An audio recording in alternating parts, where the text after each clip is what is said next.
Seneca comes out through center. Seneca looks around. The pass outside the line.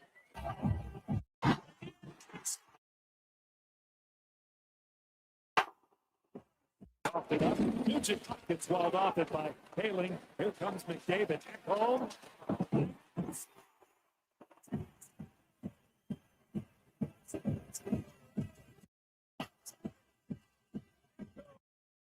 Hailing. Here comes.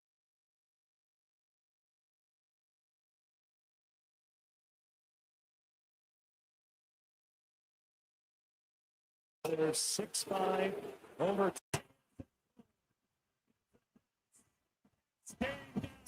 It's first career heading. The icing on the cake here at Rogers Place. Overtime.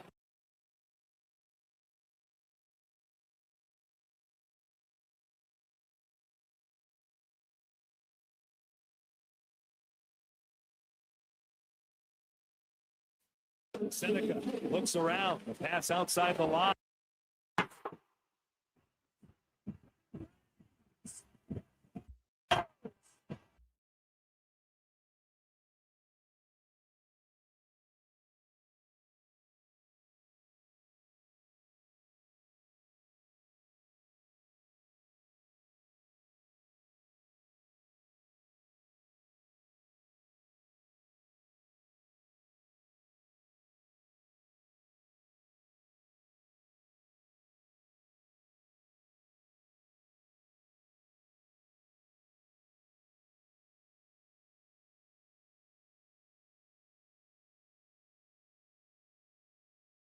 The Jason Gregor Show.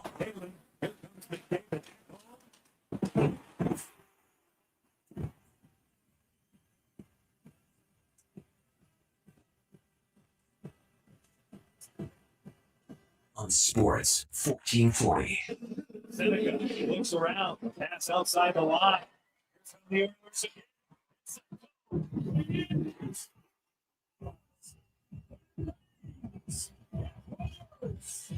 Presented by PlayAlberta.ca, Alberta's only regulated online gambling website. Overtime win here Saturday.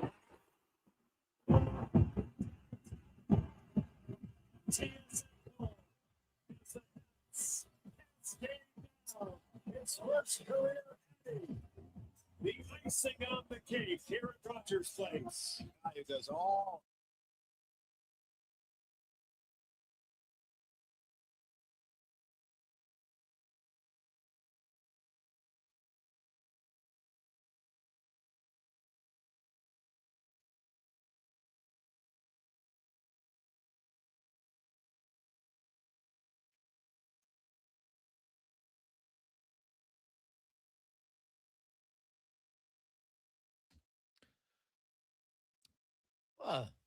Tremendous Tuesday afternoon.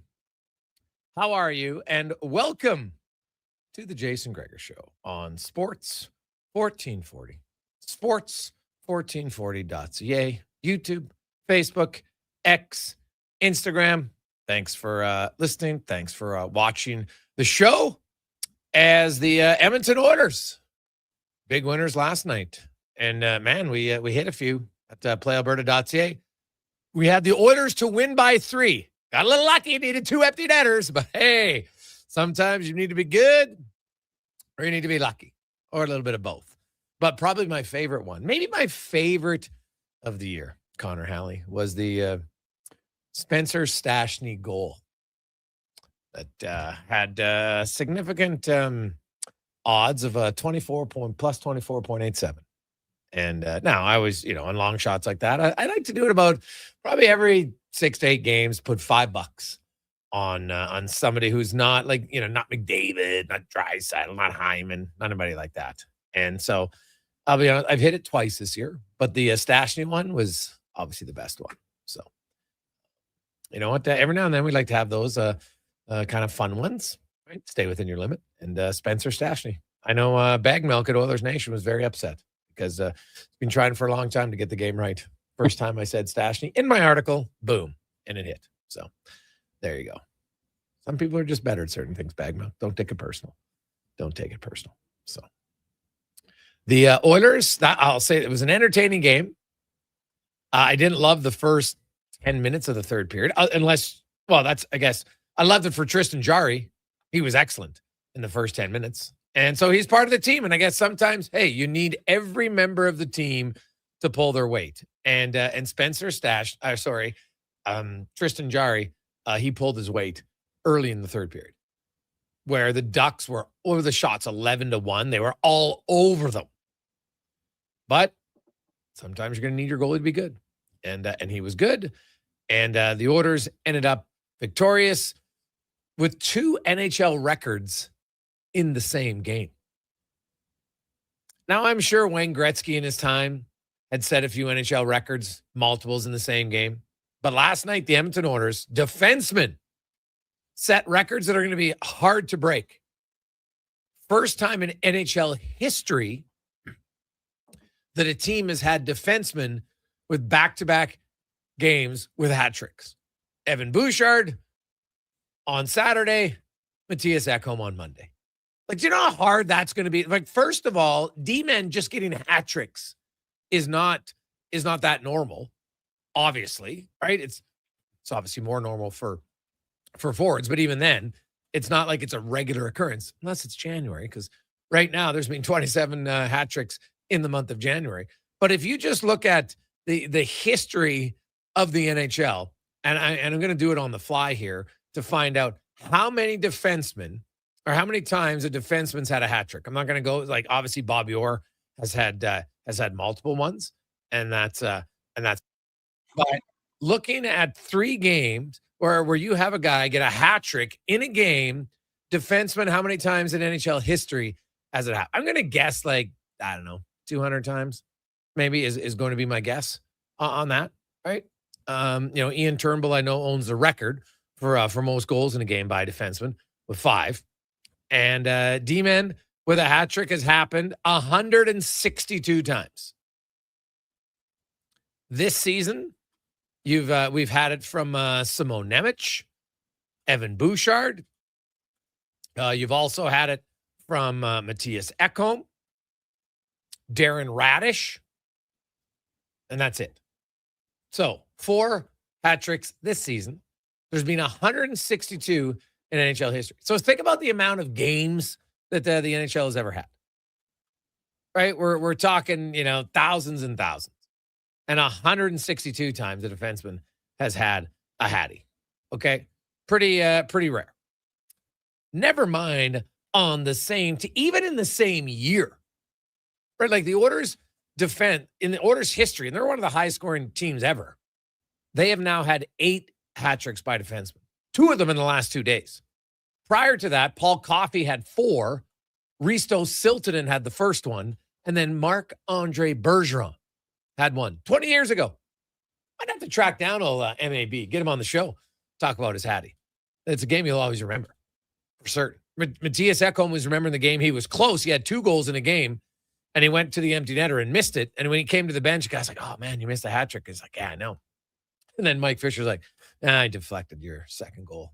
Probably wouldn't have got it anyway." So it's kind of funny. But, like, it's hard, right? And defensemen, to have multiple, like Ray Bourque, 1 hat trick in his career, right? Harry Cameron, we go back to Harry Cameron seemed to be the guy.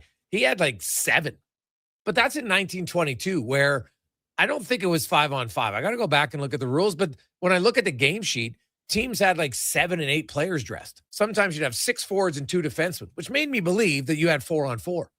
So even that, what if we take out those games, right? Which, just for fun, I will go from 1930 on and just see how many that takes out of the equation, because old Harry had a lot. So you take out those, you're already down. There's 18 gone, Cons. 18 gone.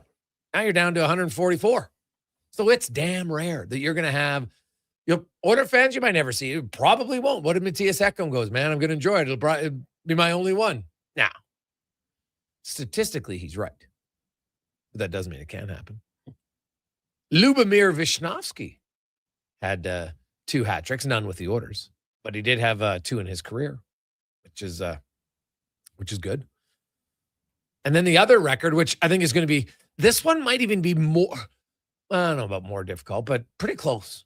So the Edmonton Oilers in the second period last night, first of all, a team to score 4 goals in a span of 3 minutes and 49 seconds is difficult.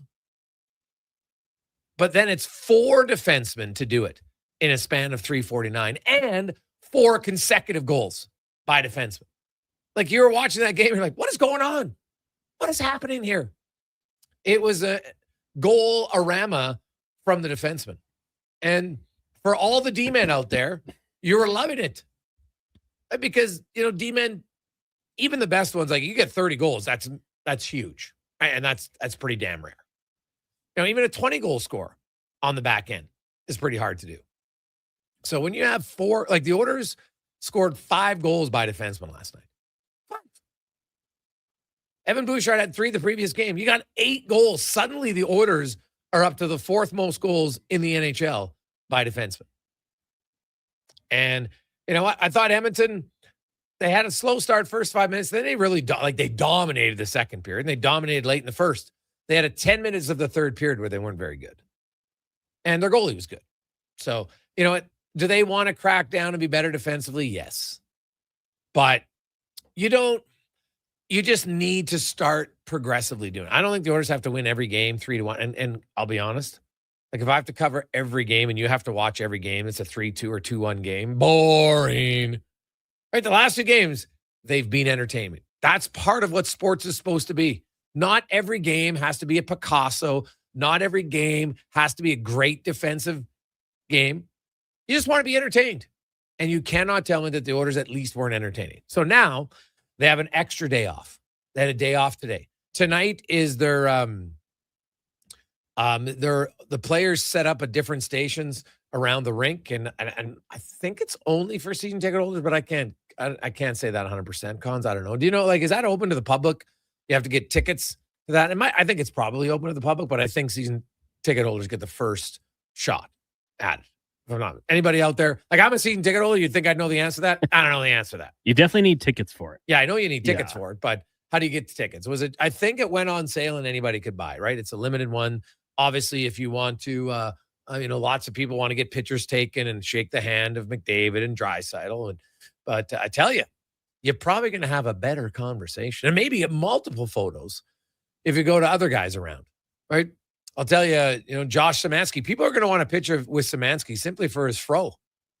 It's kind of got a sick fro going right now. He almost had his first NHL goal last night. God, he had a good chance too.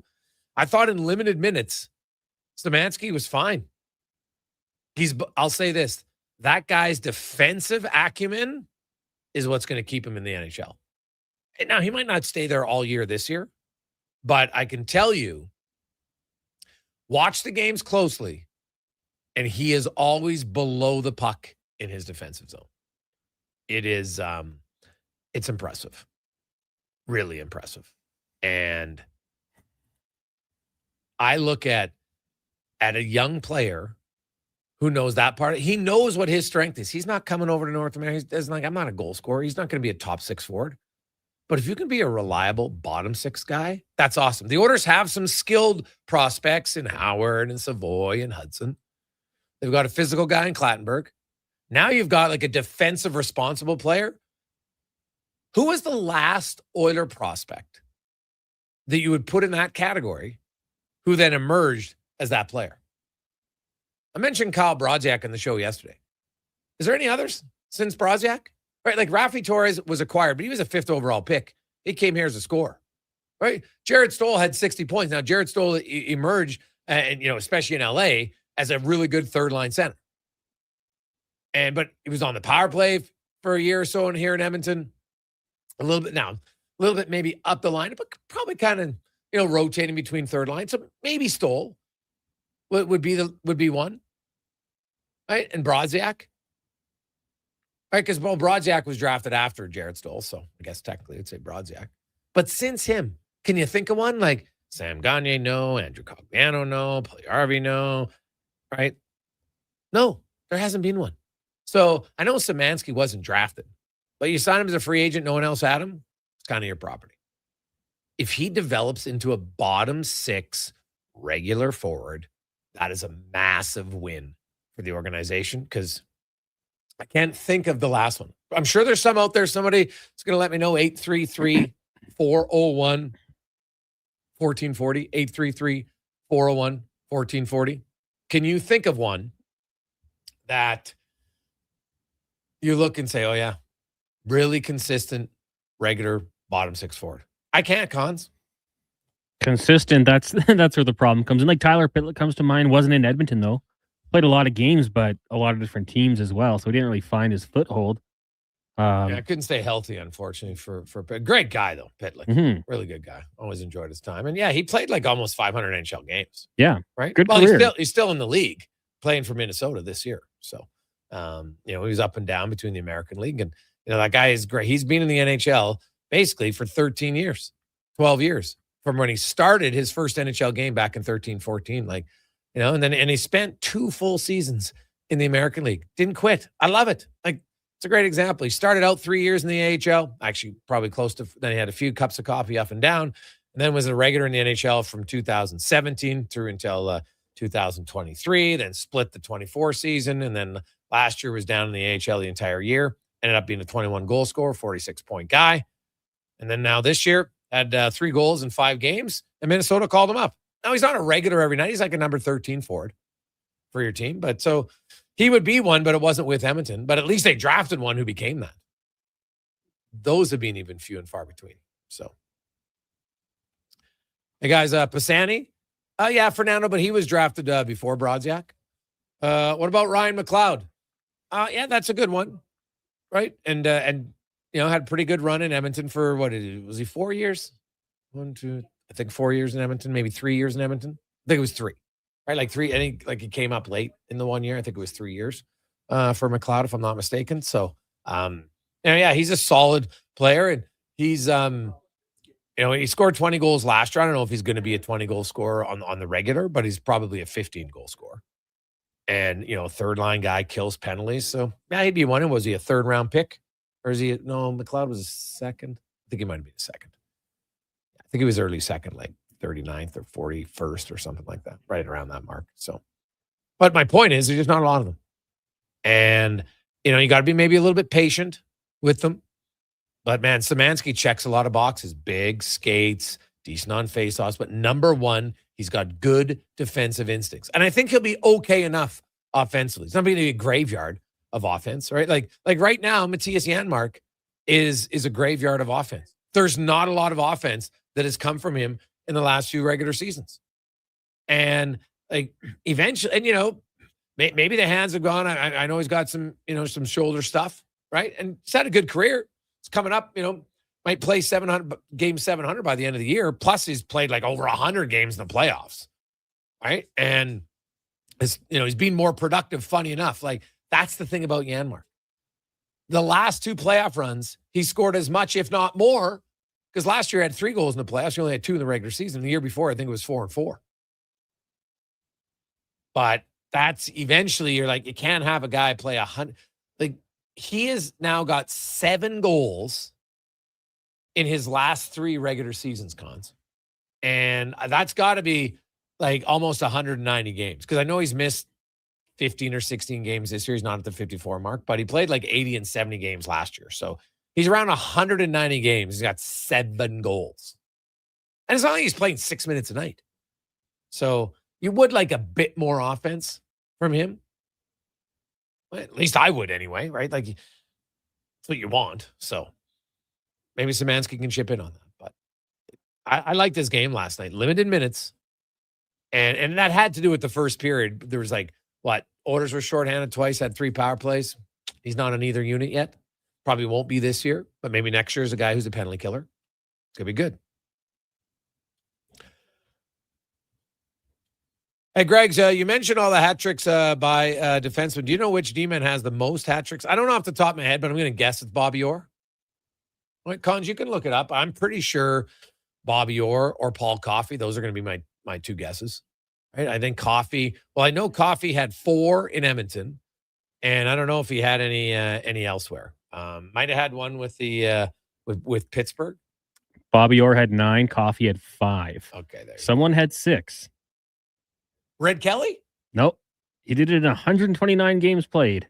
What? Maybe the most elite goal scorer. Harry Cameron. Oh, yeah. That's way back. We got rid of Yeah. back in like 1922. Yeah. Right, yeah. But I think I got to look that up. I think 1922 they played 4-4. There's no way they could have played 5-on-5 when you had 7 and 8 guys. I guess unless that's like certified men's league. Right, but that's when it was back then. But for some reason when I see like 6 forwards, 2 defensemen dressed in the lineup, something tells me it's 3-1. Yeah. I could be wrong, but so yeah, old Harry the sniper. A few guys from back then. Guy was hot. Ooh, mama. So yeah. So Ekholm, Evan Bouchard in consecutive games joined that list. And the Oilers defense core that had Stastny, Nurse, and Ekholm with 2. 4 goals in 3 minutes and 49 seconds. Blew the game open. Now Anaheim did come back, made it closer than it should have been. And the 2 empty net goals made it a 3-goal game, but lots I liked. Hey, Gregs, I'm curious. You mentioned it yesterday, and I watched him closely. You're right. Darnell Nurse's decision-making seems to be getting worse, not better. I think it's a fair, valid point. I've been watching closely. Nurse has never been, the guy. He's not Nick Lidstrom, okay? He's not playing a calm game. He's not going to make the right reads all the time. That's fine. But, man, right now this year, his decisions with the puck seem to be getting worse, not better. And the thing is, there's times when he's doing it when there's no one around. It's not like, oh, my God, you're under pressure. When a guy's under pressure, sometimes that's the only play you can make. So I live with that. I understand how hard and how fast the game is. But when you have time in the NHL, you can't continually just miss passes for icings. And you gotta be making just some better reads. He's in a little bit of a funk. He's got to wake up. He's going to have to play better. So that, to me, is a little bit of a challenge right now. Let's take coming up on the show today. Scott Burnside will join us. I know it's not the anniversary. They are honoring it tonight. The record, when we talk about NHL records, now the reason why I wouldn't put this one as like top 2 or 3 to be broken, right? Because it's a one-night thing. And on one night, somebody can get really lucky. That can happen. A career record, way harder. Gretzky's assist total. Come on. 1,900 assists? Yeah. How many guys even played 19 years? Right? That's 100 assists a year. Like, are we joking? Right? Come on. So that one I'm pretty comfortable with. 2,800 points, pretty comfortable with. I know athletes are getting better, and maybe if you could play at a high level till you're 30, you might be able to do it. But until you're 50, maybe. But I don't think so. But 10 points by Daryl Sittler, it's 20% better than any other player in the history of the game. Because there's only been 13 players who managed to have 8 points in one game. Sam Gagner. Of course, the most recent in 2012. Many of you, if you weren't at the game, you probably watched the game, you remember it. In the third period, 4 consecutive shifts, him, Hall, and Eberle scored. It was wild. But Gagner is the only guy to do it in the last 37 seasons. Prior to that, it was Bernie Pumpernickels in 1989. Right? Patrick Sundstrom in the playoffs. Like, that's the one. Like, if you ever wanted a fun trivia question, list off the players who had 8-point games. Cons, how many do you think you could get? Just off the top of your head, players who had 8-point games. Not many, 3 or 4. I would probably just go for like the big names. I'd say Bossy. No. Gretzky did it twice. Lemieux. 3 times. Funny enough, Lemieux's, all his came in the one season, 1988-89, and both of Gretzky's came in the 83-84 season. Really? Yes. Riding shotgun with Gretzky. Did Curry ever do it? Nope. But there were teammates who both had 8 points in one game in 1981. Siblings. Really? Peter and Anton Stastny. Stastny bros. That's a classic one. Paul Coffey had an 8-pointer. Of course, Tom Bladen, Brian Trottier. The Rocket, Maurice Richard in 45. He was the first one. Then Bert Olmsted. Sick name, Bert. I don't know why. It's like a name that we don't really have anymore. But Bert, it's kind of a good name. I like it. Strong. Then Tom Bladen, Brian Trottier, the Stastny brothers, Coffey, Sundstrom, Bernie Nichols, Sam Gagner. Daryl Sittler did it in 1976. He was the third player to do it, and he got to 10 freaking points.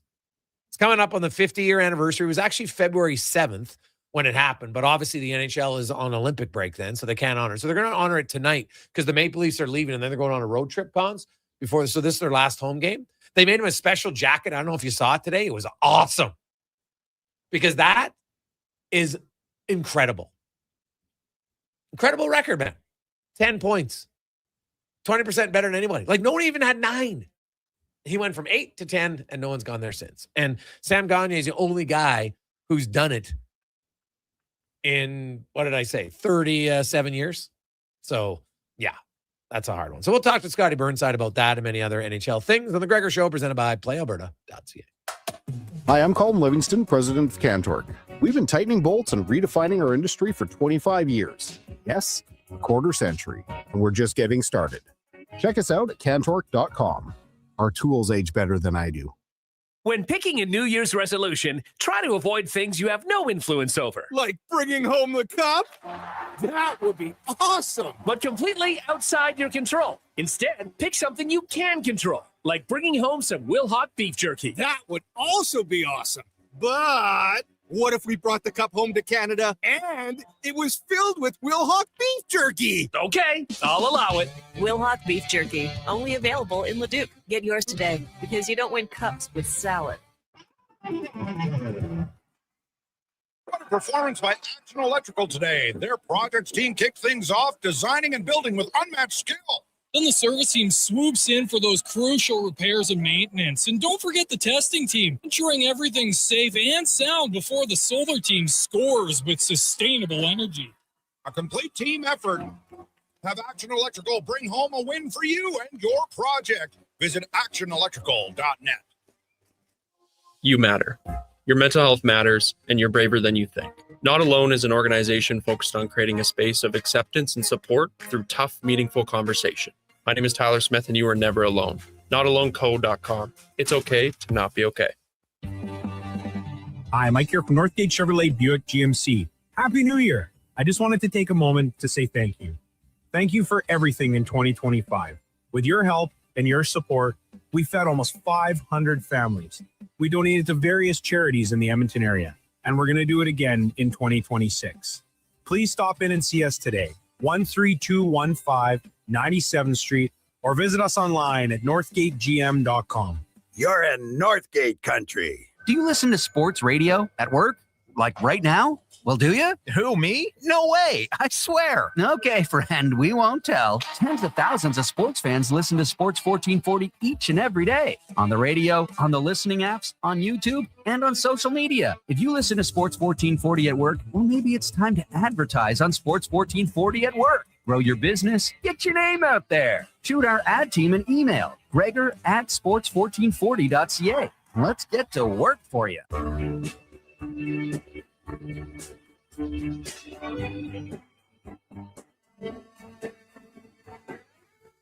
Portions of this hour brought to you by On the Rocks. The Oilers are back in action, and OTR is ready to be your hockey headquarters. $5.75 Molson Canadian, 69-cent wings, and you can play score and win every game. See more at ontherocks.yeg.com. This is Sports 1440, where Edmonton talks sports. On YouTube, Facebook, and X. Here's Jason Gregor. Brought to you by PlayAlberta.ca.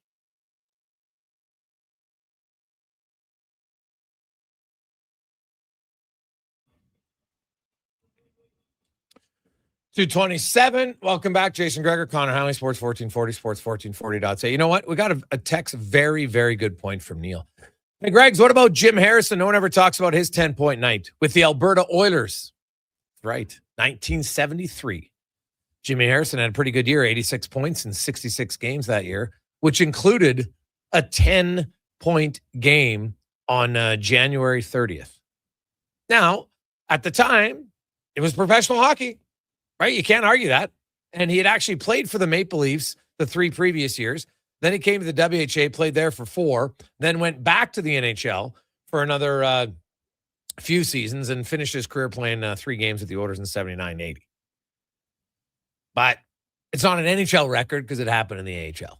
So I'm guessing that's why. Well, obviously the NHL is not going to honor it. It wasn't in the NHL. But should mention it. Jimmy Harrison, 10-point game.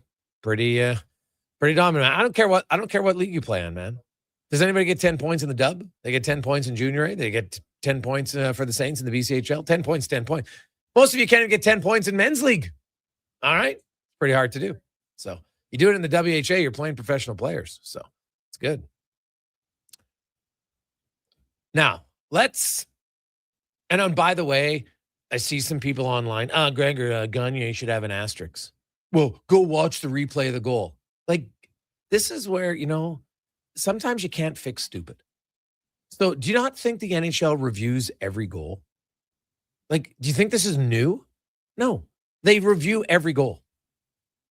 If Sam Gagne, if you thought the Chicago guy touched the puck, you can think it, doesn't mean it happened. So stop disparaging Sam Gagne because you think, oh, look at the replay. Some guy said this happened. Oh, yeah. You think the NHL is like, you know what? We're going to give it to Sam Gagne. Like, give me a break. They change assists all the time. Like, they took one away from McDavid just the other game. So don't be stupid and try to disparage a guy because you, quote, in an asterisk, think Chicago touched it. Clearly they didn't. The NHL has much better camera works than you do on the review. So anyway, there's my rant of the day. Let's get to our big guest of the day, brought to you by the Silent Ice Center, a new state-of-the-art entertainment facility in Nisku, which features 2 sheets of ice, including a 1,600-seat arena and restaurant with a viewing area. Great place to watch a game or concerts.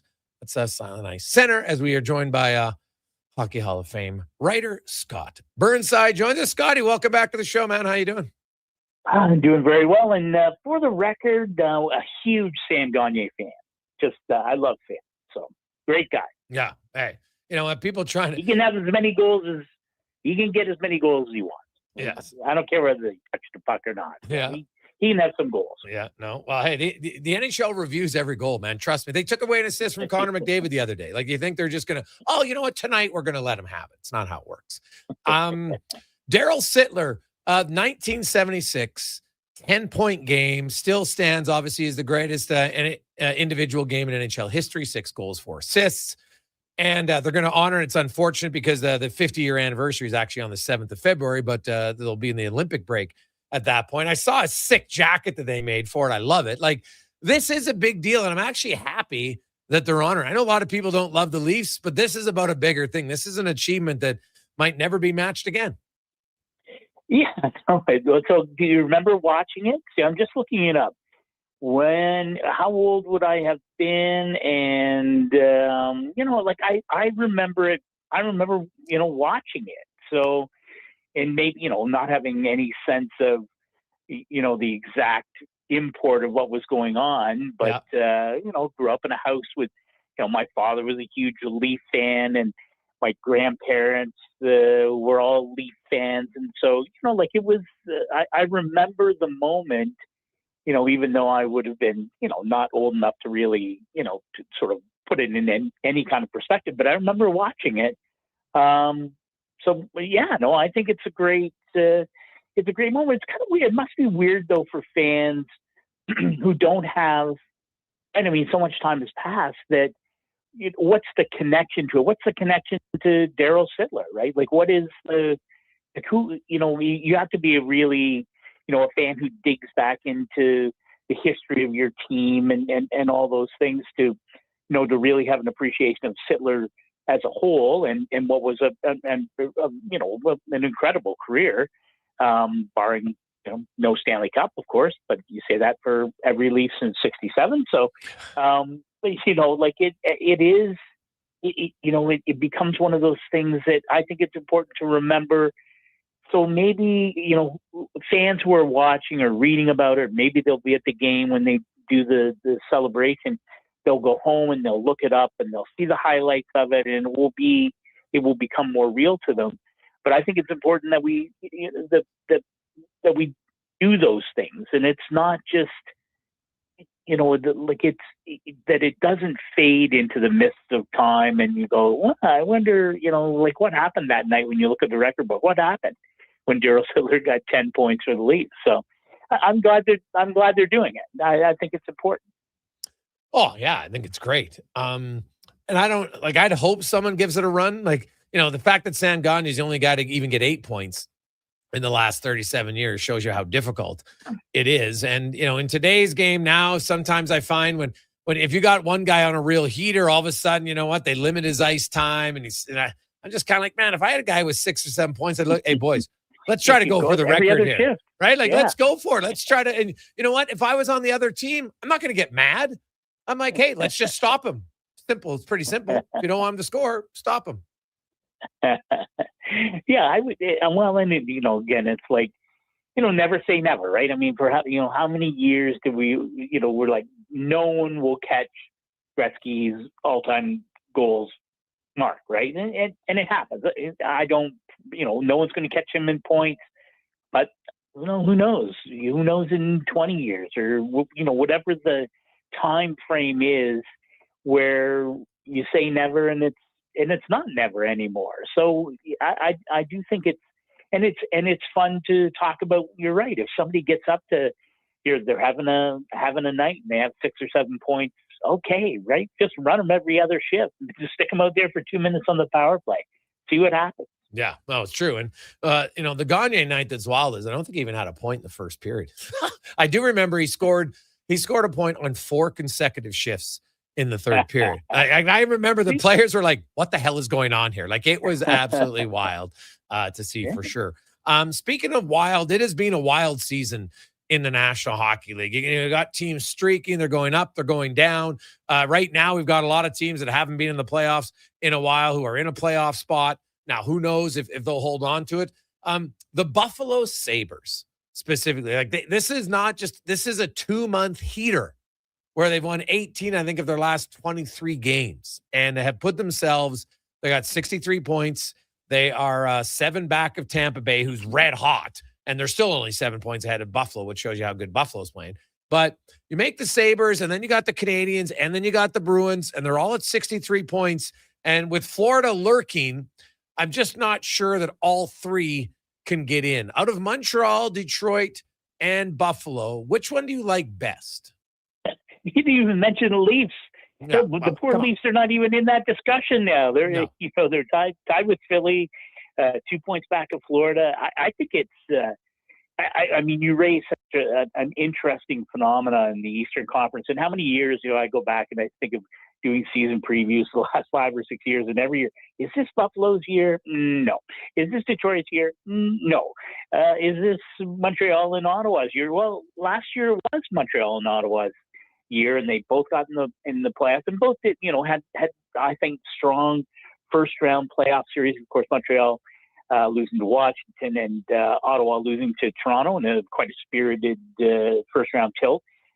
Senators have regressed pretty dramatically, which is disappointing, I guess, for fans in Ottawa. But I think the Buffalo thing is fascinating because people. I'm a huge Jarmo Kekalainen fan. He's a very smart guy, really interesting background. Of course, there's so few Europeans who've had opportunities at the top, and whether it's in terms of head coaching jobs in the NHL, top level management jobs. And Jarmo's a really smart guy. And so people forget that when he took over for Kevin Adams, the off-the-line Kevin Adams in Buffalo, Sabres had won 3 straight, right? They were starting to go. They fired Kevin Adams, and Jarmo Kekalainen. This is Kevin Adams' team, right? Like, Jarmo Kekalainen didn't come in and he didn't fire Lindy Ruff, and he didn't make 6 trades in a week. Like, he didn't do it. I'm not saying he didn't do anything, because obviously whatever it is that he's doing there is working, but was this just the time? My wife and I have had this conversation over the years.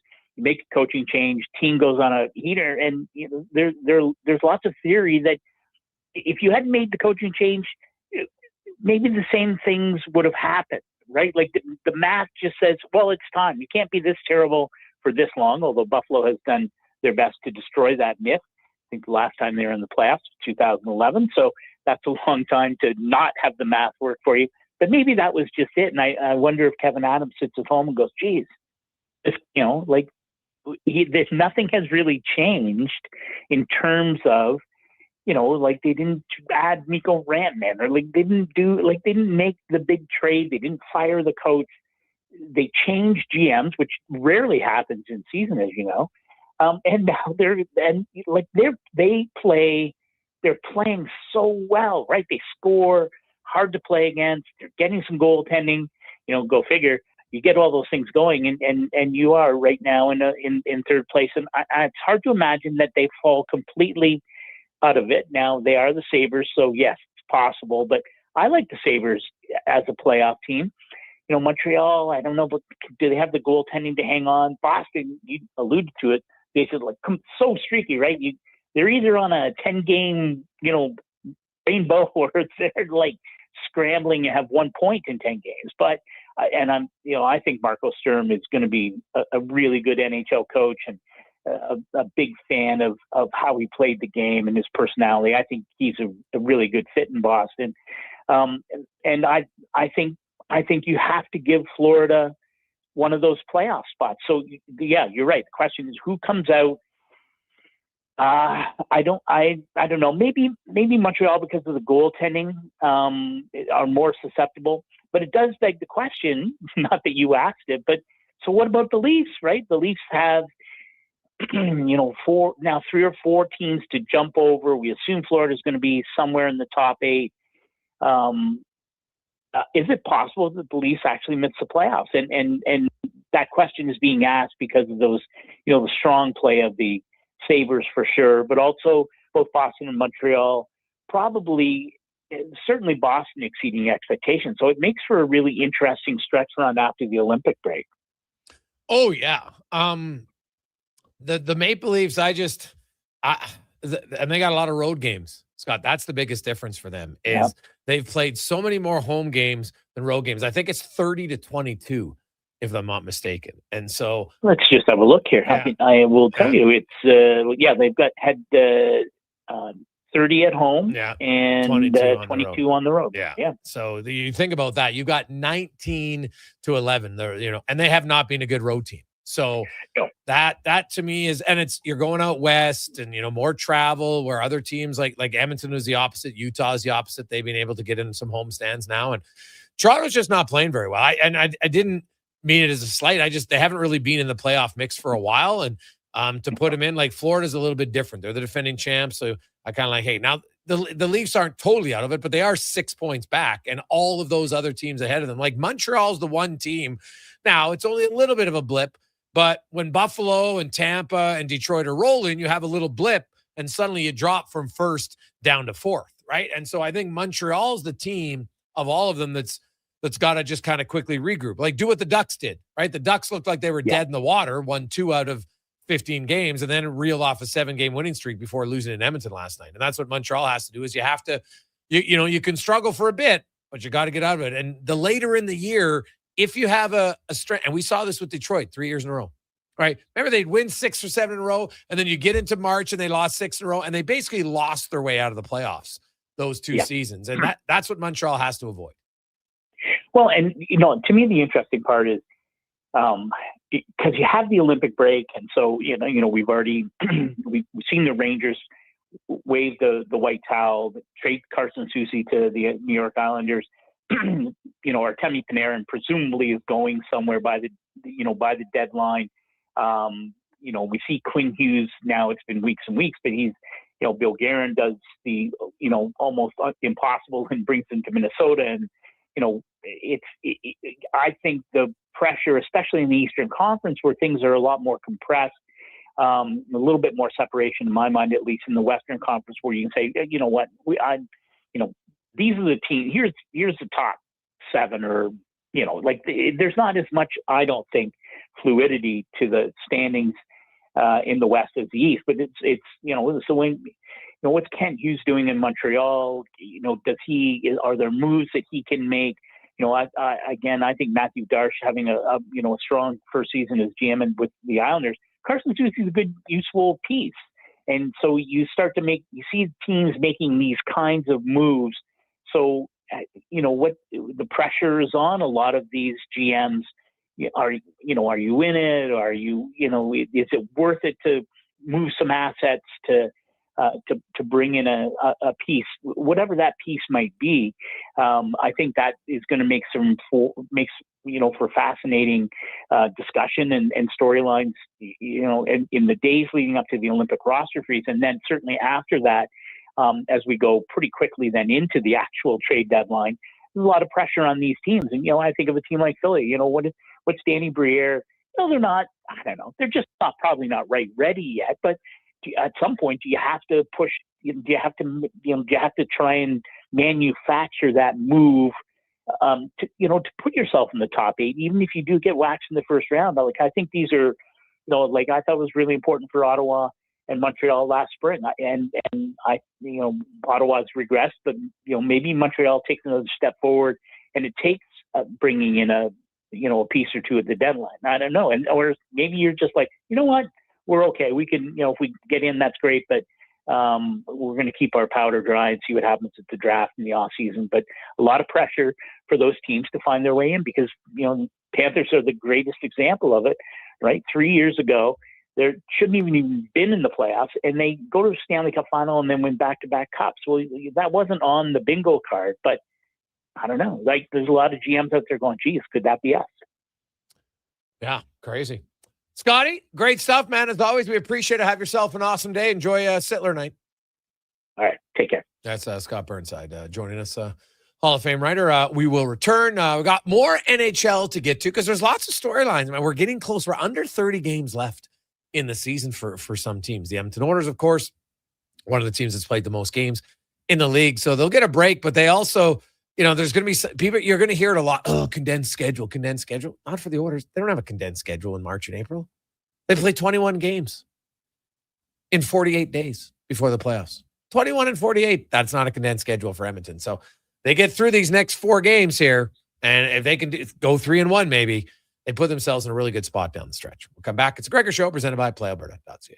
When the ground freezes, you wonder how anything can get done. And instead of staying outside in temperatures that would make a polar bear cry, you head inside where it's toasty and warm. But that's not what GS Construction does. Because while the ground freezes above, we plan below, rebuilding and revitalizing the systems that keep our communities working year after year. Now, don't worry. GS Construction promises to do everything safely and efficiently, and we'll wear our extra warm clothing outside. For more on what we do, visit gsconstruction.ca.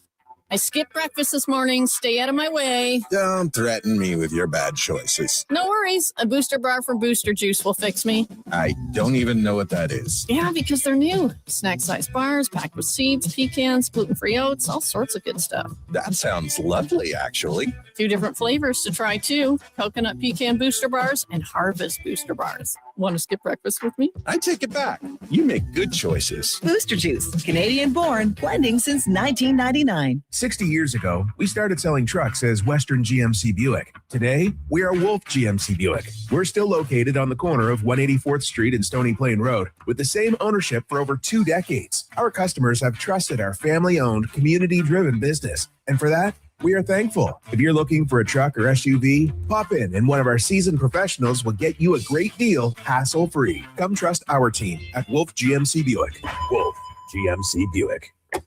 We're making it easy. Shoulder pain. It can make even the simplest things like reaching up, lifting a bag, brushing your teeth, or sleeping frustrating. Rotator cuff strains, impingement, arthritis, they're some of the most common issues we treat every day. I'm Grant Fedorak, and at Leading Edge Physio, our team brings postgraduate training, evidence-based technology, and just the right amount of humor and humility to help you feel better. Because we never forget the most important part, the gratitude we feel for every patient who allows us the opportunity to care for them. Because life shouldn't hurt. When it does, leadingedgephysio.com.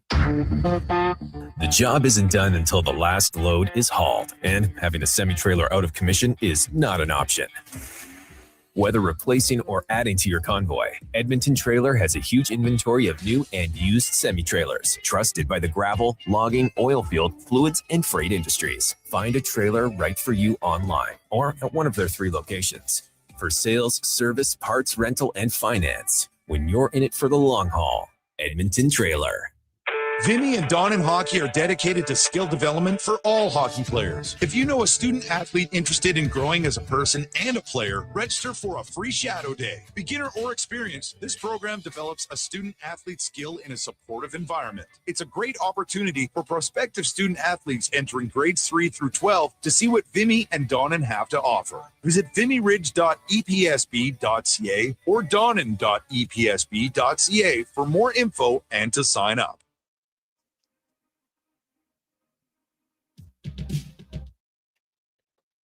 Portions of this hour brought to you by Culligan for all your residential water needs. Your local water treatment company, more than just big bottles. Culligan.com. This is Sports 1440, where Edmonton talks sports. On YouTube, Facebook, and X. Here's Jason Gregor. Brought to you by PlayAlberta.ca.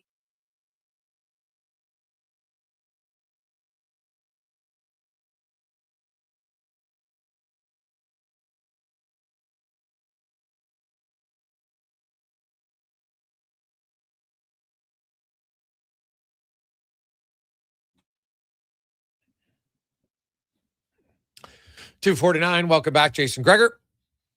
Connor Halley, Sports 1440, sports1440.ca. YouTube, Facebook, X, and Instagram. Hope you are having a lovely, lovely Tuesday. Ooh, it's warming up, only -6, which feels super nice. Super nice. Full day off today for the Edmonton Oilers. They'll be back on the ice tomorrow, and then they take on the San Jose Sharks on Thursday night. And then the Minnesota Wild come to town. Wild are a team that have really kind of given it to the Oilers. I think Minnesota has won 13 of the last 17 games, so not an ideal matchup for them.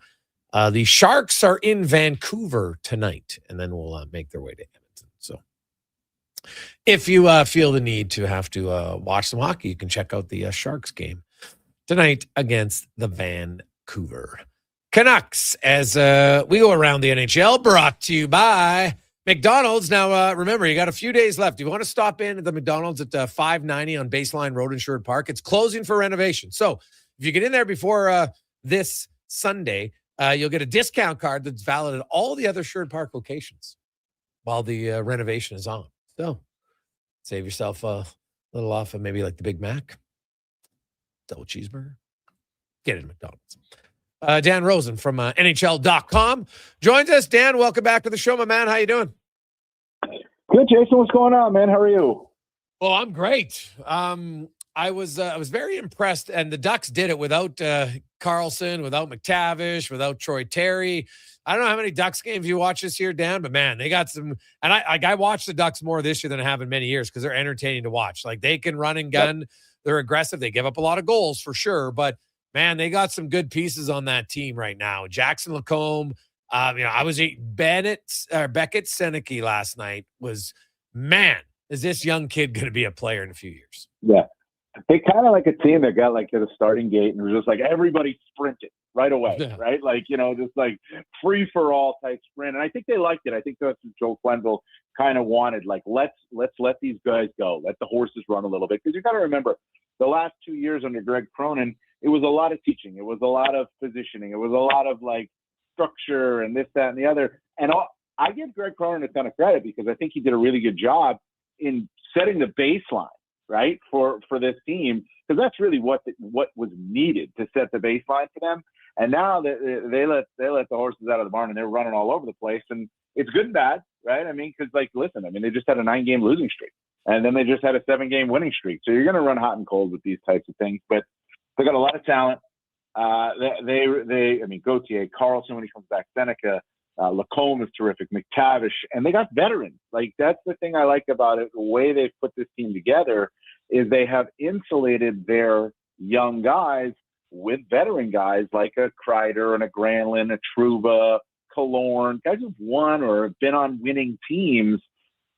Gudis, like it's an important factor in this. So I agree with you. I think they're a really fun team to watch, just kind of like San Jose. They're kind of running parallel paths a little bit. I wonder, at first I thought Anaheim was a step ahead, but maybe not because Celebrini's been that good for San Jose. We'll see where it goes. But I think the Anaheim Ducks, kind of like the Sharks just did, Jason, like getting Sherwood. Like, I think the Ducks are a team that would really benefit from a little infusion around the deadline, because it would show that they believe in their guys, and there's value to getting into the playoffs when you're a younger team, or if you have a team where your core is a bunch of younger guys, and win or lose, like they'll see what it takes. Yeah, for sure. You look at we talked a lot about the Atlantic. I look at the Metro Division and the Carolina Hurricanes. The Pittsburgh Penguins are without question, I think, one of the biggest pleasant surprises. in the NHL. A lot of people are like, oh, is Crosby going to get traded? Clearly he's not going to get traded. They've won 4 in a row. Stuart Skinner's playing out of his mind for the Penguins. Malkin's comes back. He's playing great. What do you think Dubas does here? Is it just a little bit of a tweak, to add a veteran guy, maybe a third-line player to your team? Or do you think he might swing even bigger? Well, I don't know. Like, I don't know that they swing bigger. I think they're going to be a right up until the deadline type of team. Like, what do we do here? But you also have let's look at this entire situation here. 3 teams from the Metro have to make the playoffs. Yeah, we know that, right? Yep. So let's just start with the simple math of 3 teams have to make the playoffs. The Flyers are falling. We know what the Rangers are doing. And the Devils have been just wildly inconsistent. The Blue Jackets have had a nice little bump since they brought Bonus on board, but I don't know that they're a playoff team. And the Washington Capitals are kind of sitting there, and they've been really inconsistent now for the better part of 6 to 7 weeks. So Pittsburgh can be looking at this and going, we can get in right now without selling off any of our future, without worrying about any of that. Like, this season is not what we expected it to be. It's way better than we thought. We've got a lot of draft capital, so maybe we can use that, and a lot of cap space. So maybe we can use a little bit of that to help ourselves now. But if you're going to do it, you're going to do it to help yourself now and in the future. Or you just look at it and say, let's let these guys run it out a little bit and see where they can go with it. Because right now, they are in a really good position to make the playoffs. And once you get in, I mean, everybody knows you got a shot, right? So, and if Skinner, you guys know, right? Like, he's delivered at times in the playoffs. He's gone to the Stanley Cup Final 2 years in a row. If he can deliver for them, why not? Why not them? So I think that they're a team that'll wait right up until the deadline. But if they add, it only makes sense to add a player with term on his deal. Yeah, well, that 100%, like a pure rental probably does. Although they've added a few picks. I guess if it's for a 3rd or 4th round, you probably live with it. The New York Islanders, Sorokin last night, another really solid game. They're 2 points back of the Penguins. And the thing about the Islanders, why I might like them best, like their goalie's unreal. Right, he's the best goalie in the division. There's no question about that. And they just added Soucy. Defense is their strength. The Islanders can't score to save their life. Right, they've only got 150 goals so far this season, but they can defend somewhat. But their goaltender is unreal. Like if you're the Islanders, don't you kind of owe it to your group to try to go find some offense? I agree with you. And it's funny, they make that trade with the New York Rangers, and around these parts where I am, that doesn't happen too often. No, okay? No. It's only the 4th time that's happened. So you wonder, hey, could there be a 5th? Could there be a 5th time? And is that Artemi Panarin moving over there? And I don't know. Like, I don't know that Panarin would do that. I don't know that the Rangers would do that, but I don't know that Panarin would do it because he's got the no move clause, right? And while it would be an easy move for him, he could keep his family where they're at there in Greenwich, Connecticut. It's a little bit of a different commute, but he can make it happen. Does he believe that the New York Islanders are a team that can go win the Stanley Cup this year? And if so, would he want to re-sign there? Would they want to re-sign him? There's a lot of different questions there. But I agree. I think that they're a team that could use the offense. They should go out and get some offense. Now, Bo Horvat's got 21 goals in 38 games. He's missed 14 games this season. So he's back in the lineup, so that will help your offense, no question about it. But they need more. They need more. And they need basically a replacement for Kyle Palmieri, right? I mean, that's kind of what you're looking at here, that they thought they'd have Palmieri, and he thought he'd be a 20-goal guy, and now he's out of your lineup, and he's not coming back. So you look for a replacement for him. And the move to get Soucy, a 3rd-round pick for a depth defenseman, I like the move, but I think what it does is it showcases to me that Matthew Darche plans on being active around, as the deadline approaches, and he understands the need to bolster this team a little bit. Because just like I was saying with the Pittsburgh Penguins, 3 teams got to get in. The Islanders with their goaltending and their way they play defense, why not them too? That's what they got to be saying, but they got to be able to score more. Yeah, for sure. Dan Rosen joined us here in the Sports 1440. What do you think the Montreal Canadiens are going to do here? I look at their team, and I think they're a very good team. My concern with them is all their best players are small outside of Slavkovsky right now. Right. Like I wonder, like they've got to add some skilled size. And I wonder if even if it means like they're the team that might want to make a big splash to move out a skill guy to bring in somebody, because it's just you can't win with a lot of the same, and I think they have a lot of the same. They have a lot of the same. You're right. I mean, like Suzuki's not a big guy. Obviously, Caulfield's small. Hudson small. Slafkovsky's big. There's no question about that. Slafkovsky's big. I think Demidov's got size to him as well. He's not like physically imposing, but he's got some size to him. But I agree with you. I think that they could use something like that. Now, who is that? We could go on down. We can debate that all we want, but they're another team that right now, when you look at them, they have not a ton of space to work with. Now, what they can work with is Patrick Laine. If they can get a team to take Patrick Laine, who's $8.7 million, and even if they need part of that, it would open up the opportunity for them to go add a bigger power forward type of player. Because to me, Laine, unless you're going to play him on your first power play unit, to me, he's just not a fit with this team. And he's been skating, and if he can get back healthy and all that, he might be a fit for, a power play option in the Western Conference or something like that. If you're the Montreal Canadiens, if you can work something along those lines. I mean, with Dallas, right? I mean, with all the Finns that they have there, would they take him on and put him on the power play and see if it could work? So there's some things there that the Canadiens could look at, but I do tend to agree with you. Size up front being one of those things would be beneficial to them. But I do like their team. I think they're really well coached, and I like this team a lot. And I think this team has a little bit that a little extra experience now that they gained from last season. That could could go far for them in the playoffs too. Dan, you from outside, you look at the Edmonton Oilers, and it's funny. Like the Edmonton Oilers get more flack for being a successful playoff team than the Maple Leafs got for being a non-successful playoff team. Like, it's wild. The Oilers, Jays, they lost some games in November. They're terrible. Like, it's stunning to me how they're viewed outside of Edmonton, where, they've won 9 playoff series the last few years. And this and all that. And I'm like, I look at the Oilers, and are they playing as consistent as they should be? No. Are they capable of it? Yes. Mm-hmm. Do I think they'll play better in the playoffs? Yes. I think there's them in Vegas. Colorado's obviously very good. I don't think Colorado's as dominant as they were early in the year. I think they're good. I like Dallas. Minnesota, the Quinn Hughes deal definitely puts them closer in the tier. But then I have Tampa Bay, right, in Florida. Like, those are my top 6 teams. And I have Minnesota 7, and then probably Carolina 8. But Carolina, to me, is not a cup contender until they can get a legit playmaker offensively. But what do you make of Edmonton and Vegas? And what do you think both teams will look to add at the deadline? Well, the thing with Edmonton, and the thing that kind of bothers me with Edmonton, and it's the fact that, like, it feels like if they don't score 4 goals, they don't win, right? And they can win 6-0, they can win 5-0, but they also lose 4-3, right? Or they lose 2-1.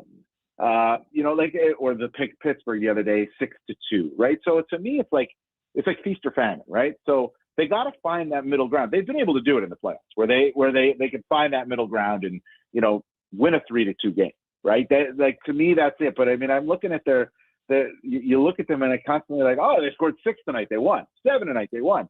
They scored 3 tonight, but that was a loss. They scored 3 tonight again, but that was a loss. So I think they need, even if it's an overtime loss or a shootout loss, I think they need to find a little bit more balance. But I do 100% agree with you. Like, they take so much flack, and I don't quite understand why they take so much flack. Maybe it's because people look at them and say, well, they're so top heavy. Look at their top. Well, their top 2 guys are 2 of the best players in the world, if not the 2 best players in the world, right? So of course they're going to be top heavy. That, like, any team that had those 2 guys was going to be top heavy. It's the same old story with them. Is the goaltending good enough? Do they have enough depth scoring? Is the defense good enough? I don't know. You can't address all those things, but this team's been to the Stanley Cup final back-to-back years, so I don't know how you complain. They didn't win it, but listen, hey, it's a totally different thing. But we're all talking about Team USA and the Olympics, right? And saying listen, it's gold or bust. Well, look what they did in the 4 Nations. They lost in the 4 Nations. They did great. They lost. So this is a totally different thing, obviously, with the Stanley Cup playoffs versus that. But I kind of can equate it because like Edmonton's been great. Like, they've gone to you can't complain, but they just didn't win it. Yeah, that's very true. And so they'll try to make a move this year to get there. It's obviously hard to get back 3 years in a row, but Florida and Tampa have done it. So maybe Edmonton will just say, hey, we can do it too. So we shall see. Have a good one, Dan. Appreciate it. Have a great day. All right. Appreciate it, man. Thanks so much. It's Dan Rosen from NHL.com. It's always good to get people outside. Like, hey, what do you think, Vegas? And Vegas, like, here's the thing. Like, they already added a goalie this year. Could they add another one? I guess it's possible, but who? Like, which goalie do you think right now could be added to help them? Vegas probably wants to play a little bit better defensively, but they're definitely going to need some better goaltending for sure. Quick break. Let's get to the Conman Sports 1440 update brought to you by Legacy Heating and Cooling. Home with the no payments, no interest for 1 year on your furnace. Stay warm all winter. LegacyHeating.ca.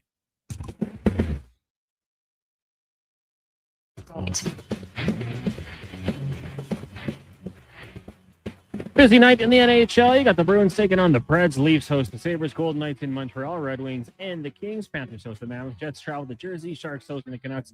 And the Caps taking on the Kraken. Off the ice, Penguins forward Brandon Russ was suspended 3 games for a high hit on Canucks forward Brock Besser late in their game in the association tonight. So the Trailblazers taking on the Wizards. Suns and the Nets. Jazz host the Clippers. Pelicans up against the Thunder. And the Pistons meeting the Denver Nuggets. Coming up in hour 2 of the Jason Gregor Show, we'll talk a little NFL with Brian DeArter from CBS Sports and hear another edition of the Oil Report. I'm Connor Halley. This has been a Sports 1440 update. This is Sports 1440, a Stingray radio station broadcasting on Treaty 6 territory. Download the free iHeartRadio app and listen to CKJR wherever you go. Day or night, tasting just so right. You can order Oodle Noodle at oodlenoodle.ca, delivering you the news almost right away. Remember, you can order Oodle Noodle at oodlenoodle.ca. So stay on your couch all day and order oodlenoodle.ca. Oodle Noodle. You got a go-to coffee spot, a trusted barber, even a lucky game day jersey. But when it's about looking your absolute best, there's only one name you need. Mr. Dirk. Family run since 1939, we're experts in crafting impeccable tailor-made suits and offering a wide variety of everyday styles. Pair that with personalized one-on-one fittings and the convenience of on-site tailoring. Mr. Dirk elevates your style game. Visit our Edmonton store or explore MrDirk.com. Score big on style with Mr. Dirk. Excavators, loaders, lifts, compaction equipment, and more. Find the XCMG construction equipment you need. Available for rental or sale at Japa Machinery Group. Japa, helping build Alberta from the ground up for 50 years. Visit japamachinery.com. Looking for the perfect gift? Give the gift of great taste with a Loca Quality Market gift card. Redeemable at any Loca Quality Market or Loca operated restaurant. It's a treat for food lovers. Ready anytime. Grab yours today at loca.ca. Appreciate it, man. Thanks so much. Hey, Edmonton, did you know a local Play Alberta winner scored over $500,000 on Mega Jackpots Ocean Bells? Think about the season tickets you could lock down with that kind of cash. From major casino winners every hour to jackpots worth millions and hundreds of popular games to money that stays in the province, there's never been a better time to sign up for Play Alberta. Download the app today to get started with Tuesday casino, sports, and lottery afternoon. all in one app. Must be 18 plus to play. How are When you? gamble, use your game sense. Action Electrical Check us out, Projects Kev, team presented takes by the Play field, Alberta. folks. Ready to execute the entire play for new commercial builds. Absolutely. They're Come on, Alex, masters work. of design build, sketching strategy from Special initial show presented by blueprints to Play. core electrical infrastructure. The team never misses on complex projects. Known for handling big league constructions and major renovations, ensuring flawless execution. Hire the Action Electrical team to bring home a win for your project. Visit actionelectrical.net. The job isn't done until the last load is hauled, and having a semi-trailer out of commission is not an option. Whether replacing or adding to your convoy, Edmonton Trailer has a huge inventory of new and used semi-trailers, trusted by the gravel, logging, oil field, fluids, and freight industries. Find a trailer right for you online or at one of their 3 locations. For sales, service, parts, rental, and finance, when you're in it for the long haul, Edmonton Trailer. New Year's resolutions. We all make them. We all say we're going to start eating healthier or going to the gym or starting that new hobby. But at GS Construction, we actually follow through on our New Year's resolution because it's the same every year. We promise to set the groundwork, literally, for another year of progress and growth. And we've stuck by that resolution since 1974. So start that all-you-can-eat diet. GS Construction is going to start planning right now for the year ahead. For more on what we do, visit gsconstruction.ca. Portions of this hour brought to you by Cantork, made in Canada, made for Canada, where extreme isn't theoretical. Find your solution at cantork.com. The Jason Gregor Show, the best of Edmonton sports talk and beyond. This is Sports 1440. Presented by PlayAlberta.ca, Alberta's only regulated online gambling website.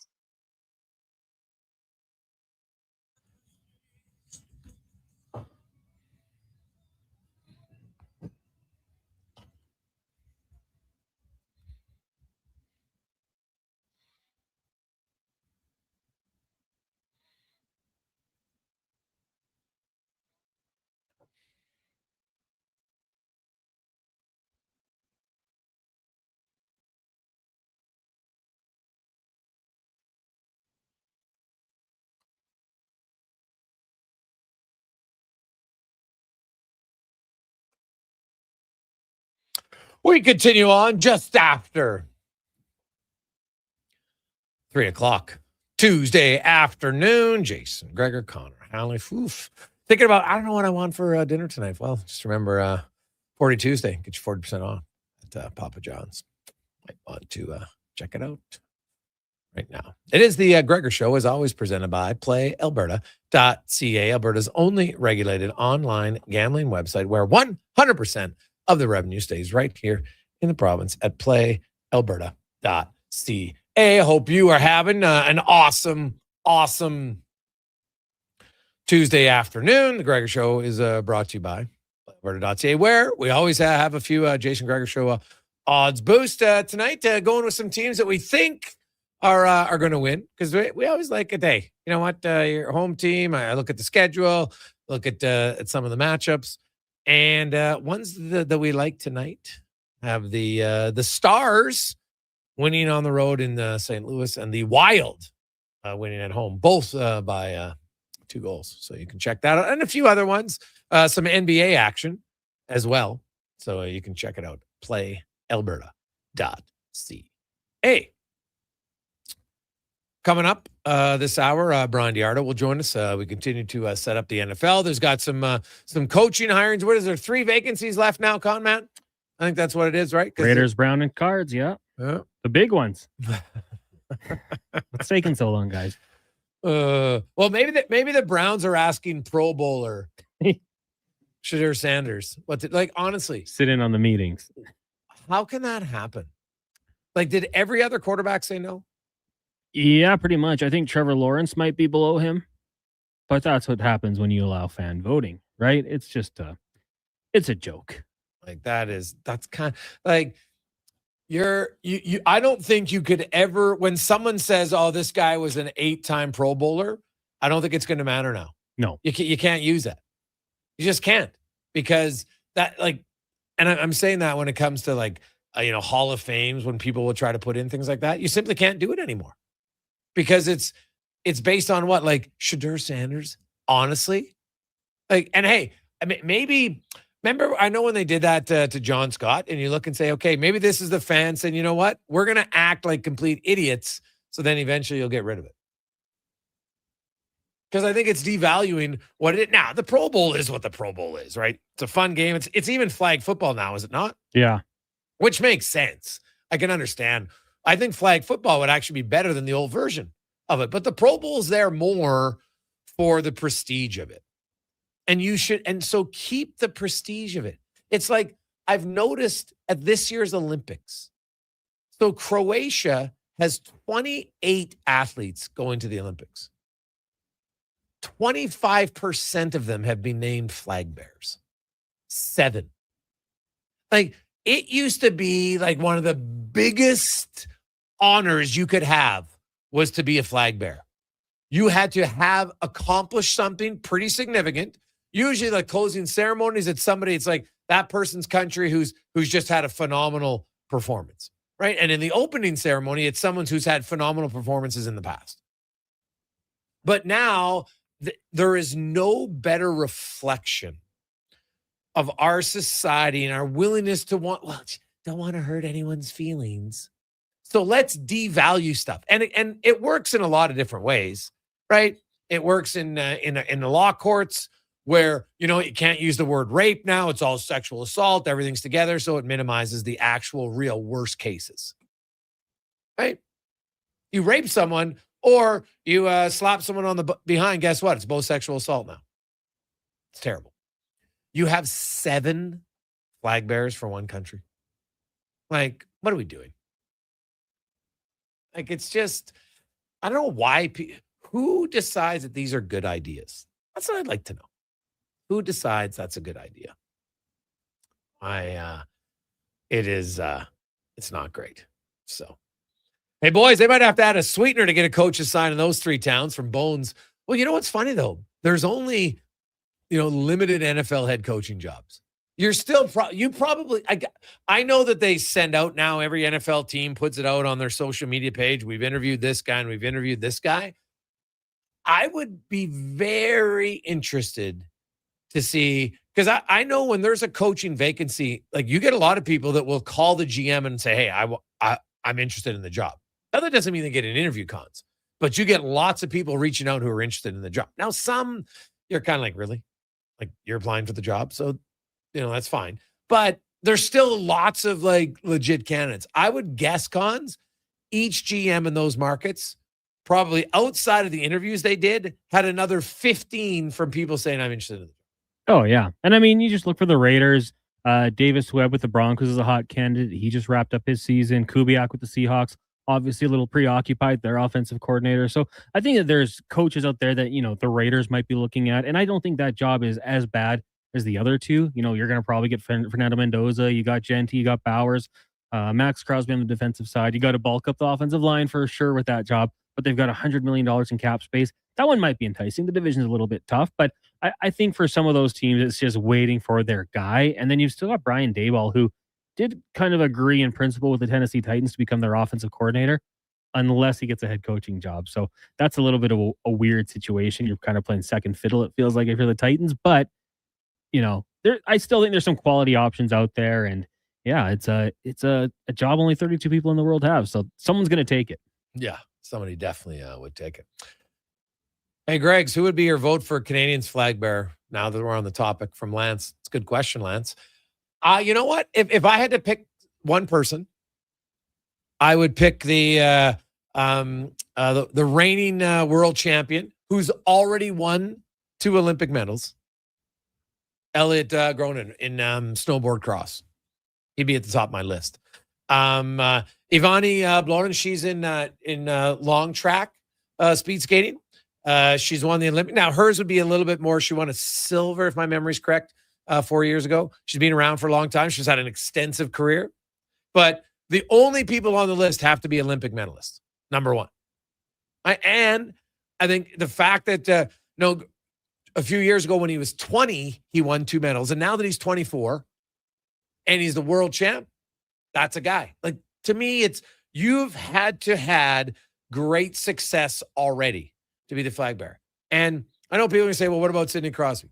Sorry. I don't want hockey. It's a team sport, not an individual sport. So it's a little bit different for me. And, Crosby won an Olympic gold medal 14 years ago. Right? I don't. The NHL guys get so much accolades and everything else. I would shy away from it. If it's me, I would. That's all. Like, Sidney Crosby's won 1 Olympic gold medal. Awesome. Scored a great goal. No question about it.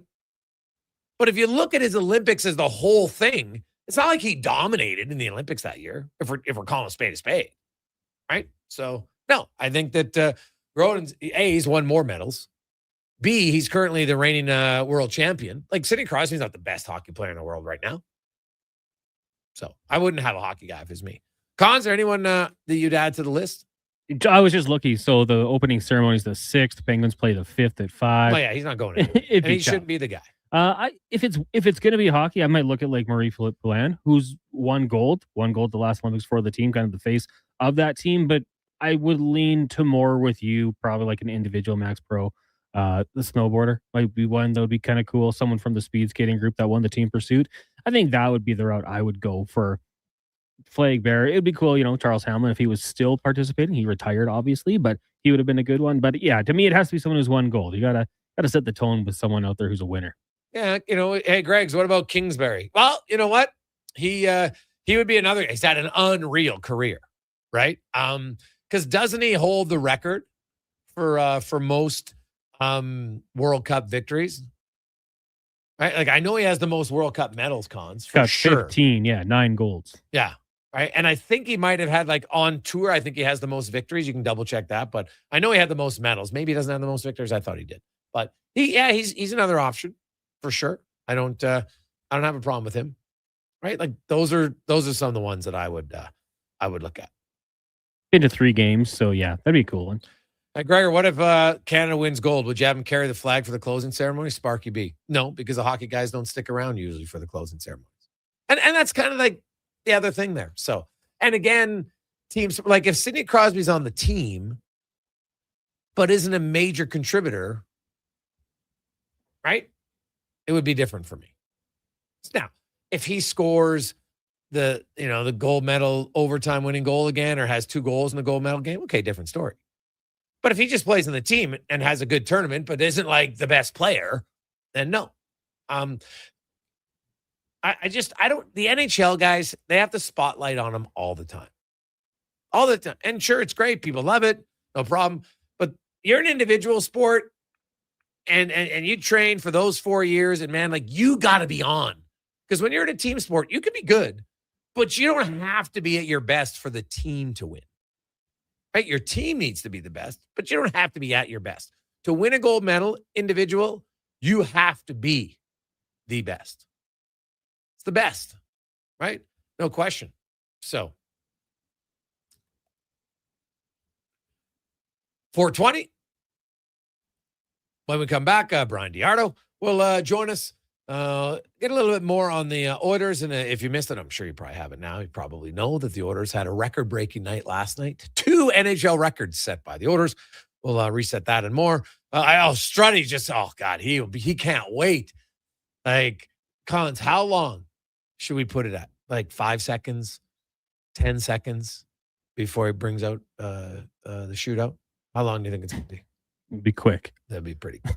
Don't even give him the opportunity. No, I'm not going to mention it, but trust me, it'll be coming up for sure. But hey, the D-men are scoring at will here lately for Edmonton. 8 goals by the defensemen in the last 2 games. It's definitely helped them because they've needed it. We'll return. It's the Gregor Show presented by PlayAlberta.ca. Hear ye, hear ye. Dragon fruit has returned to Booster Juice. Prepare thyself for the legendary alchemy of the Dragon Slayer smoothie. Pink Dragon Booster Mixer and Dragon Booster Ball. Does the dragon taste like chicken? Hey, Booster Juice uses only delicious tropical dragon fruit. No dragons are harmed. Get thee to Booster Juice before dragon fruit vanishes once more. Booster Juice, Canadian-born, blending since 1999. You've got a go-to coffee spot, a trusted barber, even a lucky game day jersey. But when it's about looking your absolute best, there's only one name you need, Mr. Dirk. Family run since 1939, we're experts in crafting impeccable tailor-made suits and offering a wide variety of everyday styles. Pair that with personalized one-on-one fittings and the convenience of on-site tailoring. Mr. Dirk elevates your style game. Visit our Edmonton store or explore MrDirk.com. Score big on style with Mr. Dirk. Actions speak louder than words. Japa Machinery Group puts your construction plan into action with XCMG construction machinery you need. Available for rental or sale. Learn more at japamachinery.com. The longest running basketball show in Canada airs every Saturday morning at 10 on Sports 1440. Hoop City with Paul Sir introduces a new generation of basketball talk, and it's right here on Edmonton's home for sports, Sports 1440. Need a new ride for road trips, errands, or just life on the go? Go Auto offers a massive selection with over 15,000 new and used vehicles to choose from. With over 70 locations across Western Canada, finding your next ride has never been easier. Whether it's a roomy SUV for the family, a sleek car for the open road, or a rugged truck for your weekend adventures, you'll find it here at a price you'll love. Explore thousands of vehicles today at goauto.ca. It only comes once a year. Aw, Valentine's Day. What? No, from the top. It only comes once a year. Oh, here we go. The Rock and Bowl Super Party, only at On the Rocks. Join host Ryan Jesperson on Sunday, February 8th. At OTR for the biggest football party in Edmonton. Your $30 ticket includes all-you-can-eat buffet, commemorative t-shirts, prepaid Miller Lights, and entry to all prizes, including $1,000 cash. The Rock and Bowl Super Party. Only at On the Rocks. Book your table today. OnTheRocksYEG.com. Does your New Year's resolution include saving money? Then don't miss the store-wide inventory clearance at the Brick. Save up to 70% off in-store clearance items. Buy more, save more on bedroom and dining furniture. Up to 25% off. Save on select major kitchen appliances. Plus, buy 2 or more and save the tax. Finally, a resolution you can keep. The Brick, saving you more. Some exclusions apply. See in-store for details. Then it goes a little something like this.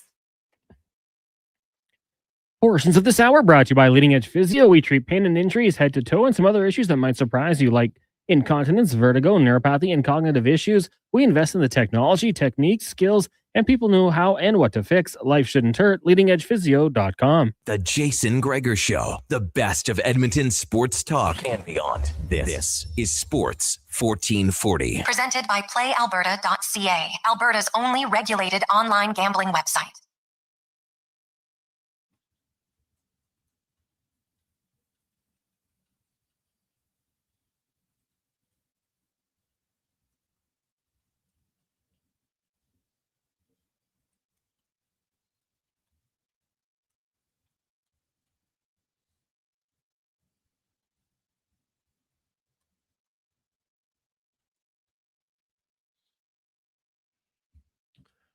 $3:25. We continue on Tuesday afternoon. Jason Gregor, Connor Halley, Sports 1440, sports1440.ca. YouTube, Facebook, X, and Instagram. Thanks for listening, watching. Also on Twitch. Say hi to the, I don't know, are they Twitchers? Not sure if that's the proper term. Cons, not on the Twitch box, but I don't know if people watch there or not. Maybe they do. I don't know. TikTokers. Is it Twitchers? Yeah. Declan's nodding his head. So there we go. Hello to those on the, is it the Twitch? I'm really aging myself now. I'm just kidding. I know it's not the Twitch. It's just Twitch, but we could call it the Twitch just for kind of a little bit of humor on Tuesday afternoon. And you know what? We are now into the week before the NFL and Super Bowl. Of course, next week will be, there's a media day and everybody comes in and the two teams arrive. They'll be in San Francisco. And I don't know, maybe our next guest will know this for sure as we get to our NFL report brought to you by Legacy Heating and Cooling, where the rates never change. No overtime charges. That's how you build a legacy at legacyheating.ca. Brian DiArdo from CBS Sports joins us once again. So, Brian, I will get him back in a sec, but I'm curious. I think it's true. Like, I know in the CFL, if it's in the West team gets the home dressing room. So I'm just going to assume that it's the same. And Brian's back with it. So, Brian, like the Seahawks, they take over the 49ers locker room. Is that correct? I don't know that. I as far as who's getting the locker rooms, I will say, and I don't know if you've seen this yet. If it's okay, I wanted to ask you what your thoughts are. It literally just came in that Bill Belichick is not going to be voted into the Hall of Fame this year. What? Yeah, that literally just came in, and it's kind of flabbergasted me. I did write that this could happen about a year and a half ago after Robert Kraft got shut out again. Now this is just a report from ESPN, so this is not official news. But the person reporting this, Seth Wickersham, was accurate in all of his reporting about Kraft not getting in, the Patriots owner in years past. And I believe this is factual, and I believe that Bill Belichick will not be voted into the Hall of Fame in his first year of eligibility. Yeah, and so basically they're saying that Bill, like I'm reading online here, they're saying that Bill Pulley, this is kind of like, this is your 1-year penance for Spygate. And so, you know what? You'll get in eventually, but you're going to have to wait a year. And you know what? If that's the reason, Brian, I'm kind of like, I'm not totally opposed. He's obviously going to get in, but if he has to wait a year, like that's a little bit of a message to say, hey, we didn't appreciate it. So I'm not actually totally opposed to that now that I read it, if that is indeed the reason why they did it. So, and this wouldn't be the first time that they've made somebody wait for reasonings beyond production. Terrell Owens most famously was not a first ballot Hall of Famer, even though his credentials obviously warranted that, because I think some voters were like, well, how valuable, how worthy is this guy of being first ballot if he, basically got himself booted off of 3 or 4 teams, at least 3 teams during his career for character problems. And then he was so disgruntled by the process that he actually did a Hall of Fame ceremony at his college, not Canton, Ohio. So, all right, I guess where I stand on all of this is I don't think there's much difference between being a first ballot. Like, do we really know who's Trip Almala, was he first ballot or second? I know he's a first ballot because I like the Steelers, but most people don't know that. So I think this is it's petty is what I say. I think it's petty. I don't hate it because I do think that there should be a price to pay for cheating. And I guess if the price is not going to be a first ballot it's like getting a fine, right? I mean, is Bill Belichick legacy-wise going to be dinged for not being first ballot? Absolutely not. But it does hurt in the time being, just like getting fined, I guess, would. Yeah. You know what? The only way it would turn out to be awful is if somehow Bill passed away between now and next year's ceremony, right? That would be the only one where you'd be like, oof. But you know what? Sometimes there's got to be consequences for your actions in certain situations. So, if he gets in next year and he waits for it, it's totally fine. This also just coming down, man. This is perfect timing to have you on the show. Yeah, it's been a lot the last minute or so. Yeah, the Denver Broncos decided, you know what? We're getting rid of our offensive coordinator, Joe Lombardi. He's out. Yeah, and that one's interesting to me because, they just came off the AFC Championship game appearance. Sean Payton calls the plays there. However, and I'm not as tapped into the Broncos as one of my colleagues, Jordan, and I was asking him about, what's the deal here? And he kind of shed light on the fact that they were really they were good on offense this year, but not nearly as good as their defense was. Their defense arguably was the best in football, like them in New England and Seattle. The offense was 14th in scoring. They were 11th to 16th in a lot of stats, which is good, but not good enough, I think, for Sean Payton, who was really hoping that Bo Nix in year 2 would get that offense into being top 5, top 10 in the league at a minimum. And I think a lot of their success was the byproduct of late game rallies after they were stagnant most of the game. So, as we all know, some of that's not his fault. J.K. Dobbins had that injury and their running game really never recovered from that. But obviously, being middle of the road on offense are a little bit better. Now, all that being said, Sean Payton, shame on you for not kicking the field goal to make it 10-0 in the AFC Championship game, knowing the weather was coming. So that's on you, buddy, not Joe Lombardi. Yes, 100%. With all the technology, everybody knew that storm was coming. It wasn't like, oh, geez, we didn't know where this came out of. And you always, hey, take the points. You're going in a game where you're like, hey, you don't think that your team is going to be that dominant. So you take the points. Now, who knows what they still might have lost in overtime. Who knows what would happen? Right. We'll never know the what if game, but we do know that had you got a field goal there, the outcome would have been different for sure, because the Patriots either would have gone to overtime or the Patriots would have had to score another score to beat you. I'll say this, Jason, on that. Might be a little too hot of a take. That's almost a fireable offense, in my opinion. That is uncalled for. You have a quarterback who hasn't thrown a pass in a meaningful game in 2 years, and you have a chance to go up 10-0 with that defense, knowing that weather is coming. Even the analytics said to kick the field goal. So even if you're one of these people that likes analytics, that they were calling for the field goal. So I know you're not going to fire Sean Payton for this, but a lot of coaches have been fired for less, including Sean McDermott. Yeah. Well, yeah, very, very fair. What did you make of that fire? I see it on both sides. I look and say, hey, you know what? being good. We'd never be able to get over the hump. And you know what? If we want to bring it back, maybe it'll change. Maybe it won't. I don't know. What did you make of that decision by the Bills? And then proverbially now the announcement of who's going to replace him. I feel better about it now that who they're going to replace, because I feel like ever since Joe Brady was with LSU 6 years ago, his name has been floated as a potential head coach, and I think now he finally gets that chance. So I think the fact that they're like getting kind of a young up-and-comer who's familiar with that team, obviously being the OC the last couple of years, being with them and helping Josh Allen and that offense, and I think he really found his footing this season as their play caller and has really helped get couple of the best years of Josh Allen's career, not to mention James Cook really becoming arguably, a top, 3 running back in the league. Well, he's definitely top 3, arguably the best. And so I feel better about that. But in general, though, I don't love that, we're firing a coach that was 73-27 the last 6 years.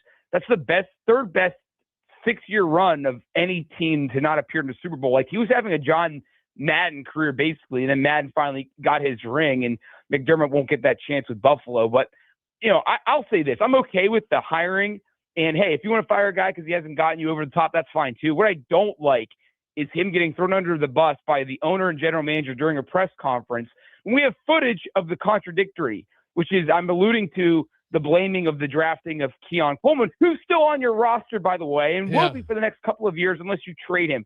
That was like watching Comedy Central when I wasn't sure if what I was staring at was real. And so the optics of it, I don't like, but the overall decision, I don't really mind. Yeah. It's, and that's fair, but you're right. Like, sometimes the reasoning, like, don't go too in depth in your reason if you're going to contradict yourself. Just say, you know what, we felt we need to go in a different direction. End of discussion. Move on. Because that's basically what you've decided, right? And that would be the truth. We just decided it was time to go in a different direction, and you move on. Can I say one thing real quick, Jason, too? I just feel like now that the noise from the social media has really started to dominate what teams are actually doing. And I believe that because I think the Bills called that press conference and had to explain themselves because of the noise. And then you saw the Steelers. There was such blowback from the Mike McCarthy hire that Art Rooney, the president, had 2 one-on-one interviews before even the press conference. And they're really going overboard trying to sell this hire to the fans. And so I just wonder where we're going, especially in the NFL, if teams continue to listen to their fan base, or at least that's how it's projecting to me. What'd you make of the Steelers? They never now this one obviously didn't. This was supposedly the coach's decision and Mike Tomlin to move on, and maybe it's not a surprise to me because that organization doesn't just fire coaches on a whim, right? 3 coaches in like decades. What is it, 70 years or something like that? I can't remember the exact number. But what do you make of Tomlin out and his replacement? And do you think that guarantees that Aaron Rodgers is going to come back because it's Mike McCarthy? So I'll start with saying I think that Tomlin's departure is weird because I was at that game when they lost, and he even said during the post-game press conference, he was asked more of a big picture question. He said, "I'm not in that mindset today, but next time we meet, I will." Well, we never had that next meeting. He left, and unlike his 2 predecessors, Nolan and Cowher, there was no goodbye press conference. He met with Art Rooney, the second. Then he met with the team, told them what he was doing, and left.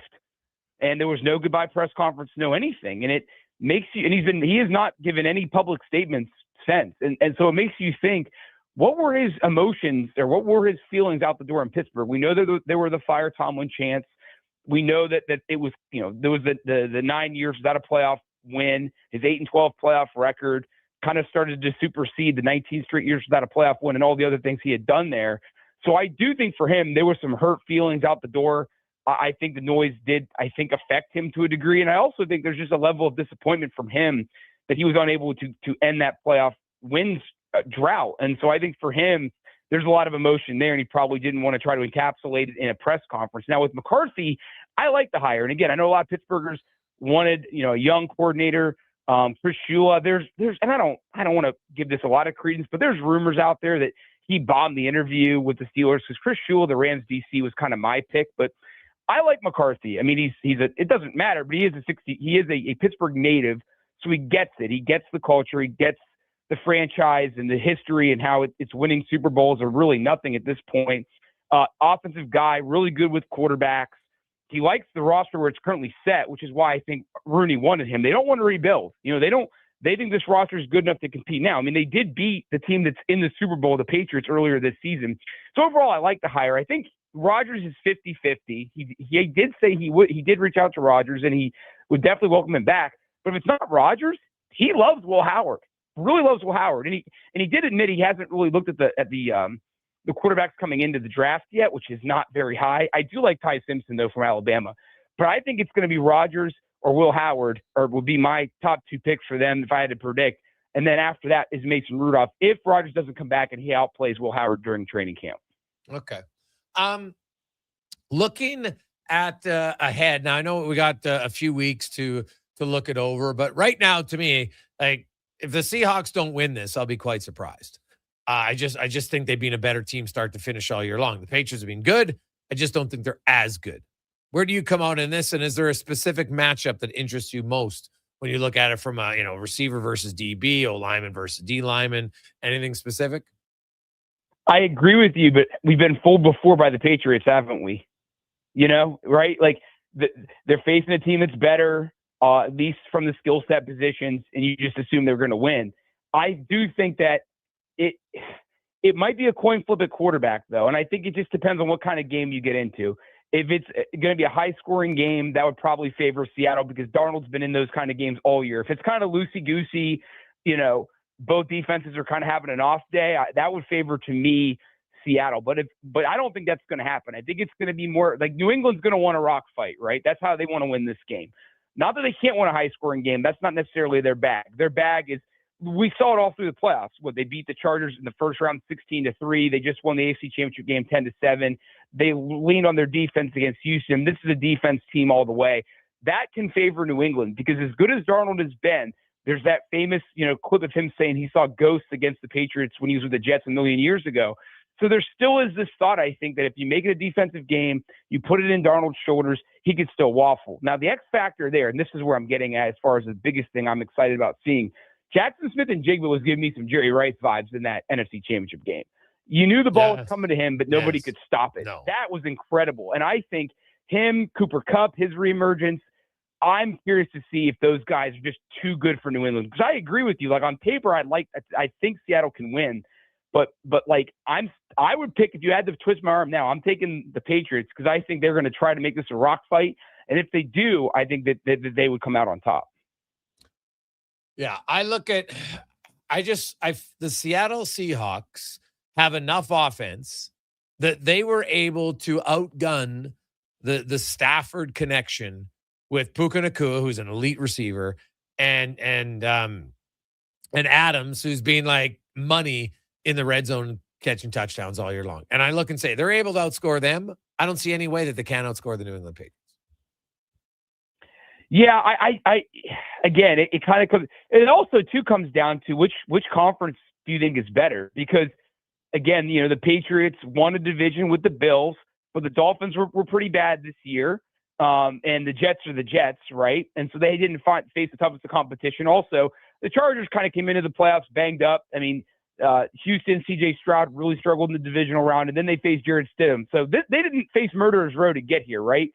You look at the Rams, they beat the Seattle. I haven't even given the Rams a pass. The Rams were my Super Bowl pick all year long in the NFC, and they were a very deserving team. So I think from a battle-tested standpoint, Seattle is much more battle-tested. I do think that makes a difference in a Super Bowl. To me, this is like a Mike Tyson fight. If anybody remembers Mike Tyson, and Mike Tyson in this situation is the Seattle Seahawks. If they come out and they just are swinging like fury, like against their game against the 49ers in the division round. If they come in like that, it could be a knockout by the second round or second quarter, maybe third quarter, and the game won't matter in the fourth.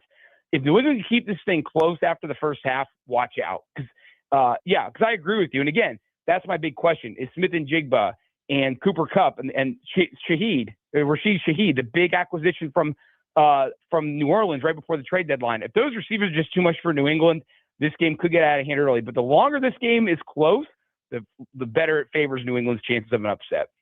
All right. Brian, of all the coaching hires, which one do you like the most so far this year? Well, that's a great question. I like Mike McDaniel as OC. I know that's not a head coach hire. I like the Jesse Mentor hire with the Ravens because I think they needed maybe some fresh blood. Now, conversely, I do like Harbaugh to the Giants, but I don't think it's going to matter as long as Joe Schoen is still or shine. I don't even know how to say his name. As long as he's the general manager, I don't know how successful they're going to be. I found that press conference fascinating because Schoen had to address the fact that Harbaugh now contractually gets final say in all personnel decisions, and he basically said, well, I'm not really worried about what's written on paper. That's a red flag to me. When you've got the GM basically, downplaying what's written in a contract. And there were a lot of, I think, kind of behind the scenes rumblings with him and Harbaugh. I think it's a great hire. I think Harbaugh can bring stability and kind of get the Giants, as far as personnel and some of the other things they do with logistics and whatnot, can kind of get them to the level of the Ravens and some of the other franchises that have been more successful in recent years. But again, a head coach can only do so much. I don't think him and Schoen are in it for the long haul. I think Schoen's going to leave at some point. Harbaugh's going to be able to get his guy. When he does, I think he could turn the Giants around. All right. Brian, great stuff, buddy. We appreciate it. We'll talk to you again next week. Yeah, sounds great. Thank you. There you go. That's Brian Diardo from CBS Sports. And some NFL news today. And we'll get into it. And I'd be curious where you as fans, where do you come out on first year eligibility, second year out? Does it really matter? Because we could go through the list of players and how many people know who's a first or second year or third year eligible person in the Hall of Fame. Does anyone say, hey, so-and-so's in the Hall, he was a first year eligibility guy? I don't recall anybody saying that. So does it really matter? So could this be you send a message that ultimately, it delays the process for a year, but doesn't change the outcome? We'll discuss it next on The Gregor Show, presented by PlayAlberta.ca. Bracelli hockey fans, your partner in power just skated onto the ice. EWEL.ca, the new e-commerce website for electrical wholesalers Edmonton, is ready for the power play 24/7, 365. UL skates to where the puck will be in 5 years. Now that's forward thinking. Killer selection, slamming products from the best brands, and legendary service. Don't sit on the bench. Get your account today at EWEL.ca and win that project. Plug into your partner in power. Get an EWEL.ca account today. Hey, Edmonton, did you know a local Play Alberta winner scored over $500,000 on Mega Jackpots Ocean Bells? Think about the season tickets you could lock down with that kind of cash. From major casino winners every hour to jackpots worth millions and hundreds of popular games to money that stays in the province, there's never been a better time to sign up for Play Alberta. Download the app today to get started with casino, sports, and lottery all in one app. Must be 18 plus to play. When you gamble, use your game sense. Come for Canada's largest trade shows, the biggest names in entertainment, exhilarating sporting events, and more. And stay for the experience at the Edmonton Expo Centre. Looking for the perfect place to host your next big event? From trade shows to galas, meetings, and concerts, the Edmonton Expo Centre has the space, event expertise, and service to make your next event unforgettable. With over 522,000 square feet of flexible event space, in-house catering, and operational expertise, they bring your biggest vision to life. Learn more at EdmontonExpoCenter.com today. A Saskatchewan boy who grew up loving and playing sports. At least we think he grew up. Listen to Kevin Carius weekday mornings from 7 to 11 on Edmonton's home for sports. Sports 1440. Craving a dining experience that rises above the rest? Head to Summit Restaurant, nestled in the heart of the Silent Ice Center, and just minutes from South Edmonton Common. Savor Summit's exceptional house-made pizza, delectable entrees, and expertly crafted cocktails, all served in a stylish, modern atmosphere. For a casual meal or a special night on the town, Summit Restaurant offers a straightforward yet refined experience, where every bite and sip reflects our dedication to quality. Elevate your dining experience. Visit Summit Restaurant tonight. Hey, sports fans, we've got a clear choice for you. At Crystal Glass, we provide customers with the perfect glass for any job. From home to auto and even commercial, installation or repairs, we're your team. Call 310 Glass or visit crystalglass.ca. Crystal Glass. Missioner Allen Auctioneering's Calgary, Edmonton, Winnipeg Public Unreserved Heavy Truck Auction is this Thursday at 9 a.m. with Tridum, tandem, and single axle trucks, including tractors, decks, dumps, plows, man lifts, pickers, refuse trucks, and more. more. Info at maauctions.com. Your fantasy football league sucks. Why? Oh, we've got 7 painfully accurate reasons. And don't worry, we've got fixes too. Visit fantasytoilet.com for all the tools and hilarious awards to make your fantasy league suck less. Missioner Allen Auctioneering's Calgary, Edmonton, Winnipeg Public Unreserved Equipment Auction is this Friday at 9 a.m. featuring graders, forklifts, wheel loaders, man lifts, mini excavators, skid steers, telehandlers, plus commercial trailers and sea cans. Info at maauctions.com.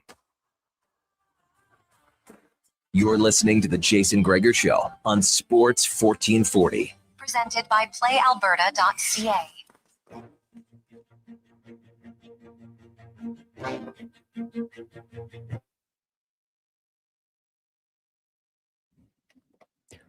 Portions of this hour brought to you by UL. Get your power play amped up with UL, supplying the City of Champions and Alberta with quality electrical gear since 1975. UL.ca is your partner in power. This is Sports 1440, where Edmonton talks sports. On YouTube, Facebook, and X. Here's Jason Gregor. Brought to you by playalberta.ca.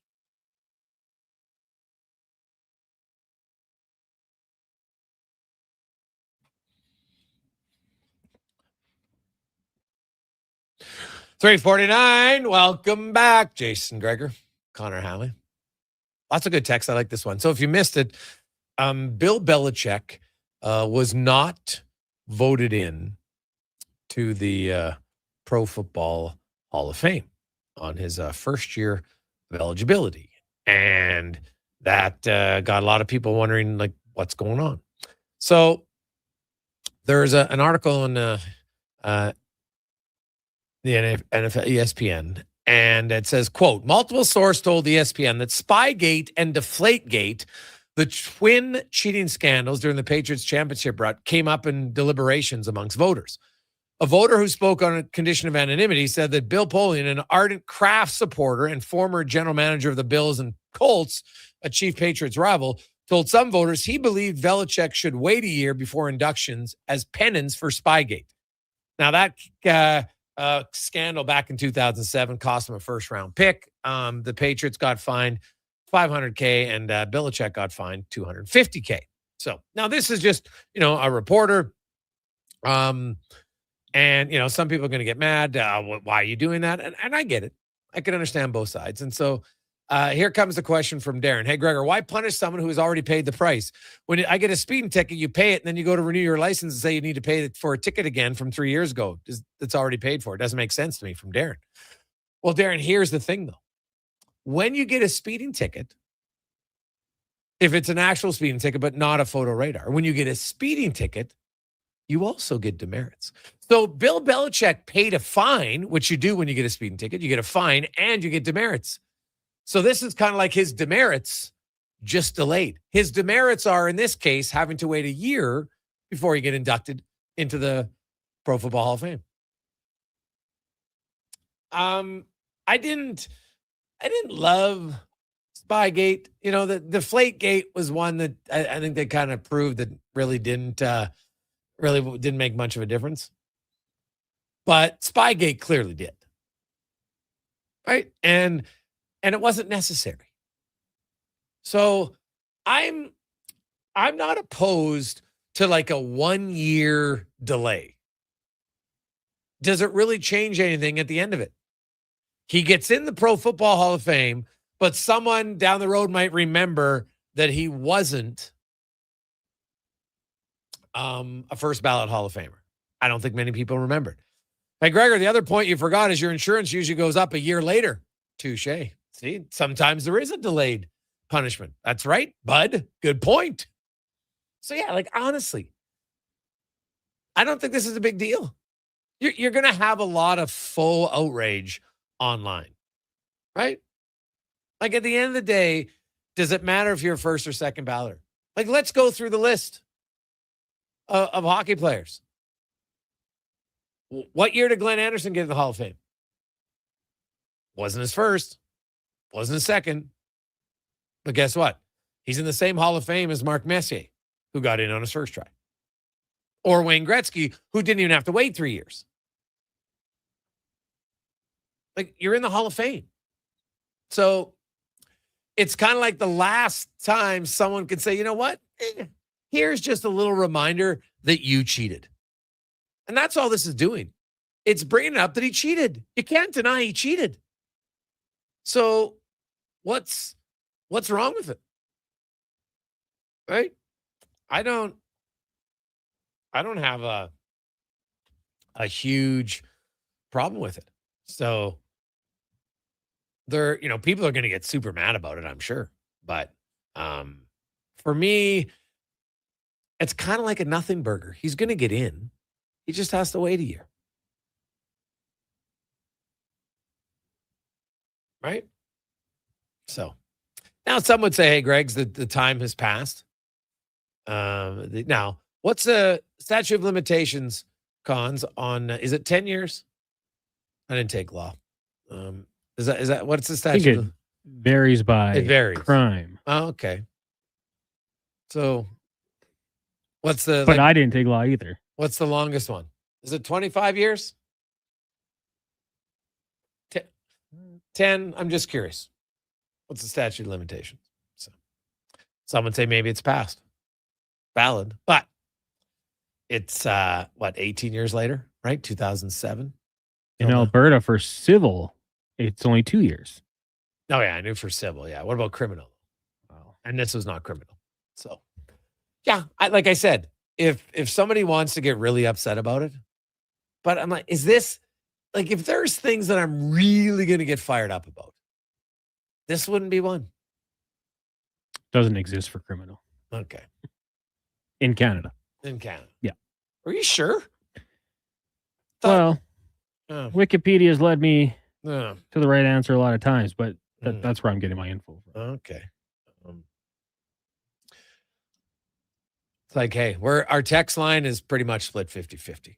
Some are like, yeah, love it. Others are like, this is terrible. It's a power trip. And, the voters, hey, they got power. No question. Now, it is interesting that, and I'll say this. If indeed it's true, Connor Halley, I would hope that Bill Polian would say, you know what? This is what I said to people. Now, the other voters, I can't make you vote the way you want to vote, right? Like you can, it's no different than when you present that, okay, I'm going to present Connor Halley into the San Diego/LA Chargers Fan Hall of Fame, right? I can recommend them to go in, but the other people still have to decide on their own accord who's going to get a vote, right? It's no different. I'm on the Edmonton Oilers Ring of Honor voting committee, right? And so each person, okay, when you come there and you don't talk in advance, so some years you might have 6 people with the same name that they want to put in. So it's not like you're going to get 12 names, right? So you come there, this is who I want to put in and this is why, and you read out your recommendation and why you think they're deserving. That's all you do. I don't go afterwards and say, hey, you're going to vote for my guy? I think you should vote for my guy. So if Bill Polian said, hey, I think there should be a waiting period, then the other voters still had to vote for it. So I don't blame Polian for bringing it up if that's what he believed. It's still on all the voters to have to say, you know what? I agree with Bill or I disagree with Bill. It can't just be him, right? He only has one vote. Everybody else has it. So, and honestly, I don't think it's going to matter at the end of the day. Bill Belichick will stand up there and away they go. So.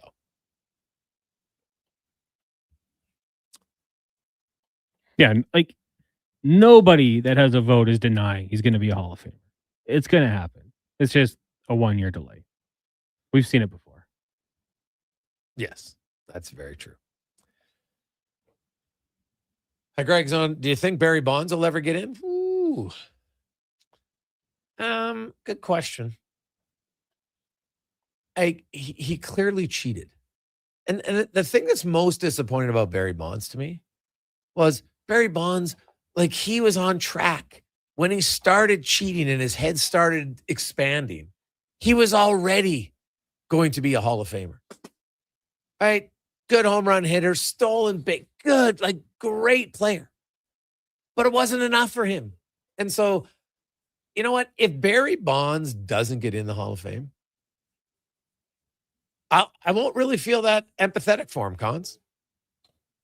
No, I mean, he did it himself, right? Yeah, it's like no one forced him to take the syringe or the cream or whatever he used and take it. No one made him do it. That was his choice. And it wasn't a one-time thing, right? So if you know what, let's say you're driving your vehicle and suddenly you text someone stupidly while you're driving, right? And you crash, whatever, you got to pay. Like that's a one-time really dumb decision. But then if the next week you're back in your car and you're texting, well, then you're an idiot. Right? We all make mistakes. But Barry Bonds over and over and over and over kept taking steroids. It wasn't like he did an injection once. Okay, that wasn't the case. He made a conscious choice to do it over and over again over multiple years.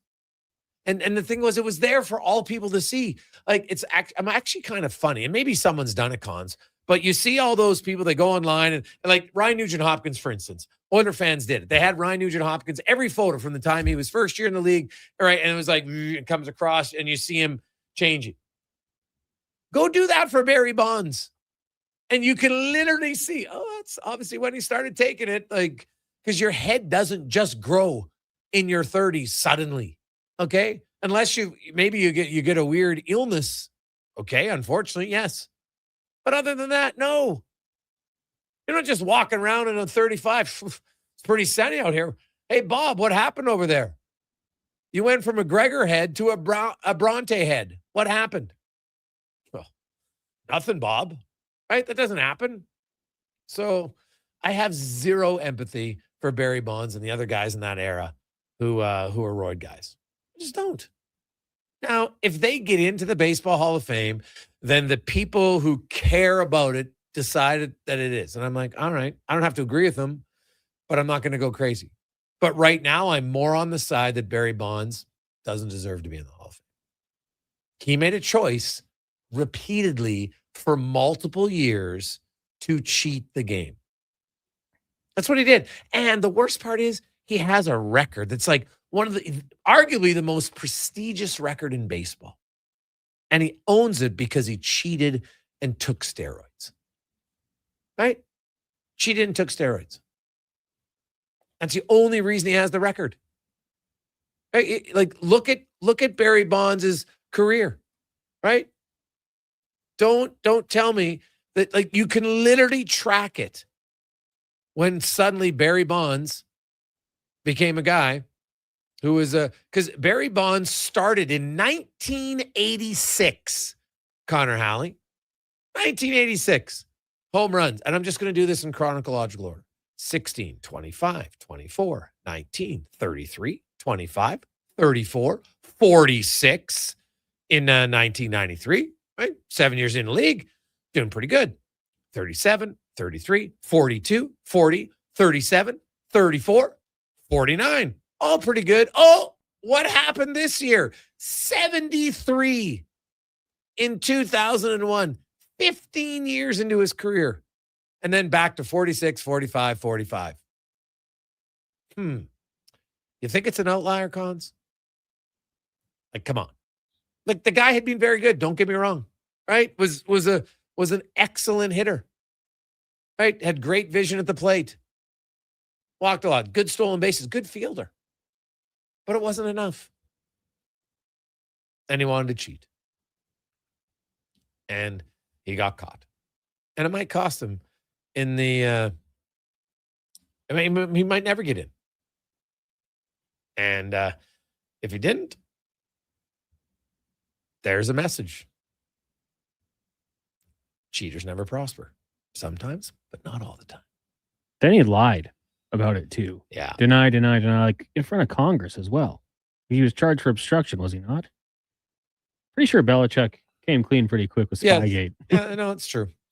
Gregor, by this logic, Ekblad shouldn't have been allowed to play in the playoffs because they're getting busted too. Tug speed. Hey, Tug, I have said this many times.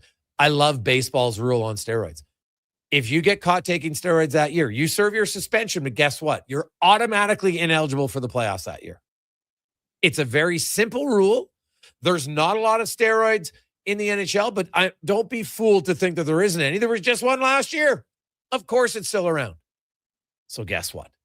It's a very, very simple change. 20 game, whatever the suspension is, I don't care. But you get caught that year, you're ineligible for the playoffs for your team. Done.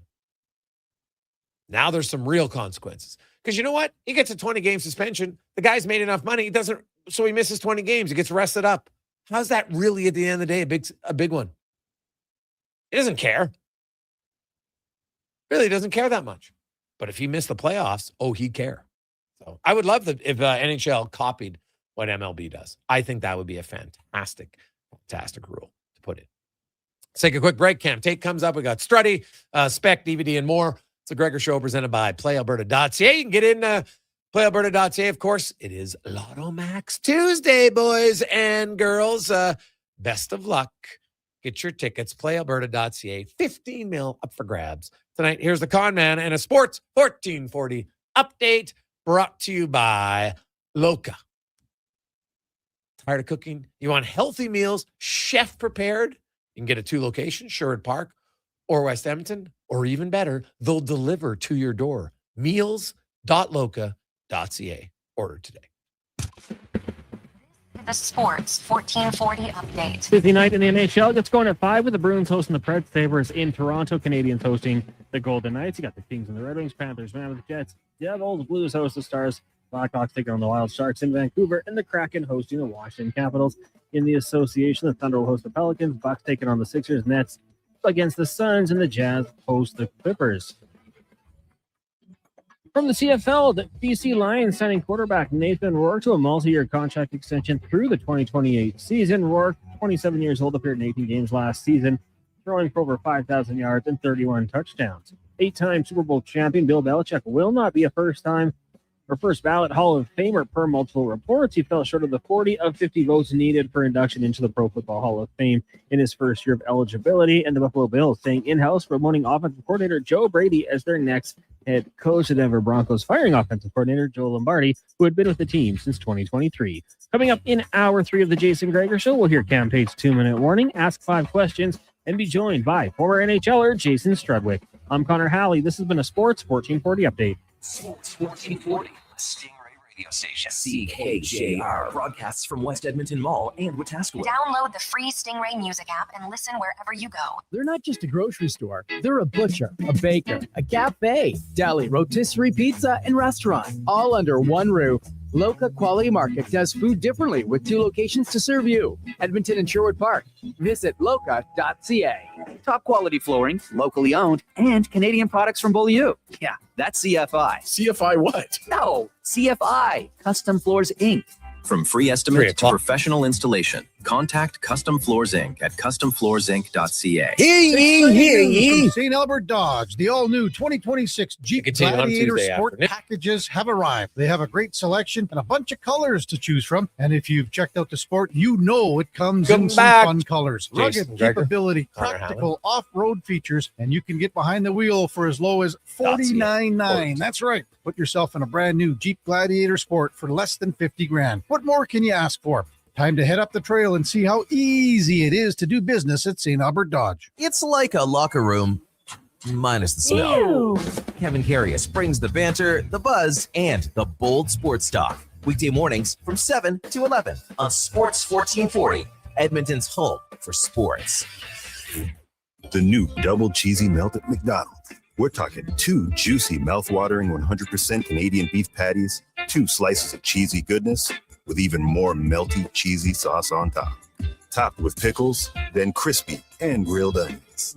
The way it all comes together, you don't just eat it, you melt into it. The double cheesy melt, only at McDonald's. For a limited time only at participating McDonald's restaurants in Canada. Whether you're a craft beer connoisseur or more of a wine aficionado, there's always something new to discover at Sherbrooke Liquor, a unique, family-owned, independent liquor store. The selection? Incredible. The non-alcohol section is also very impressive. Sherbrooke Liquor, expert, knowledgeable staff with a passion for unique finds. More than just a liquor store, we're a community. Alberta's best, the one and only Sherbrooke Liquor. wine, spirits, and oodles of beer. Visit SherbrookeLiquor.com. At Fountain Tire, sounds great. Thank success you. is a team effort. They're committed to their team members and their customers, and that means treating your vehicle like it's their own. I will get him back in a sec, but I'm curious. I Whatever the think road brings ahead, they're on it with you. Visit that, FountainTire.com today. it's the same. And Brian's back with. So, Brian, like the Seahawks, they take over the 49ers locker room. Is that Bold opinions, big personalities, and Edmonton's fiercest fans. This is your turf. This is Edmonton's sports leader, Sports 1440. Legacy Heating and Cooling offers no payments and no interest for 1 year on your new furnace. So when you wake up to no heat, Call Legacy. Call Legacy. if you need it immediately with no overtime rates, if you need it immediately and want to combo it with AC, Call Legacy. Call Legacy. no payments and no interest for 1 year on your new furnace. It could only be Legacy Heating and Cooling.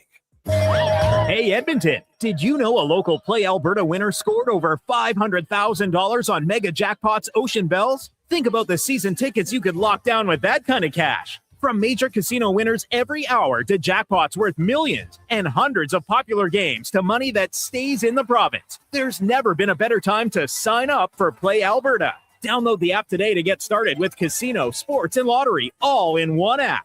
Must be 18 plus to play. When you gamble, use your game sense.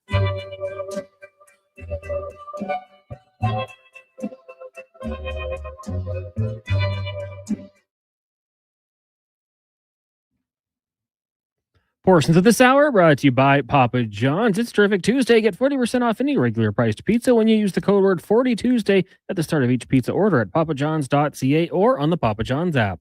This is Sports 1440, where Edmonton talks sports. On YouTube, Facebook, and X. Here's Jason Gregor. Brought to you by playalberta.ca.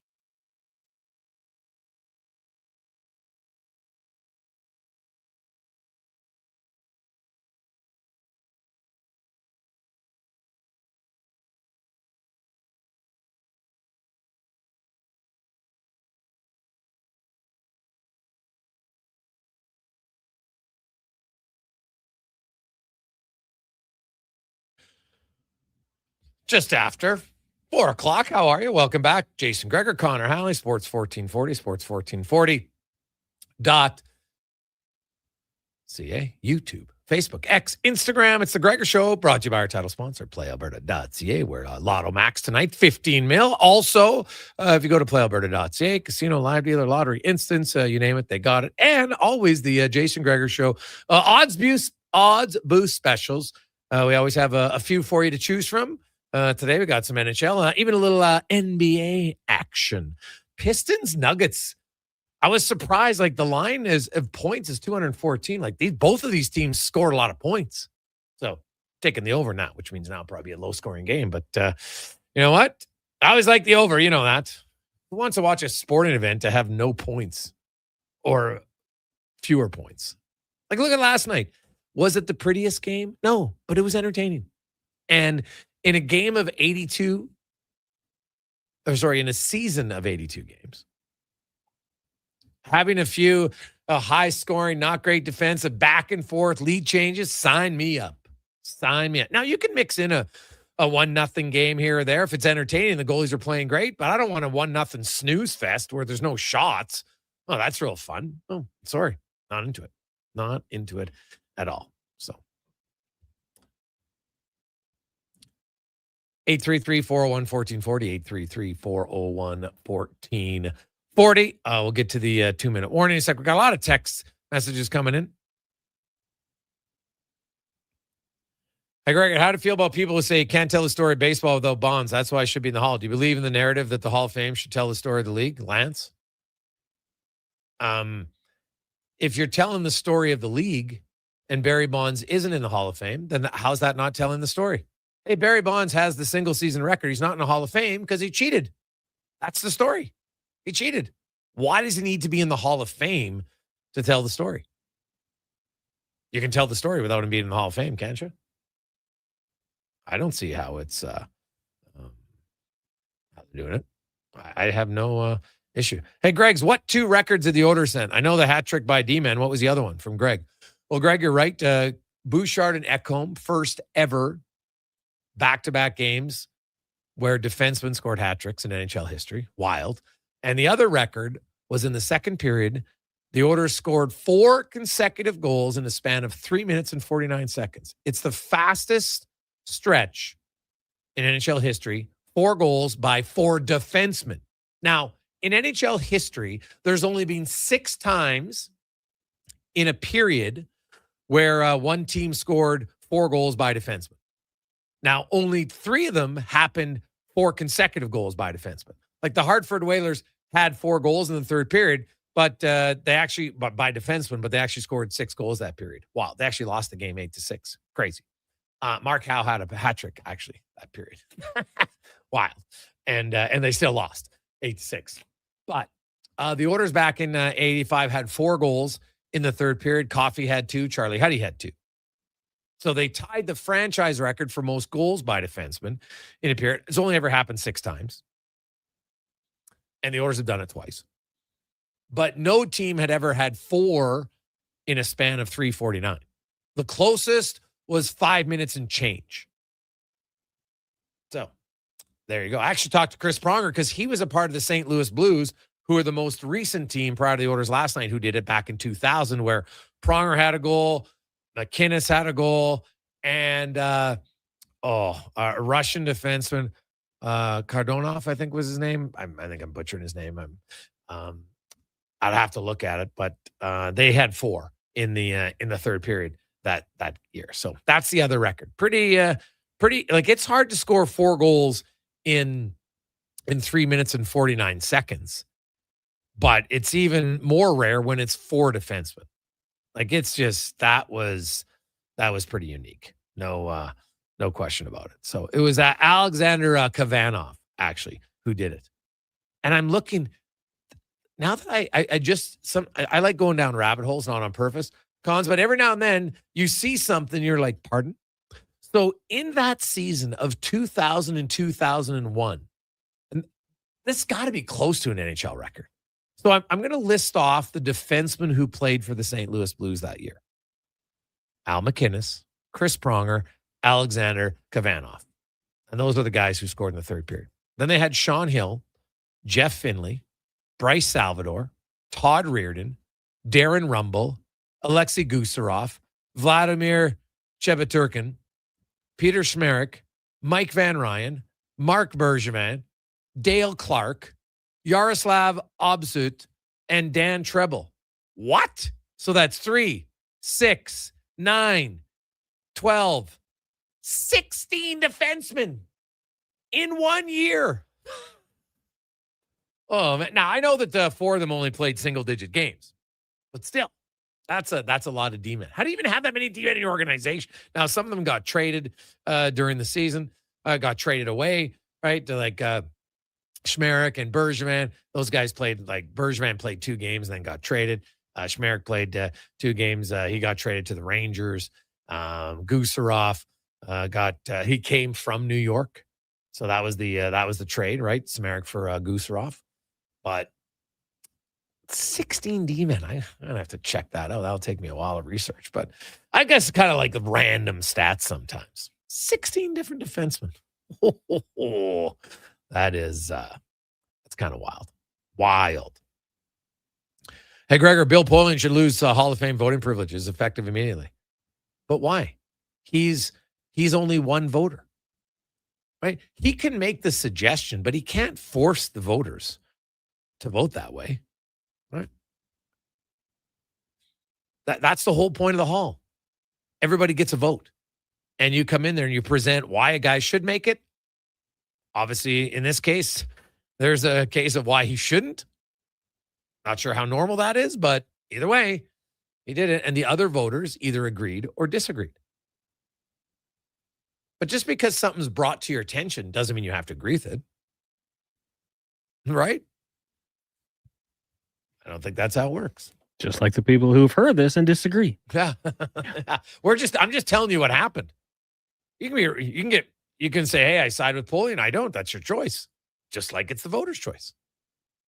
So you know what, though, Gregor, really, the Bill needs to focus on the Tar Heels anyways, so it's okay.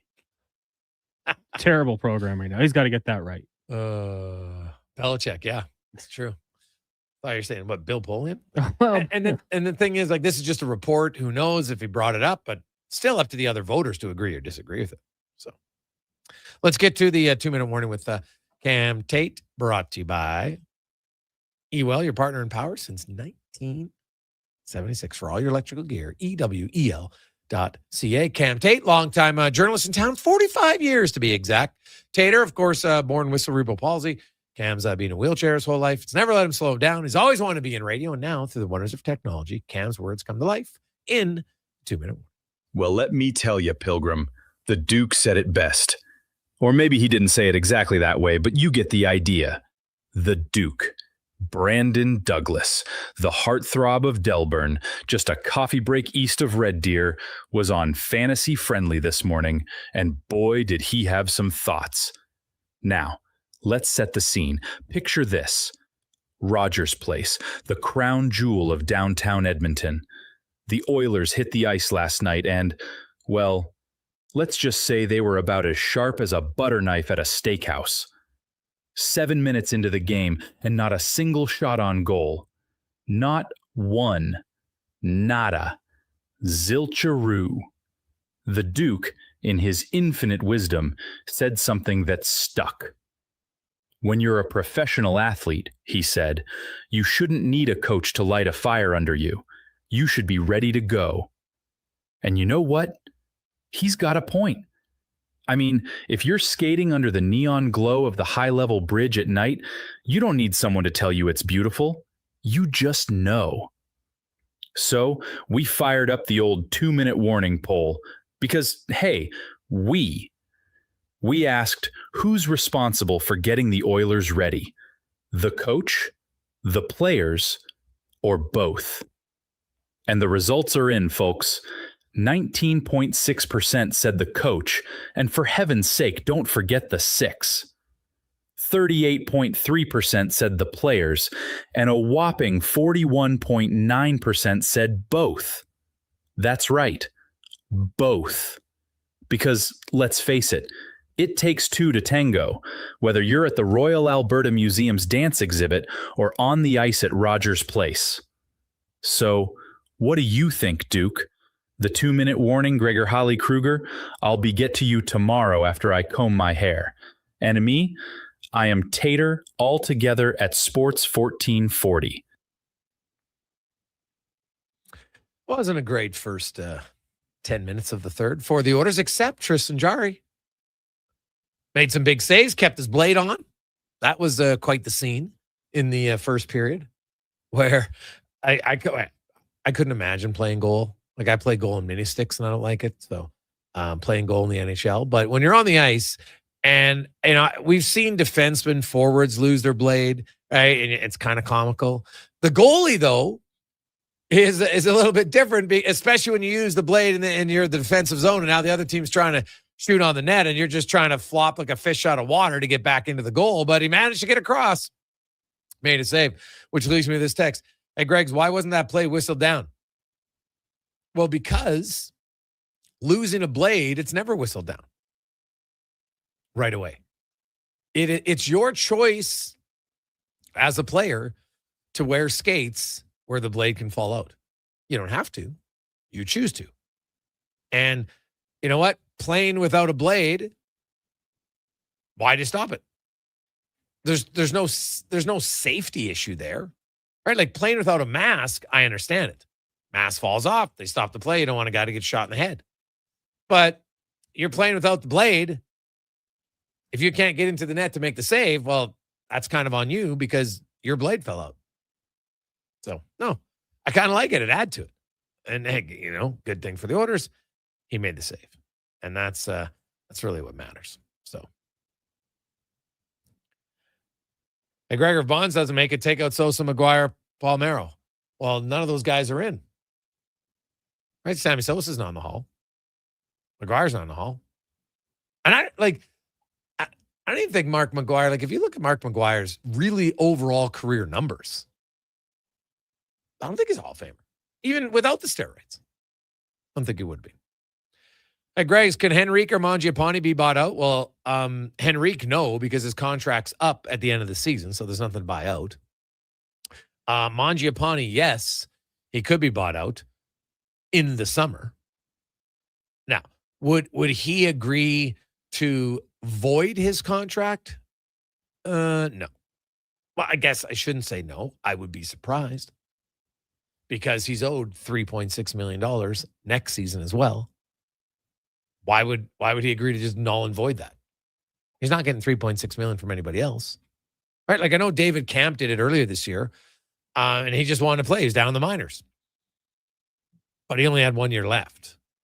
So, no, neither one is. Well, first of all, Henrique's contract is done at the end of the season, so there's no reason to buy him out at that point, and you can't do it now. I actually talked to Adam. He is. He's feeling good. His finger where he broke it, it's on his index finger, just on the front of it. If you're watching on YouTube, right here on the top, kind of. I guess if we want to say we have two knuckles on our finger, Con, there's the top one, and then there's one kind of like in the middle of our finger, right in between there. That's where it got broken. And he's been skating now for the last week, and he's quite excited that when he gets back, he'll have a full week of practice, which will be good because the Oilers are scheduled to come back to start skating on the 18th of February. So there you go. That's the update on Adam Henrique. We'll come back. Jason Strudwick joins us. It's the Gregor Show presented by PlayAlberta.ca. Hi, Mike here from Northgate Chevrolet Buick GMC. Happy New Year. I just wanted to take a moment to say thank you. Thank you for everything in 2025. With your help and your support, we fed almost 500 families. We donated to various charities in the Edmonton area, and we're going to do it again in 2026. Please stop in and see us today, 13215 97th Street, or visit us online at northgategm.com. You're in Northgate country. Does your New Year's resolution include saving money? Then don't miss the store-wide inventory clearance at the Bridge. Save up to 70% off in-store clearance items. Buy more, save more on bedroom and dining furniture. Up to 25% off. Save on select major kitchen appliances. Plus, buy 2 or more and save the tax. Finally, a resolution you can keep.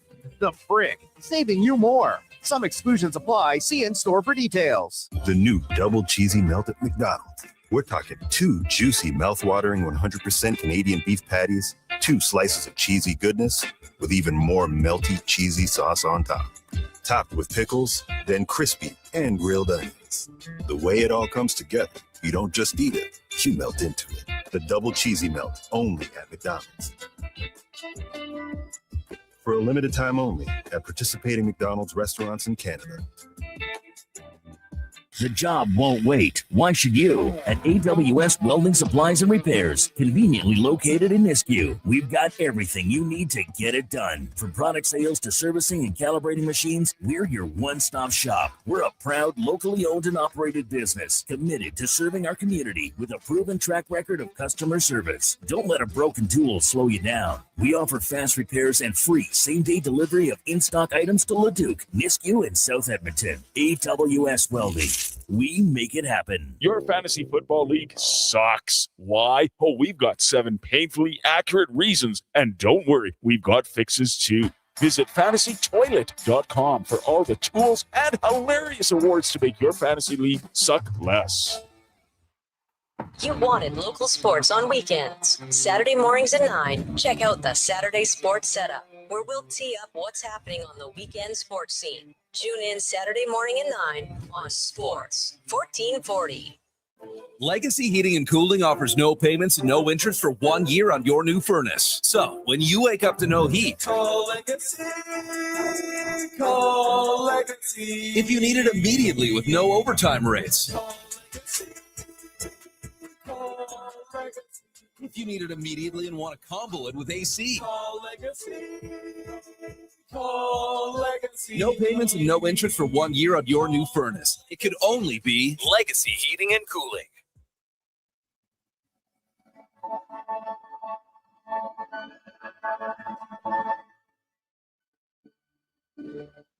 Portions of this hour brought to you by Japa Machinery. Did you know that Japa offers in-house and on-site heavy equipment service? Rain or shine, Japa Service Department is here for you. Visit japamachinery.com for all the details. The Jason Gregor Show, the best of Edmonton sports talk and beyond. This is Sports 1440. Presented by PlayAlberta.ca, Alberta's only regulated online gambling website.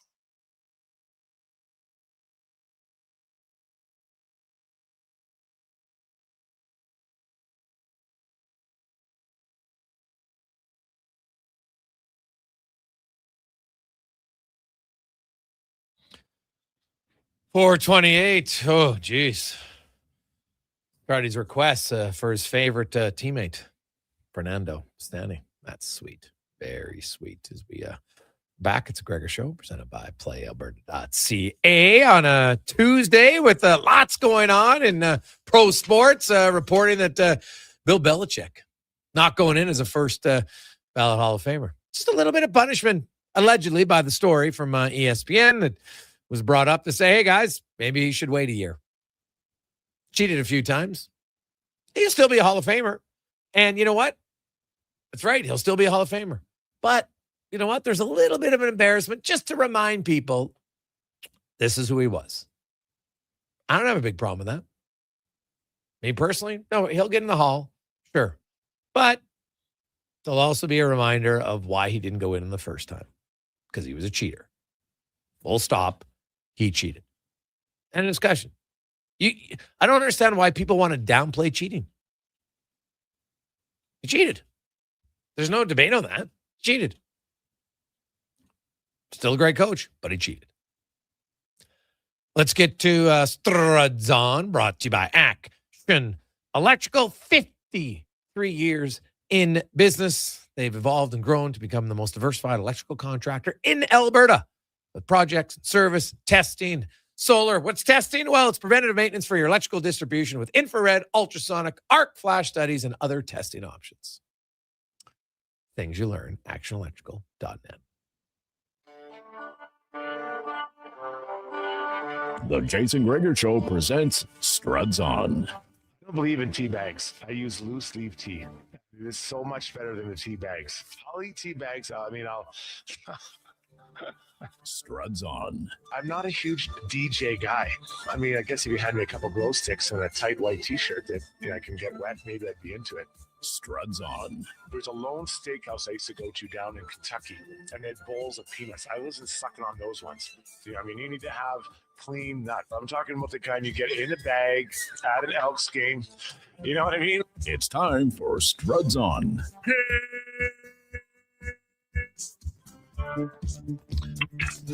Struddy, how you doing? Good. How you doing today, buddy? Oh, I'm pretty good. Give me your thoughts quickly on the Belichick 1 year having to wait. I haven't even heard. What, that just come down? Yeah. He's not. He's basically now. The report is like he didn't get voted in for the Hall of Fame his first year, and they're saying that Bill Pullen said, "Hey guys, maybe you should make him wait a year." It's kind of a punishment for spiking because he was never suspended for it. So there you go. This is his 1 year of Hall of Fame induction suspension. Basically what it is. Oh man, I don't know. I guess, but I mean, is he not a Hall of Famer at the end of the day? In my opinion, I believe he is. Yeah. So let him in. Like I guess I don't know. Does it really make a difference? I guess you're trying to send a message to everyone to be good. Yeah, I think that's what the message exactly is. Don't cheat. Right? Yeah. Don't cheat. You have kids. Yeah. Right? You tell them not to cheat. But he's still going to get in there, right? Like he's still getting in. Okay, like, but guess what? It's no different than when you punish your kids. It doesn't mean they don't get to do something again, but there's a punishment before they get to do it. Yeah, I don't know. Are you gonna? I know what you're saying, but I don't know. What he did. Yeah, I get it. It was cheating, but he still is a Hall of Famer, so he's still going to get in the year. So it's like a formality, right? It was just like, here we are. I mean, that's why I think it's great, right? That's why I think it's great because he's still going to be a Hall of Famer. No one debates it, but he has a little bit of punishment not going in, and there's a little bit of like, hey, we'll just remind you why you didn't go in the first time. Yeah, consequences to your actions, right? It's like when you're coaching Struts. I'm sure at some point a kid misses a shift or two. Certain consequences, right? It happens. Yeah. It happens. No, there are consequences, I guess. Yeah. I mean, I hear you. I don't know. I could have gone either way. This isn't something I would have thought to go off on, but agree. I guess your point's right. I mean, I'm not really passionate about it, which is surprising because usually I'm pretty strong. Like the guy, remember when I argued with the guy that didn't give, was it Derek Jeter or Mariano Rivera didn't get a perfect vote? I think it was Derek Jeter. Yeah. And who is this guy? Is he or is he not a Hall of Famer? What point is this guy making? That bothered me. That really got to me. I do remember that. You're fired up. I like it.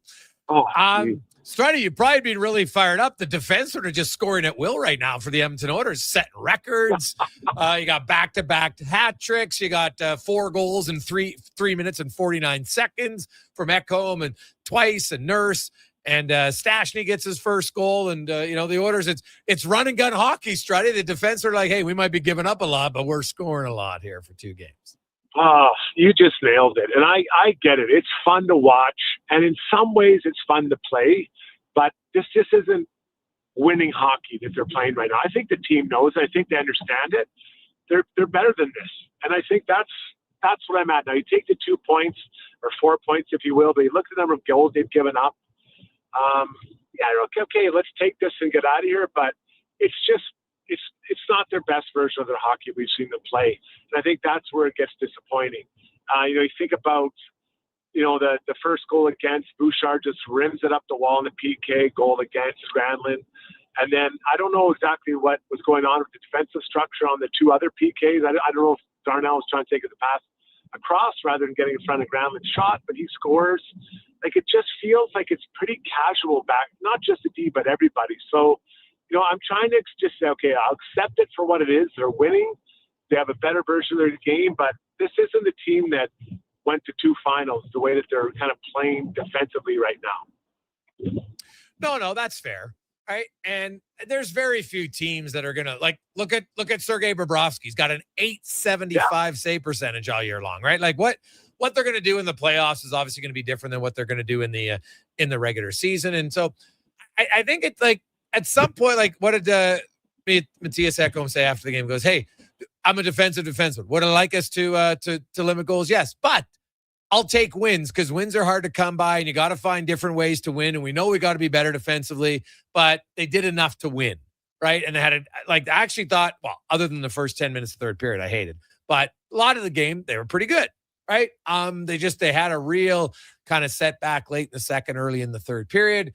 And, probably in the regular season, started, you played. And as much as you'd like to tell yourself that you want your team and you want to be, I'm focused, I want to play good every night, it just doesn't seem to happen, right? For any team. No, and that's fair. I'm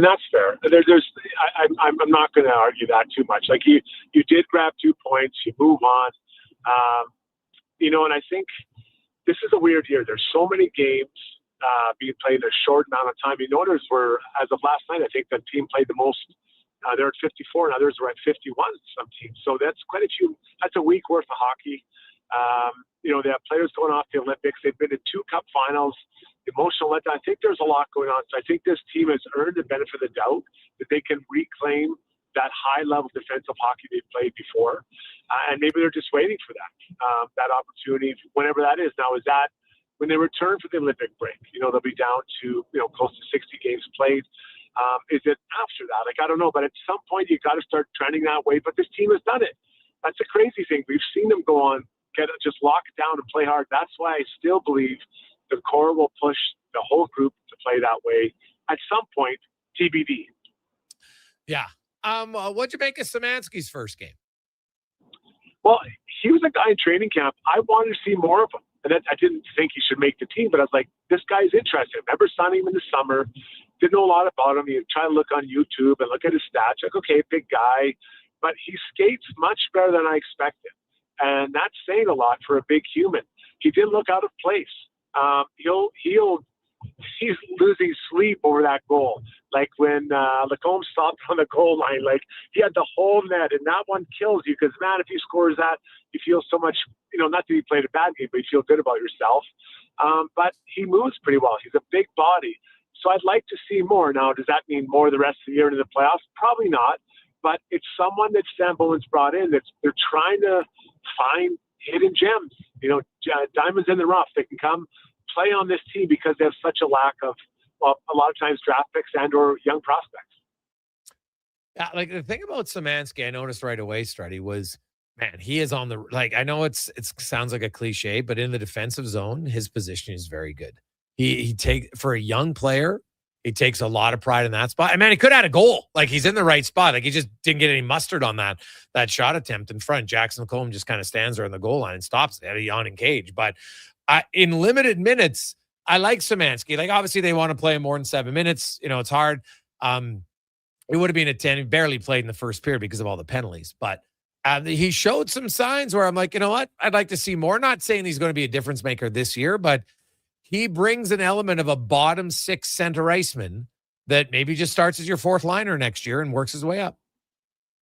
Do you know what he's like on the faceoffs? Like, have you seen that? Have you seen that info down? Yeah, it was good. He was 75% last night. I know it's only 4 faceoffs, but he won 3 out of 4. That's pretty good.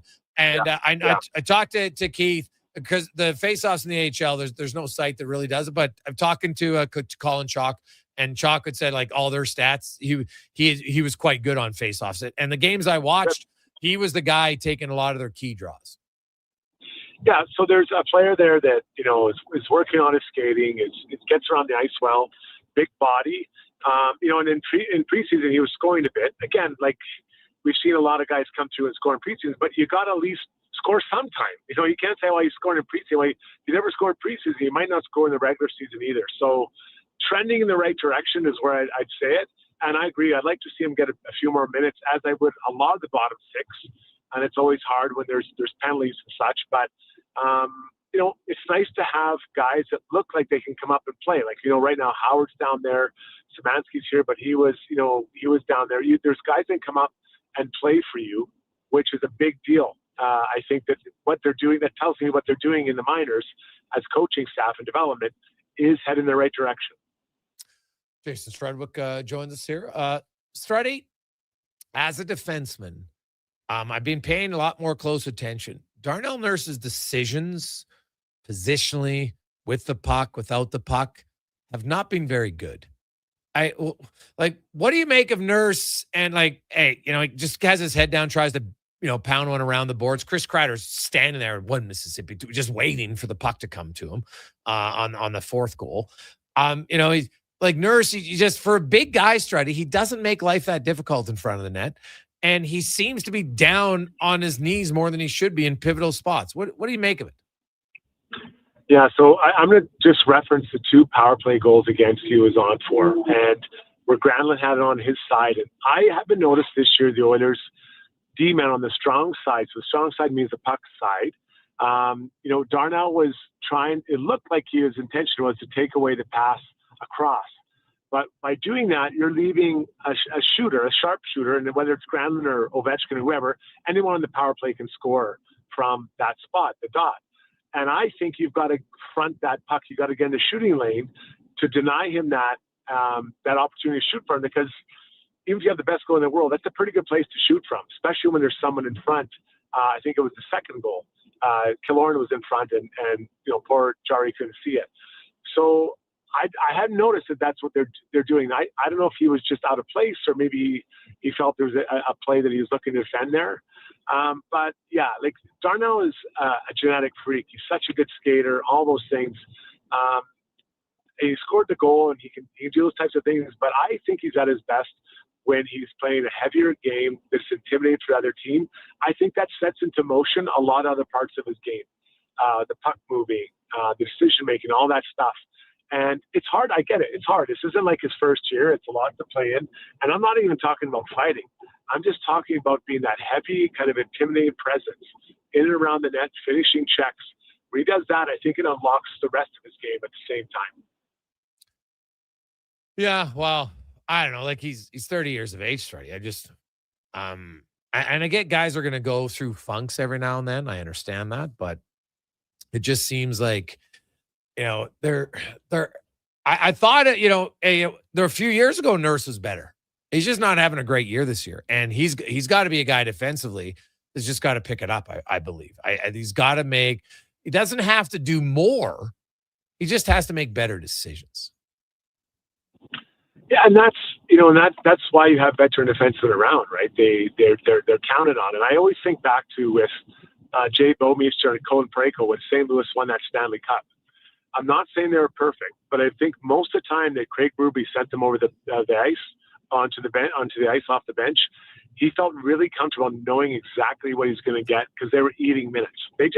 That whole playoffs, they just 8 minutes, 20, 22 minutes, 23, 25, whatever you need, wasn't wildly, incredibly exciting, but he knew what they were getting, and that opened up other opportunities for other D-men to do different things at different times. And I'd love to see Wallman and Nurse take that type of approach. Doesn't mean he can't score, doesn't mean he can't contribute offensively, but it becomes so predictable, and you eat 23, 24 minutes a night against other teams, top two lines. Man, does that become a valuable asset for a head coach? Yeah, for sure. Struddy, is it true you got the Game Stick? Is that your first ever Game Stick award? It was, and I heard the voting was a runaway, just a complete runaway in favor of mine. Pisani was mad. He loves ice cream. We can all tell. But, TR, your co-host there, he jumped in and he said, I remember battling this guy in Kamloops. I'm like, well, just because we're on the ice doesn't mean you're battling against me. But we had, even though that Shoresy event was so much fun, Greg's, I loved it. I love that show. I have a lot of time for TR and his friends, and they were so chatty and accommodating. And they played fast hockey. Like, it was, at 50 years old, I'm not sure I'm as quick as I used to be, but it was fun to be out there. And that was such a good event. So, yeah, I got the Game Stick. I scored on my shootout. So now I'm 2 for 2, which just shows the lack of kind of imagination my head coaches had once they opened up the doors for, how many times do I have to score before, they start putting me out there? I'm 2 for 2 in big moments, in big games. I don't get it. Well, I did see the goal, Struddy, and my question was, is it true? Because I heard after the game that you had paid Scrivens not to move his gloves so you could just shoot upstairs. Any truth to that rumor? So what I did, I've been studying the elite shootout players, and they disguise what they're doing. He had no idea what he was going to do. I did. I was holding like I was going to shoot it, holding like I was going to go around him, and he put that glove hand down, and he looked like he was on roller skates. 1975, just wheeling around. He had fur on his skates all over the place, and I just tucked that upstairs, no problem. So no, I didn't need him to pay me off. I pay him off. I could have been anyone in that net. In that moment, Greg's, I was not going to be denied. I was absolutely in the zone, like Michael Jordan and Connor McDavid scoring the Four Nations. That's the same elite level of company that goal was in. Well, Struddy, what was the score in the real game? Because from what I watched, they were a little bit quicker than you guys. Little bit quicker. They were. Well, after the first shift, I started with Jason Smith Gator, and he's like, "Are these guys serious?" Like, they were really moving. Like, I thought it'd be like a nice men's league game right out at River Cree, Division 4. Everyone gets nachos after if we don't take a penalty. And they came out flying, and they were stretching. So as soon as they get the puck, their guys were gone, kind of like the Oilers do. So I said, if we play them again, we're going to have a practice. Like, we got to get out there and practice and get our feet moving, get some guys, a little bit better shape so they can push the pace. Because us D-men, we obviously were, but not all the forwards were. Yeah, wow. Struddy, I'm hearing maybe a rematch in the future. So good with that. And we'll see which order defenseman's going to get a hat trick on Thursday. Oh, man. You know what? Let's put a Wallman up there. Why not Wally? He's going to get in there and drop some bombs. He's got a good shot. All right. Okay. Struddy, have yourself a wonderful day, and we'll chat with you next Tuesday. Talk to you guys later. There you go. That's Jason Strudwick, shootout scorer, also co-host of the Got Your Back podcast. Quick break. We'll come back. 5 questions and more. It's the Gregor Show presented by PlayAlberta.ca. 5-time Junior Hockey League champions, the Spruce Grove Saints, are excited to be back on the ice at the brand new Thompson Family Arena. Be part of the action and enjoy some of the best Junior Hockey Canada has to offer by experiencing a Saints game for your next outing. Tickets range from $10 to $17 with free parking and some of the best food and drink specials in town. For more information on tickets and how you can become a partner, go to sgsaints.ca. At Fountain Tire, success is a team effort. They're committed to their team members and their customers. And that means treating your vehicle like it's their own and finding solutions that suit your needs. Because whatever the road brings ahead, they're on it with you. Visit fountaintire.com today. Missioner Allen Auctioneering's Calgary, Edmonton, Winnipeg Public Unreserved Heavy Truck Auction is this Thursday at 9 a.m. with Tridum, tandem, and single axle trucks, including tractors, decks, dumps, plows, man lifts, pickers, refuse trucks, and more. Info at maauctions.com. Welcome to Uncommon. Welcome to Subaru. Engineered for Canadian winters, built for real-life confidence. Tackle the ice and snow with Subaru's symmetrical all-wheel drive, delivering the power, control, stability, and grit you need. And when the temperature plummets, you'll cruise in comfort with heated seats and heated steering wheel. All this plus peace of mind with Subaru's top safety pick status for 19 years running. This winter, it's time to get you into a Subaru. Visit Subaru.ca today. Missioner Allen Auctioneering's next Calgary, Edmonton, Winnipeg Public Unreserved Industrial Auctions are this Thursday and Friday. These major events include multiple lanes selling a large section of multi-purpose trucks, equipment, and commercial trailers. Info at maauctions.com.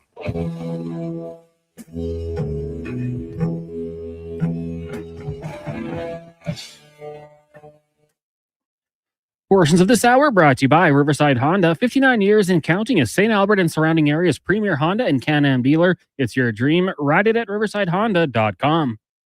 This is Sports 1440, where Edmonton talks sports. On YouTube, Facebook, and X. Here's Jason Gregor. Brought to you by playalberta.ca.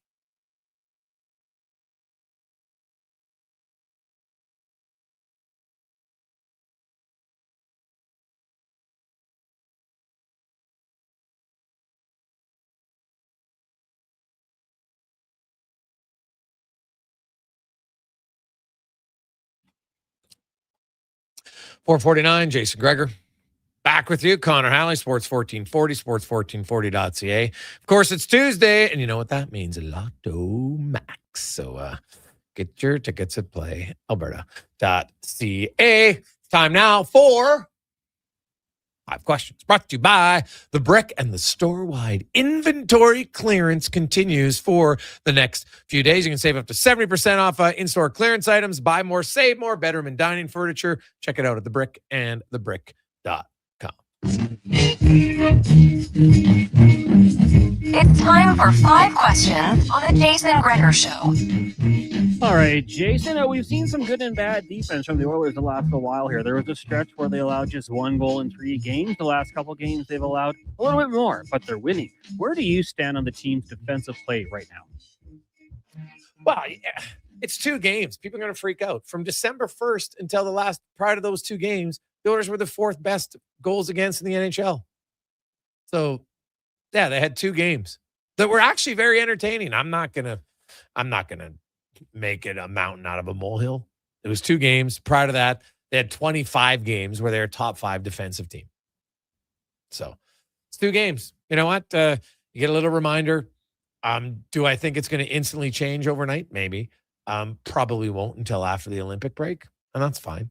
As long as they just need wins at this point, just win games. How about win 3 in a row? I don't care if they win 9-8. They got to find a way to win 3 games in a row. And if it means that they're going to play fire wagon hockey for another game, then knock their socks off, because they just need wins at this point. I think they showed that they can play good defensively, and I assume they will again. Now, even if they played good defensively in March, doesn't guarantee they will in April. So that's what's great about the playoffs, man. There's no guarantee that what you're doing carries over from the regular season. You hope it does, and that's the theory. In lots of cases, it can, but never guarantees it. Just ask the Winnipeg Jets. Yeah, I mean, hey, give me a 6-5 win, a 7-4 win over 1-0 and 2-1 loss that we saw against the Islanders and the Devils.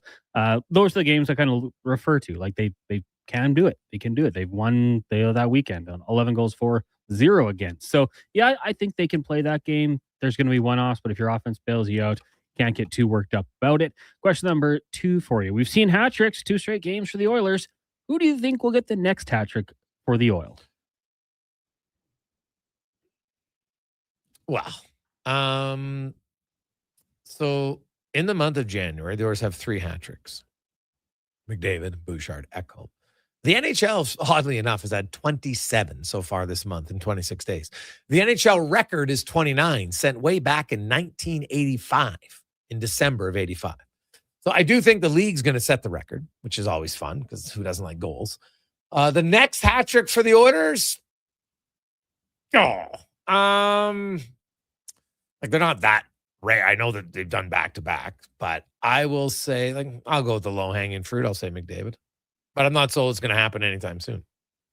Crazy too. Darnell Nurse has had two goal games this year. So, even closer to having another one. I'll take Zach Hyman, I suppose. He got the guy who just goes to the front of the net and can be rewarded by the skill around him. He does the dirty work. They help him out. So I'll take Zach Hyman to get the next hat trick for the Oilers. Question number 3 for you. Brian Russ got the 3-game suspension for the hit on Brock Besser. Do you agree with 3 games? Well, it's a pretty blatant chicken wing right to the head. They're trying to get rid of those plays. Like, what's Russ doing? He comes in there. Why does his elbow go out? Like, he's clearly doing it on purpose. So it's a stupid play. So the NHL has done a really good job of eliminating those hits. So I have no problem with that. I'm with you. And I actually applaud the NHL for doing that. Like, time's running out. He's on a bad path. Like, he could easily play that play shoulder to shoulder, just run him over. But he's out of position, throws up the elbow. They don't want that in the game. So I actually love it. I think the NHL deserves some credit because Penguins fans, of course, going to hate it. Question number 4 for you. Do you like the decision for the Bills to promote offensive coordinator Joe Brady to the head coach position? And then kind of even big picture, do you like that in general when you see assistant coaches take over? Go ahead. I like it in this case. Like, I think Joe Brady, obviously, it's going to depend, what else does he do with his staff and who does he decide to retain on the defensive side of things? We know that they can improve on that area. But I do like it. I like to keep, what they have because they're close in Buffalo. Obviously, not close enough, but keeping what they're doing, I think, is probably a good idea. I think they got to surround Josh Allen with a few more players. Give him a receiver or two that is actually wide receiver 1. But I do like it. Don't shake things up too much, and maybe this is just kind of the jolt that they need. Yeah, assistants to a head coaches in a lot of times in the same team hasn't led to success because you go from a lot of times being a little bit more of the cheerleaders, too strong a word, but the supportive guy. Hey, don't worry, you got this. You're doing great, right? Where the head coach has to be the one who comes down and disciplines you a little bit more, makes the decisions on who's playing and who isn't playing more than the assistant coach does. So I don't love that historically. It doesn't lead to tons of success, so I probably don't like it that. Final question for you today. It's National Geographic Days. So my question, did you read the magazine? And also, if you could go visit just one thing in nature, natural or not, what would you go out there and pick? Go ahead. I never did read the magazine. Like, I saw it at doctor's offices, the dentist, right? And you might skip through occasionally, but I wouldn't say I was an avid reader. Going to see things in nature, I'd love to see the pyramids, and I'd love to go to Iceland and see the Northern Lights. I think that'd be really cool as well. Ooh, yeah, that is a good one, for sure. I think there's a place in and I might butcher the name. I think it's Mauritius. It's like East African islands, right? Their beaches are unreal. They almost look like the rainbow colors. That's one place that I'd like to go because I remember seeing it. And another one is there's these pastel lagoons in and I can't remember that. It's in Mexico, but it's a special little kind of cove-ish type of place. It's not far from Cancun because I remember when I went to Cancun, I'd heard about it. We just didn't, I was younger and didn't go. But I want to go back to the pastel lagoons in Mexico cons. And then obviously one place that I'm going on for sure is I've always wanted to go on a safari. And that is I kind of have a plan on when I'm going. So hopefully the plan comes to fruition. That'd be awesome. Yes. I can't wait. Is it Los Colorados in Mexico? Oh, yeah. Is that what it is? Oh, that's the name. Looks really cool, actually. Yeah. Like I remember like when we went to Cancun, it was many years ago, but and I was younger, kind of in the party scene. We're just having so much fun. But I remember like during the day, like, oh, you guys should go see this. And we're like, well, how far away is it? And they're like, well, it's like a few hours. We're like, what? I'm not going a few hours to look at some. But now that I'm older, I'm like, God, I should have went. When you're younger at an all-inclusive resort in Cancun, you're like, No. well, where's the booze? Right? Yeah, it's a little bit different. So we weren't in an all inclusive. We were just staying in a place, which was awesome. But that is a place, and there's quite a few other ones, man. Like I'm sure there's people listening that have been to places like, I'd still like to go to Rome, right? Just I think it would be fantastic to go see places. Provenance in France is also another one that would like to go see. So yeah, and it's always, I'll go there when you're retired, but I'm like, God, I want to go before, you don't want to be too old because then you can't move around as much as I am right now. So yeah, you want to explore and stuff like that, right? Yeah, exactly. But there's certain places I have no interest in going. I don't like places that are just too I don't want to go to at times when it's so touristy you can't get around anywhere, right? And there's certain cities in the world that people are like, oh, you got to go to. I'm like, no chance. It's like sardine capital. Nope, not doing it. No interest. I have no interest to go to China. No, doesn't interest me whatsoever. That's what came to mind. I was just looking up the Great Wall of China. Yeah, you know what? I'm like, somebody can do a good documentary. I could watch that, but I don't have much. And I'm sure it's probably a great place. That's just not for me. I don't have any interest in going there.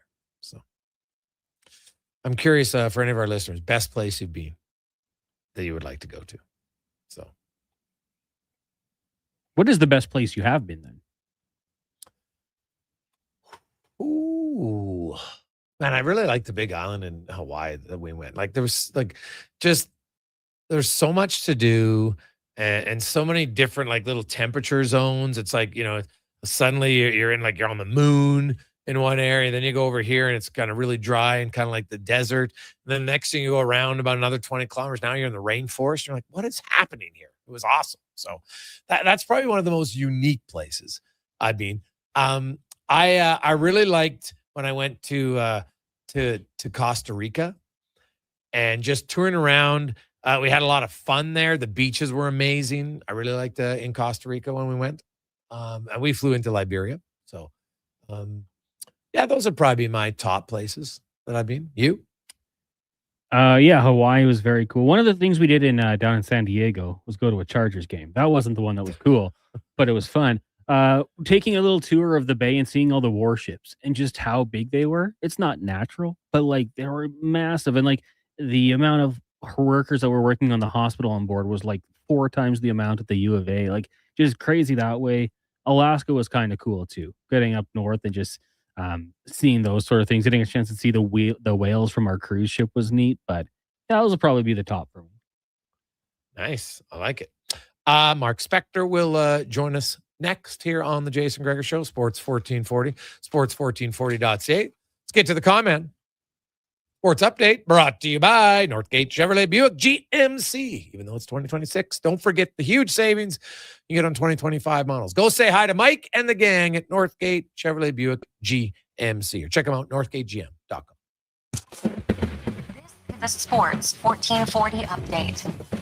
Busy night on the ice in the NHL. You got the Preds and the Bruins getting going shortly, followed by the Leafs, Sabres, Golden Knights in Montreal, Kings take on the Red Wings, Panthers and Mammoth, Devils hosting the Jets, Stouts in St. Louis, Wild, Blackhawks, Sharks take on the Canucks, and the Kraken host the Capitals. Pittsburgh Penguins forward Brian Russ has been suspended for 3 games for an illegal check to the head of Vancouver Canucks winger Brock Besser in the association tonight, getting going in 5 minutes. Wizards hosting the Trailblazers.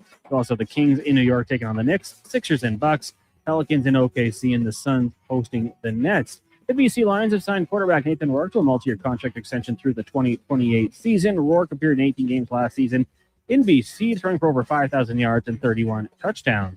8-time Super Bowl champion Bill Belichick will not be a first-ballot Hall of Famer per multiple reports, falling short of the 40 out of 50 votes needed for induction into the Pro Football Hall of Fame. It's his first year of eligibility. Buffalo Bills staying in-house by promoting offensive coordinator Joe Brady as their next head coach, and the Denver Broncos firing offensive coordinator Joe Lombardi, who'd been with the organization since 2023. Coming up in Hour 4 of the Jason Gregor Show, we'll be joined by Mark Spector of Rogers Sportsnet and Derek Van Diest from NHL.com. I'm Connor Halley. This has been a Sports 1440 update.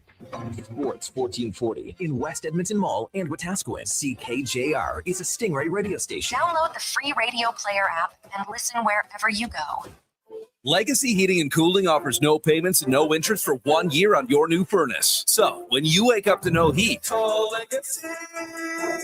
Call Legacy. if you need it immediately with no overtime rates,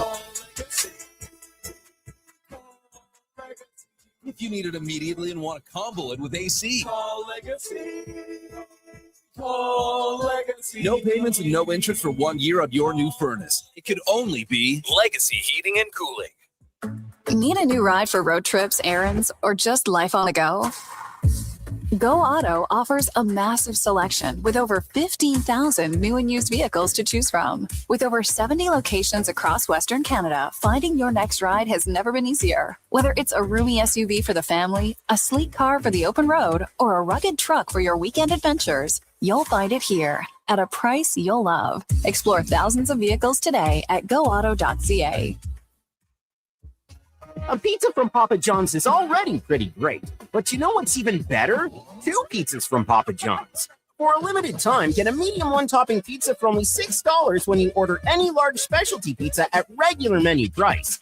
Whether you're feeding your family, your team, or yourself, 4 o'clock, how are get your next meal from your locally owned and operated Papa John's with a $6 one-top medium when you order any large specialty at regular menu price. Better ingredients, better Started his pizza, request Papa for John's. his favorite team. Does your New Year's resolution include saving money? Then don't miss the store-wide inventory clearance at the Brick. Save up to 70% Connor Halley, off Sports 14. in-store clearance items. Buy more, save more on bedroom and dining furniture. Up to 25% off. Save on select major kitchen appliances. Plus, buy 2 or more and save the tax. Finally, a resolution you can keep. The Brick, saving you more. Some exclusions apply. See in-store for details.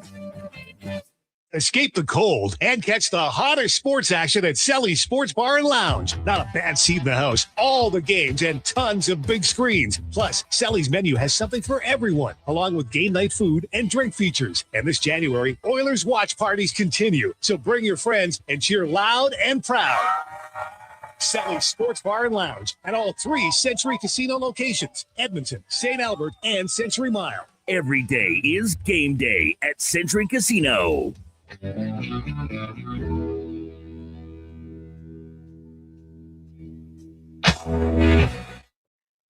Portions of this hour brought to you by Cantork. We offer sale, rental, repair, and calibration of hydraulic, pneumatic, and battery-powered torque wrenches, stud tensioners, and flange maintenance equipment. Order today at cantork.com. This is Sports 1440, where Edmonton talks sports. On YouTube, Facebook, and X. Here's Jason Gregor. Brought to you by playalberta.ca.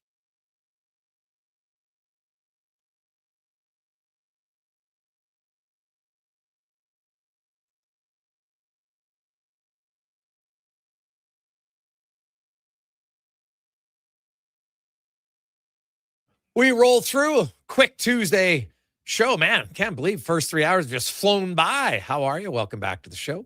As always, presented by playalberta.ca, where you can get anything you want. Instance, lottery, live dealer, casino, you name it. Also, the Gregor Show booster there. Some daily special bets, a little odds boost for you. Today we got 2 NHL ones, some NBA action. Yesterday got the Oiler one. Also, the Spencer Stastny. Woo-hoo. Every now and then you get blind squirrel finds an acorn on that one. So that was kind of fun. We always like to do those fun ones for like $5. And when you got the 23 to 1 odds, it pays pretty well. But those ones don't hit very often. But when they do, they're pretty fun. I will tell you that. If anybody had the Ekholm hat trick last night, imagine if you had like a parlay of Stastny, Ekholm, and Nurse all each scoring a goal. Oh, would have killed it. I'm sure no one would have done it, but that would have been unreal. Unreal. Check it out, playalberta.ca. Oilers day off today, tonight. Oh, speaking of that, Cons, we got those tickets. We do, yeah. So we have a pair of tickets. If you want to go to the photo op tonight, it's at Rogers Place, and it's limited. Like this is very special to get. It's pairs tickets to go, Cons, and then you get there and you can get in line, and you can take your picture and get to meet some of the Oilers.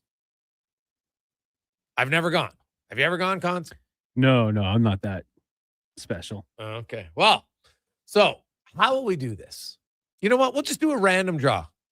So if you want to text in, you want to go get your photo taken with the Oilers tonight, just text us 833 401-1440. Put your name, your email, and the word photo, and you'll be in the draw. We'll do the draw probably at the end of the segment. Cons will put in the randomizer machine we got here at the station, and then we'll spit out a number, and hopefully it's yours. So 833-401-1440 if you want to go tonight. So we get to the spec report, brought to you by GS Construction, specializing in underground infrastructure. They make the life more enjoyable with running water and indoor plumbing. They are the grinders of construction, underappreciated at GS Construction. Mark Spector from Rogers Sportsnet joins us. Spec, how you doing? Doing great, man. How you doing? Buddy, I'm pretty good. Pretty good. It's, you know what? Sometimes it's good to have entertaining games. And they were the last two games have been entertaining. I'm not going to get, they got to play better defensively. No bleep Sherlock. We all know they got to play better defensively. But guess what? Since December 1st, you know what the Oilers are in goals against, even after giving up 9 the last two games? 8. So they've been good defensively. It was 2 games. People freaking out. To me, it's more so that they won. That's what matters. Oh, for sure. Like, this is January, and no one's beaten the drum harder over the years than myself about how this is all fun and good, but you don't win unless you can control your goals against. And the Oilers long ago figured that out, and that's why they've been a winning team. So the fact that they're not playing May hockey in January, who cares? You know, like you say, they're playing okay defensively. They figured it out. I think their goaltending has taken a step forward, in my opinion, even though as well as Skinner's playing in Pittsburgh, and that's awesome too. They got a good defensive game. They'll draw back to it. Don't worry. And when met with a game that needs to get 1-6-5 or 7-4 in January, I kind of like having a team that can say, okay, we'll win that game. You know, like I said to Kev this morning, you could be a Kings fan, and when the other team gets to 3, you just turn the TV off and walk away because your team can't get to 4. You know, is that what you want? Yeah, I don't, you know what? Hey, the Oilers, to me, hey, they've been really good defensively up until 2 games. So to me, I look at it's like 2 games, whatever. You're not going to be perfect all the time. And they won them both. Like, yeah, exactly. Holy cow. Yeah. So like, you know what? You in the Pacific Division, the Oilers have the best goals against average since December 1st. Even the lowly Kings, who can't score to save their life and play boring hockey, have allowed more goals than the Edmonton Oilers over the last 28 games. So it's 28 games, you know, you're at 2.82. So I don't see it being that big of an issue. It's more so like, hey, all of a sudden the Oilers are a juggernaut defensively in goals. You got 8 goals in 2 games from the Blue Liners. Yeah, what's going on there? I don't know what to tell you. You know, I really thought, like, I loved Anaheim last night. I think we're going to talk a lot about Anaheim here in the next 2, 3, 4, 5 years. They're coming. And frankly, when the Oilers, you know, run however long it lasts, when it ends, probably it'll end to a team like an Anaheim who's up and coming, and they have good players, man. But what I also saw in Anaheim was what we used to see in the Oilers, and that is when the first goal went in, and then the second, and then the third, and then the fourth, they couldn't stem the bleeding, right? And I remember those days here. You know, I'm not telling you the Oilers are perfect, but one thing they got over was, you know, a bad 10 minutes of hockey doesn't cost them 4 goals anymore like it once did.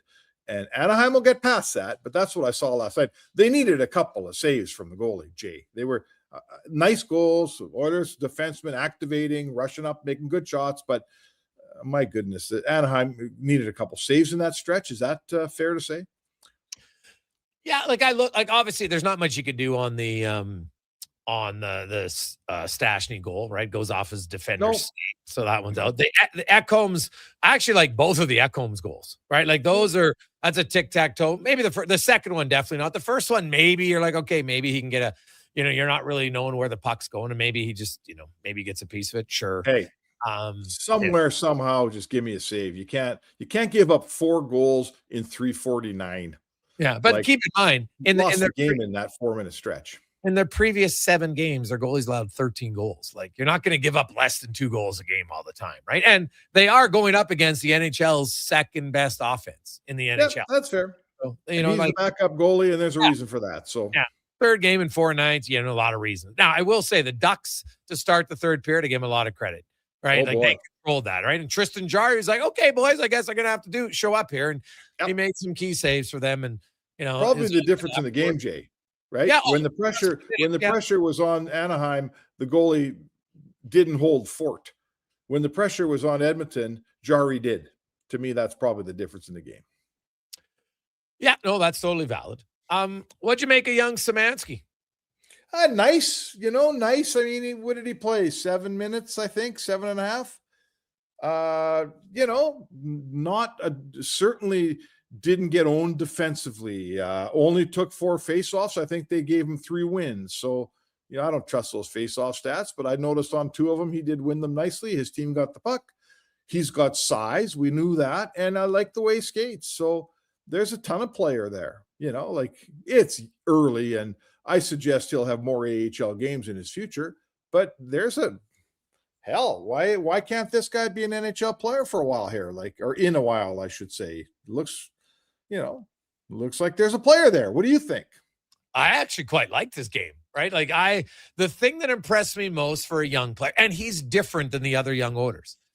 And I was having this whole discussion earlier on the show with our listeners and trying to how many bottom 6 forwards have the Oilers developed, right? That they've drafted, right? Or in this case, hey, you sign a guy like Samanski, whatever, is a free agent signing. It's no different than, you go out and find, Quinn Hudson. If he becomes a player or not, we'll see. That's scouting. It's just a difference. Pro scouting, amateur scouting. No one else, everybody could have got him.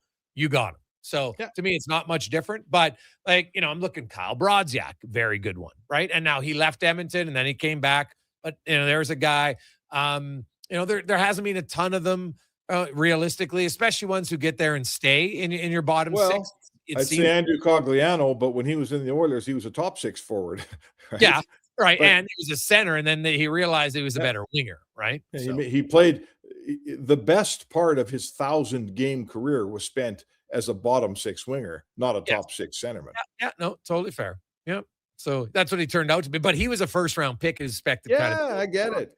He had to go to the next team. I understand that. Sure. There's not a ton of those guys. And so I looked at Samanski, and in his first game spec, the one thing that stood out to me was his positioning in the defensive zone. And that I was just like, all right. And now he could have had a goal, right? He just didn't, kind of muffed it. Yeah, didn't get enough on it. Right.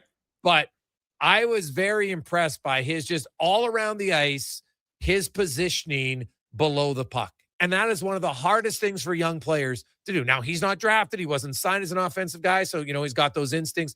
And I was talking to Stan Bowman about it where, Samanski really feels like that's his strength, right? He even kind of joked in the rookie game, his first game, they had him with Howard and Savoy. And he was like, guys, I'm not it kind of felt uncomfortable. And then the next game, they put him with other guys. And guess what? He played great, right? So knowing who you are in life as a player is a big thing. And so, Samanski can't, and I'm not saying he will, but if he could become a 3rd-line center, that would be unreal for this team. And so even if he's a 4th-line center, plays 300-400 games, that's great. And that's what that's what he looks like, right? And that's what I think he can be. And he's already got face-offs. I know it's only 1 game, but he was very good in the American League. So he's decent face-offs. He's good in his own positioning, and he skates well. So, we'll see.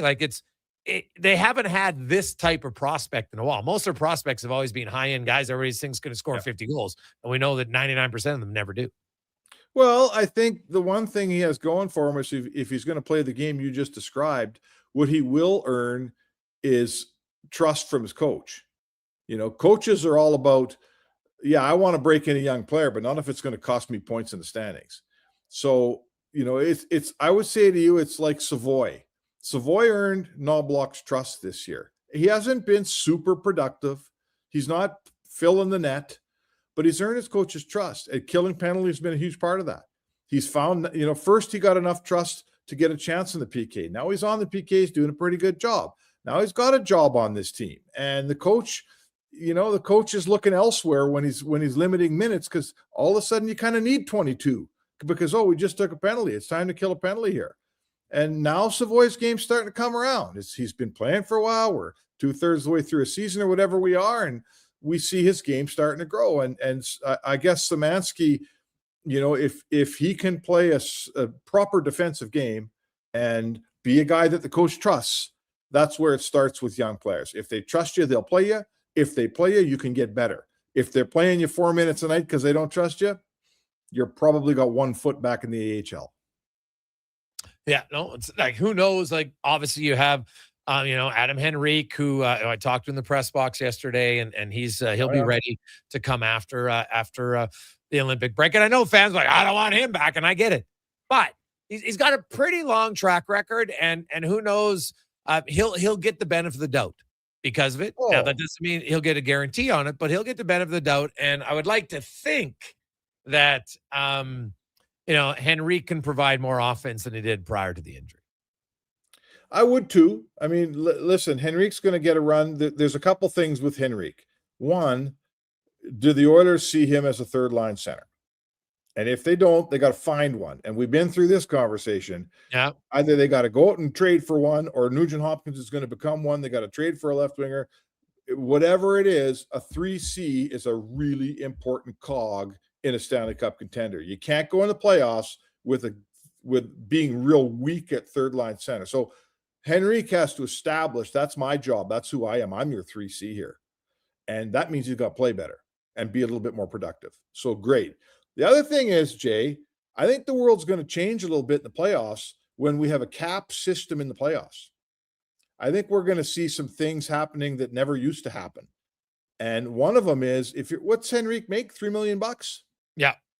Yeah. If you're a $3 million guy and you're not playing that well, oh boy, you might not play in the playoffs the way you used to play in the playoffs. You may not say, if they say, man, we're only going to play this guy 8 minutes, you could spend that $3 million in a cap system in the playoffs.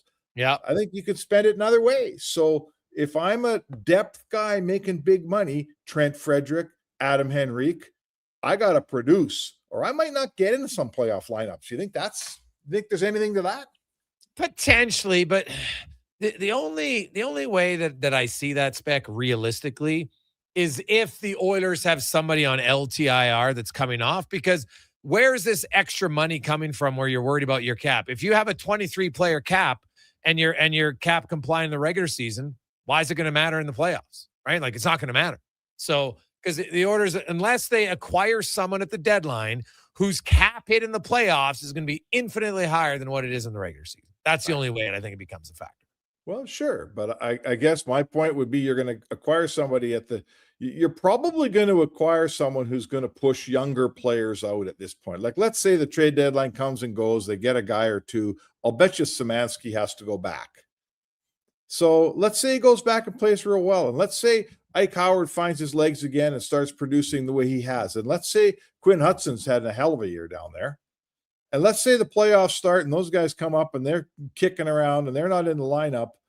And the coach goes, man, I need a little offense here, and I'm looking at Frederick, who doesn't score. And I'm looking at Henrique, who I think he's got more game. I agree with you. But if he's not scoring either, now you wonder, right? Now you wonder. So let's see where it goes. This is our first playoff where people actually have to file a cap compliant roster every night.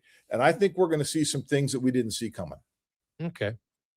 Well, that would be a new well, the things you won't see coming, Spec, is teams that are way over the cap. That's the thing we won't see coming. Well, so, you might be some teams that are having to sit some guys because of it, right? But, usually that's a team that's got guys who are in LTIR. And right now, Barkov. Yeah, well, right. Barkov. But even then, they've only been able to use like 3.8 of his LTIR space, right? Yeah. That's the new rule now, right? So that hasn't been as much of an issue as it's been in the past. So it's kind of a small step towards it. Yeah, but I hear you. Yeah. So no, I'm interested to see it. But Edmonton, now, if you acquired a guy like Panarin, well, that's where it makes a difference, right? Because he'd be a 5.8, but in the regular season, he'd only be around like a 3 million guy. So that can definitely be a difference maker for sure. There you go. And then guys like, although I don't think he's coming here, but then, like Trent Frederick might not play regardless of his salary. He's got to play better. So does that, right? Like Mangiapane, I don't think is going to be here at that point, right? Like, I don't see how. I don't know what to tell you about him. Why those are two guys that's not money well spent for the Oil right now. And, for all the good trades they've made and all the smart pickups they've made under the Bowman regime, July 1st, as we pointed out many times, has not been their friend. What do you think about Ekholm not getting a nod today for the Olympic team? Were you surprised they picked Hampus Lindholm? Not at all. After talking to Matthias last week, not at all. So as he told me, I think you were there too, Spec. He goes, I'm not canceling my trip to Mexico. The coach just, for whatever reason, their coach isn't a fan of Matthias Ekholm. And I said it, that sucks for him, but it's actually really good for the Oilers. A guy like that, 3-week break, that'll be a big benefit. Yeah, I wrote about it today, and it's weird for me. Like I wouldn't say I know Sam Hallam really well. I've met him a few times, happened to have dinner at a table he was at one night and got to know him and had a beer. He seems like a guy that should love Matthias Ekholm. You know, he's a really good guy. He's young. He's an up-and-coming coach. He values not just analytics, like he values a veteran and a guy that's a leader and all that stuff. To me, I just don't get it. That's all. I guess he thinks Matthias Ekholm is too slow.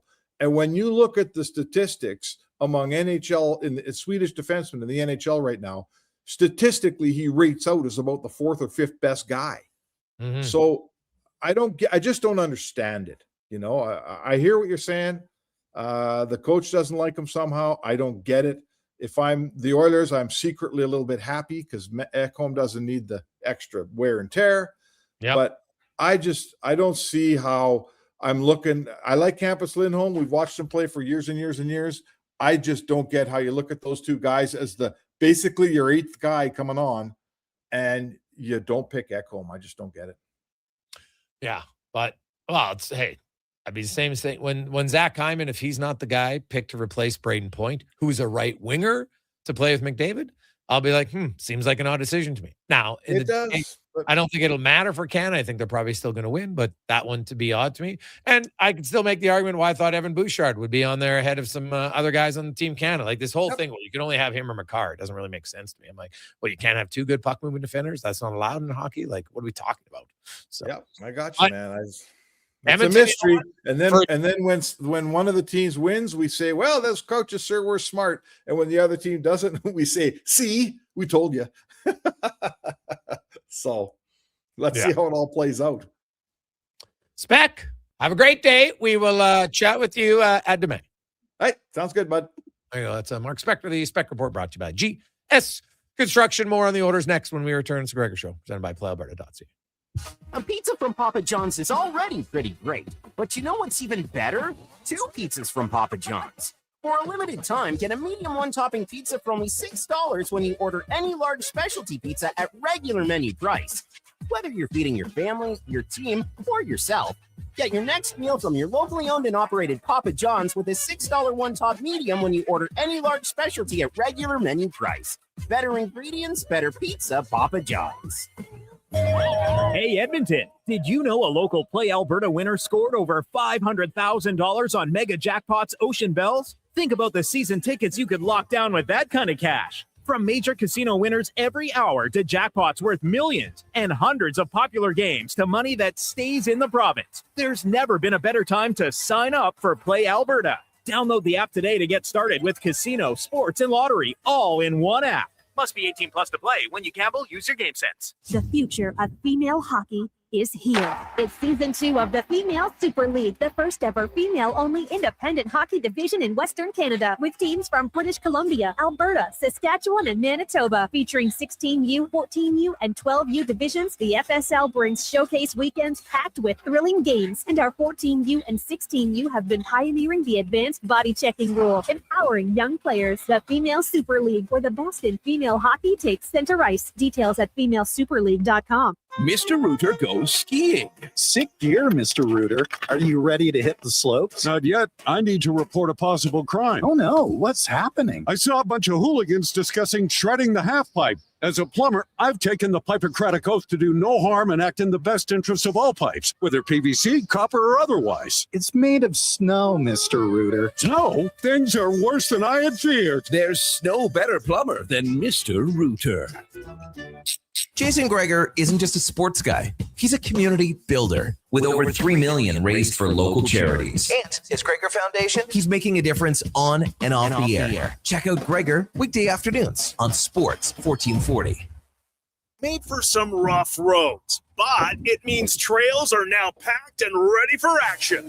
Don't miss out on riding adventures this winter with a Ski-Doo from Riverside Honda and Ski-Doo. Work or play with new 2026 Generation 5 models with class-leading design and power. And right now, take advantage of 5.99% financing OAC. Only at Riverside Honda and Ski-Doo. 15 Inglewood Drive in St. Albert. And always at riversidehonda.com. Shop local, shop Canadian. Does your New Year's resolution include saving money? Then don't miss the store-wide inventory clearance at the Brig. Save up to 70% off in-store clearance items. Buy more, save more on bedroom and dining furniture. Up to 25% off. Save on select major kitchen appliances. Plus, buy 2 or more and save the tax. Finally, a resolution you can keep. The Brick, saving you more. Some exclusions apply. See in-store for details.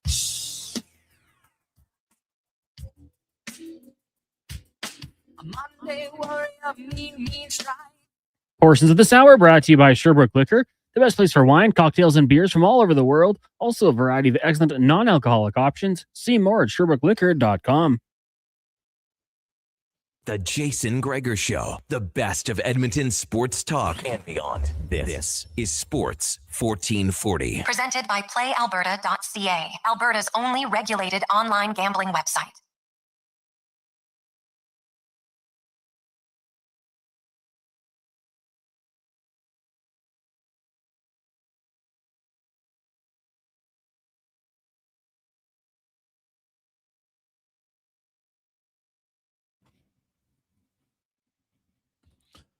$5:29. Man, I got some great texts on good places to go. We'll finish the show with that coming up later on. Jason Gregor, Connor Halley, how are you? Of course, lots going on in the world. Some people, and here's the thing, people are all upset about Bill Belichick, who's allegedly not going to get in his first year of eligibility. Now, did you know?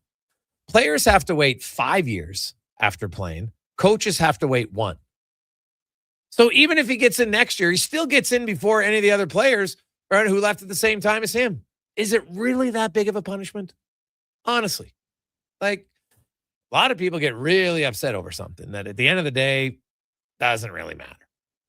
Bill Belichick's going to get in the Hall of Fame next year. Oh, well, he had to wait a year because he cheated. If that's all the punishment, because like, trust me, doesn't take away his rings, doesn't take away his record. And in 5 years, people will say, is Bill Belichick in the Hall of Fame? Yes. Most people won't even care that he had to wait an extra year. So let's get to the oil report brought to you by Go Auto.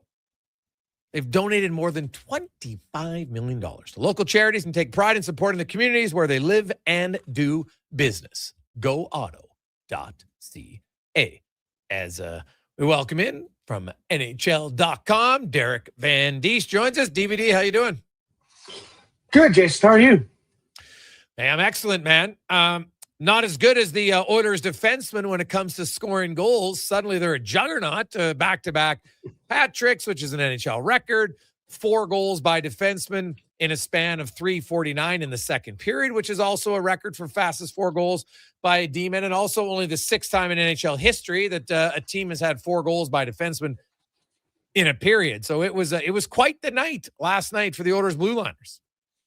Yeah, it was. It was really good. And basically, it was just a bad spell by the Anaheim Ducks. They had that bad spell of 4 minutes in the second period, and the game kind of fell apart on them. But they fought back. They made it interesting with 5-4. I think a lot of people got a little nervous in the arena. But, yeah, it just goes to show you that the Oilers do have that talent on the blue line. It's not just all Evan Bouchard. Matthias Ekholm, when he first got here, he was a guy that just loved jumping into the rush, and he had a pretty good shot. I remember back in Darnell Nurse's early days, he would be up and down the ice, jumping into the rush, helping out. For whatever reason, they don't do it as much anymore, but they did it last night, and they did it with great effectiveness. You look at Bouchard; he's a guy that, yeah, you expect him to do that because he's got a great shot, not just a big bomb, but he's got a great shot. He scored on 2 wristers. He can pick those corners. He's just so talented offensively.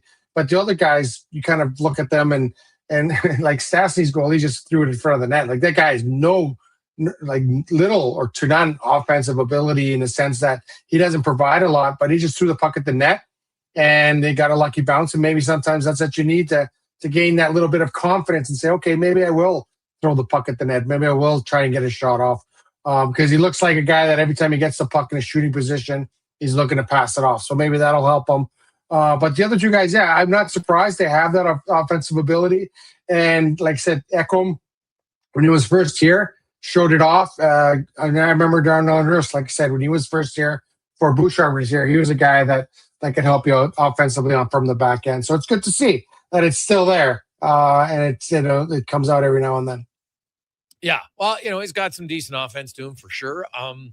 The Oilers for the last 2 games, it's been pretty entertaining, right? Like they're a team, like offense is still a big strength of theirs. And even though they've allowed 9 goals in their last 2 games, they still are 8th in goals against since December 1st. So they've been better defensively. I know it's 2 games and everybody wants to get into, wow, geez, these 2 games, oh my God, they're awful. And I don't think that's necessarily the case. I've noticed around the league, there's just been a little bit more goals. I don't know if players are getting fatigued now and you're just like, oh man, I'm a week away from my trip and I can't wait where I'm going and who knows why. But I don't make too much of an issue about the defensive play, considering since December 1st, it's been top 10 in the NHL. Do they have to get better? Yes. Do I think they will? Yes. But they need some other guys to get some confidence offensively. So if you can find confidence offensively and still win games, I'll take that for a few times a year. Yeah, and I think that's what the Oilers need. You can't rely on McDavid and Draisaitl to get 3-4 points a night to win a hockey game. That's just not sustainable. And so you have to have other guys contributing, other guys chipping in, and you'd like to see some 3rd or 4th line guys kind of chip in a little bit more than they do. But yeah, I think you're right when it comes to fatigue. Like, this has been a tough month. Like, everyone's playing every other night. A lot of teams are playing 3 and 4 nights. With travel, they're trying to condense the schedule in because they got to count for that long Olympic break. So, yeah, I think you're right when it says, sometimes the legs just aren't there. And it's tougher defensively than it is offensively because offensively, you know where you're going. And so I think it's one of those things that maybe there is that fatigue factor when it comes to scoring being up around the league and the opportunities that teams are giving up and chances other teams are getting. So, I think once we get back from the Olympic break, I think that's when there'll be a lot of players that are kind of rejuvenated. They'll have their legs back under them.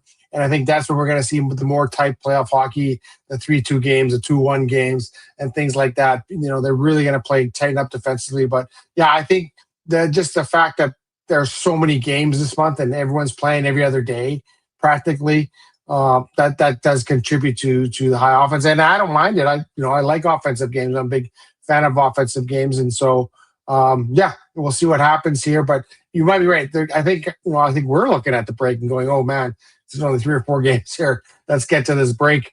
But I know some of the players are for sure. But you gotta stay focused because those points are pretty important now when you're looking at trying to get into a playoff spot or positioning in your division.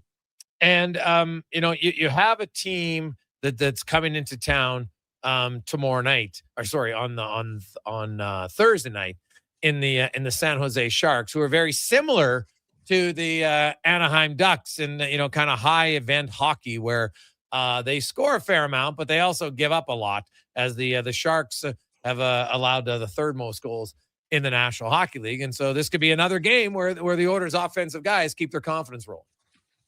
Yeah, it's going to be fun. I'm going to watch Matt and Celebrini play. I think I'm looking forward to that. Yeah, right. This is another young, talented team that's built through the draft. They probably took a little longer than they wanted to develop.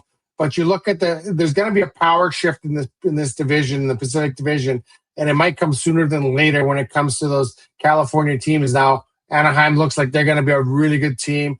San Jose looks like they got a lot of really young pieces. You got to wonder where LA is going to be in the mix, where Vancouver is going to be in the mix, where the Oilers are going to be in the mix in 5 years. So yeah, you're kind of seeing that dynamic, and I was really impressed with Anaheim, just how fast they were and how hard they played, and how they didn't give up. Like, they almost came back in that game, and I think they're a crossbar away from tying it. So yeah, it's going to be interesting to see. But yeah, I think San Jose's got a lot of good young talent. They've gone through some lean years there. And I think you're looking at a team that is on the rise. So, and I'm sure they could be able to skate with Edmonton as well, because the Oilers have a lot of fast guys, but I think you can see that teams with younger legs are being able to keep up with them. So I'm really looking forward to seeing San Jose coming to town here. Yeah. What's interesting, I will say this about, everybody's very high. Oh, they're going to be good. You know how many years people said that about Buffalo and Ottawa and Montreal and Detroit? Like, I'm always like, there's one thing about, they got a lot of pieces. Now, they do have some pieces, no question. But people have been saying these other teams have had pieces for years, and it's never really seemed to get there, right? Because usually someone has to come out. Now, maybe the LA Kings are the team. Kopitar is retiring. They're getting older. Now, the rumors are that maybe they're going to get Panarin. So all of a sudden they'd be like, well, we lose Kopitar, but we get a pretty good scorer, and that's what we need. So, we'll see. But I do love the excitement of the Ducks and the Sharks, but we saw even in the Oilers. Like, remember when the Oilers made the playoffs in 2017? Everyone's like, okay, they're back. And then the next 2 years, they didn't make the playoffs. Like, it is. Yeah. I think the hardest thing is to go from being, an up-and-coming team to actually being a playoff team. That step, even though I think that's the hardest one. And we've seen some teams that they look like they're there, and then they can never get there regularly. Yeah, because you have your main pieces in place, but you have to also have your supplementary pieces, and you have to get the right pieces to kind of complement your star players. And I think here, like you look at 217, they had some good complementary pieces, but then that was the issue. It wasn't McDavid and Draisaitl and kind of the core guys. It was just they didn't have enough complementary pieces to kind of maintain that level. Now they do, I think, and now you look at the maturity of those two guys. But you don't stop by drafting first overall or in the top 5 in the draft and say, okay, we've done this, and now the work starts with putting a team together, like getting some pieces that complement these guys. And I think that's the toughest part. And I agree with you. It's you look, okay, we have good, exciting young guys, but you just aren't bringing in the right pieces together. Buffalo has seemingly turned it around now, which is amazing to me. Because, you look at all the guys that they kind of gave up on and are away somewhere else playing really well. But they seem to have gotten things together. And hopefully, I want Buffalo to get the playoffs. I want them to – I think that's a good hockey market, and I think they deserve to kind of get in the playoffs this year. But, it's not easy to do. You don't just break it down and then rebuild it and become a championship team. And I think we've seen that in Edmonton. I think it was about the third rebuild that kind of kicked in here with Edmonton with the Oilers. So, it's not an easy thing to do to kind of, bottom out and then kind of rebuild it from the foundation up. Yeah. I look at the Oilers now, and here's the big thing. It's the biggest hurdle they've faced all year long, and they have tripped over it 9 previous times. DVD. Yeah, winning 3 in a row. 3 in a row. Yeah, they can't, whatever reason, it just... Yeah. Yeah, I don't know if it's a mental block thing or what it is with those guys. Yeah, but winning 3 in a row has become a serious issue, and they've had, like you said, 9 chances to do it, and they haven't done it yet.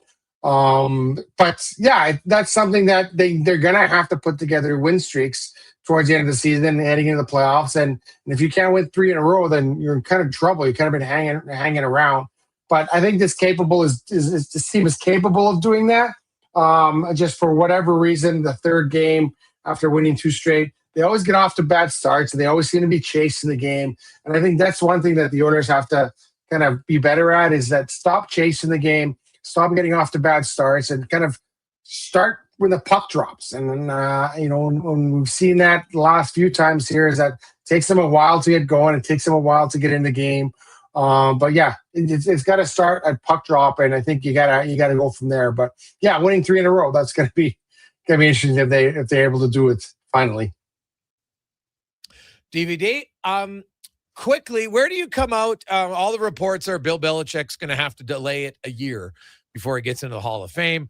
Now, coaches can get in after 1 year, whereas players have to wait 5 years. So that's kind of a unique one for me. But so you might have to wait 2 years if indeed it's true that he's not getting in on his first time. And so basically, the voters have decided that, you know what, there's a 1 year delay for being a cheater. Where do you come out on it? Do you think they're reaching? Do you think it matters ultimately? What do you think? No, I don't think it matters ultimately. It doesn't really matter if he gets in this year or next year. He's gonna get in. Like, he's one of the best coaches of all time, 6 Super Bowl wins. He's gonna get in. It's just a matter of when. So you're not a first ballot Hall of Fame or whatever they call it. Big deal. Like, everyone knows that's where he's gonna end up. Everyone knows that's where his career is gonna end up. He's gonna end up there. as fun as punishing guys, I don't know. It's not like Major League Baseball that doesn't want anything to do with the steroid guys, and none of those guys are getting in. And Pete Rose still hasn't gotten in. I don't know. It doesn't. In the long run, he'll get there. Like whether it's this year or next year, he's deserving of that to be there. But yeah, I don't. It's maybe surprising he's not a first ballot guy, but does it really matter? Like if he gets in this year or next year, I don't think it does. Yeah, I would agree with you. And you know what? If there's a little message that, hey, guess what? Your punishment for cheating is a reminder, don't cheat. I don't think it's the end of the world. So we shall see. DVD, have yourself a great day. We'll see you at the rink tomorrow. Sounds good. See you there. Thanks for having me on. It's Derek Van Diest from NHL.com. When we return, we got some great texts on cool places to see in the world, tie in with some sports and more on the Gregor Show, presented by PlayAlberta.ca. A pizza from Papa John's is already pretty great, but you know what's even better? 2 pizzas from Papa John's. For a limited time, get a medium one-topping pizza for only $6 when you order any large specialty pizza at regular menu price. Whether you're feeding your family, your team, or yourself, get your next meal from your locally owned and operated Papa John's with a $6 one-top medium when you order any large specialty at regular menu price. Better ingredients, better pizza, Papa John's. And here comes Action Electrical Service Team sprinting onto the scene. These are your first responders for any electrical emergency. That's right. With their fleet of service vans and specialized gear, they assess, they service, and maintain electrical lighting and automation systems. They're all about rapid response. Quick diagnostics and repairs to restore power and safety fast. Hire the Action Electrical team to bring home a win for your project. Visit actionelectrical.net. Need a new ride for road trips, errands, or just life on the go? Go Auto offers a massive selection with over 15,000 new and used vehicles to choose from. With over 70 locations across Western Canada, finding your next ride has never been easier. Whether it's a roomy SUV for the family, a sleek car for the open road, or a rugged truck for your weekend adventures, you'll find it here at a price you'll love. Explore thousands of vehicles today at goauto.ca. Scott McGilvery here, HGTV host and renovation expert. The one upgrade I know homeowners will love: better, fresher Culligan water straight from the tap. Culligan's Aquasential reverse osmosis filtration system takes your water to the next level.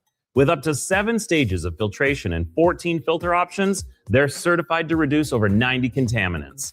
Your tap water is about to get a major upgrade: safer water that tastes great.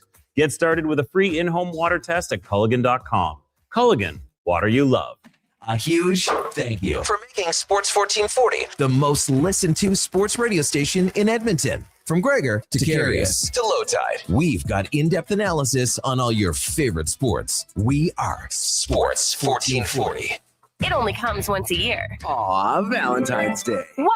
No, from the top. It only comes once a year. Oh, here we go. The Rock and Roll Super Party, only at On the Rocks. Join host Ryan Jesperson on Sunday, February 8th. At OTR for the biggest football party in Edmonton. Your $30 ticket includes all-you-can-eat buffet, commemorative t-shirts, prepaid Miller Lite, and entry to all prizes, including $1,000 cash. The Rock and Roll Super Party. Only at On the Rocks. Book your table today. OnTheRocksYEG.com.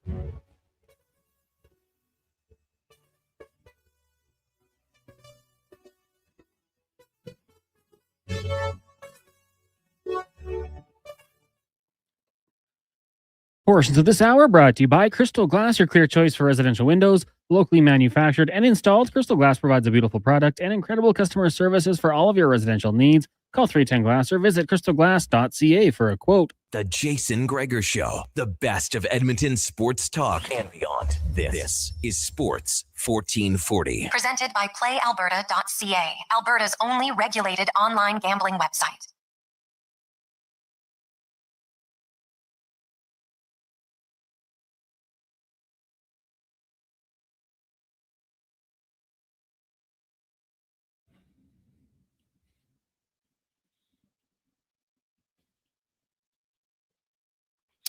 $5:46. Welcome back. Bill Polian saying categorically untrue that he voted for Bill Belichick. So, shocking. Unknown report, Connor Howling. Now it might not be true.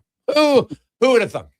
Who would have thunk it? That it wasn't Bill Polian. But you know what? People will now have their mind made up. That's what's, you can say anything now and you just ruin people by saying it. And then everyone's like, oh yeah, but you know what? I reacted to it. I called the person all the names in the book. Oh, well, geez, I'm sorry. So I didn't call Polian any name. If indeed it's true, way you go. So there you go. Yeah, he's like, why am I trending on Twitter right now? What's happening? No.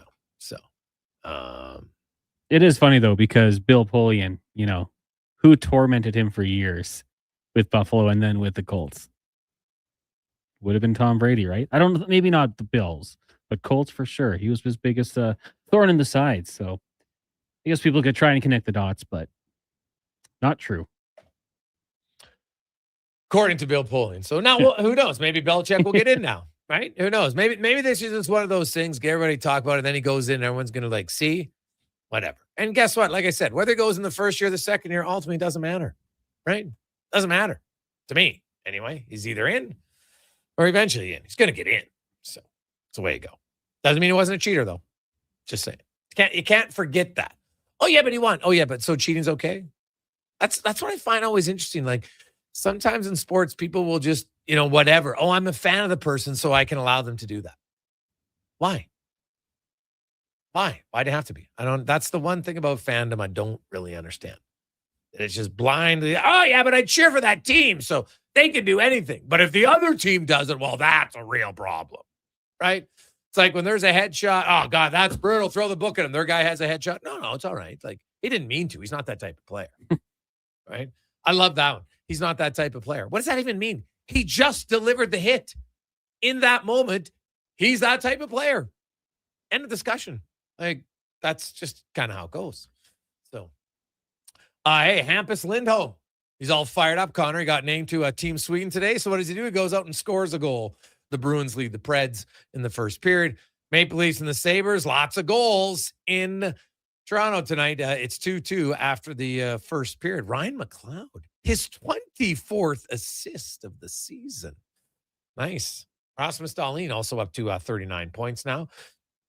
The Vegas Golden Knights, who the Edmonton Oilers are currently tied with in the standings, are leading the suddenly kind of slumping Montreal Canadiens, albeit it's only early. It's 1-0 after 20 minutes.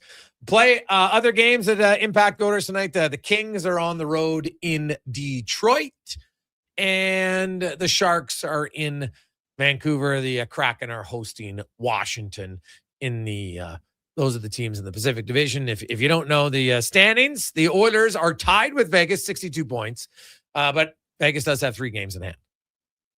The Anaheim Ducks are 3 points back of the Oilers. They have a game in hand. Even if they win it, they'll still be behind the Oilers. Then you have the San Jose Sharks, who are currently 55 points, 7 back of the Oilers, but they have 4 games in hand, as they are currently holding down the second wildcard spot. And the Kings, also 4 games in hand. They're 7 points back. Now, they have to win all their games to catch them. So let's be realistic here. Like, the chances of those teams both winning 4 in a row are pretty slim. And Seattle also at 55 points, 3 games in hand. All these teams have the games in hand. And that's why I've said the Edmonton Oilers schedule here is extremely advantageous coming out of the Olympic break. They will have, when the Olympic break is done, because the Oilers, they will have 23 games remaining, because they got 4 games left, right? So they'll be up to 58. So no, they'll have 24 games left. So they play 24 games. April, 17 days. 31 days in March, that's 48. And they got February 24th, 25th, 26th, 27th, 28th, 5. So that's when they play their 24 games in 53 days. So that is not a taxing schedule. They only have, I think, 2, maybe 3 games where it's 3 games in 4 nights. They don't have a lot of back-to-backs. They have a lot of games against Pacific Division teams like San Jose and Anaheim, and they play Vegas 3 times. Calgary again once, and Vancouver and Seattle, who they seem to beat for fun usually. So pretty good schedule. Don't have to go out east. They got 1 4-game road trip to the Central Time Zone, and that's it. So it is obviously they're going out to the Pacific Time Zone, but nothing, no longer than 1 hour difference anywhere they go. So that is That's pretty good. A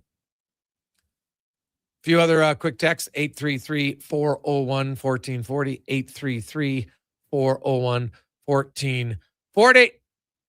Guys, I have to agree.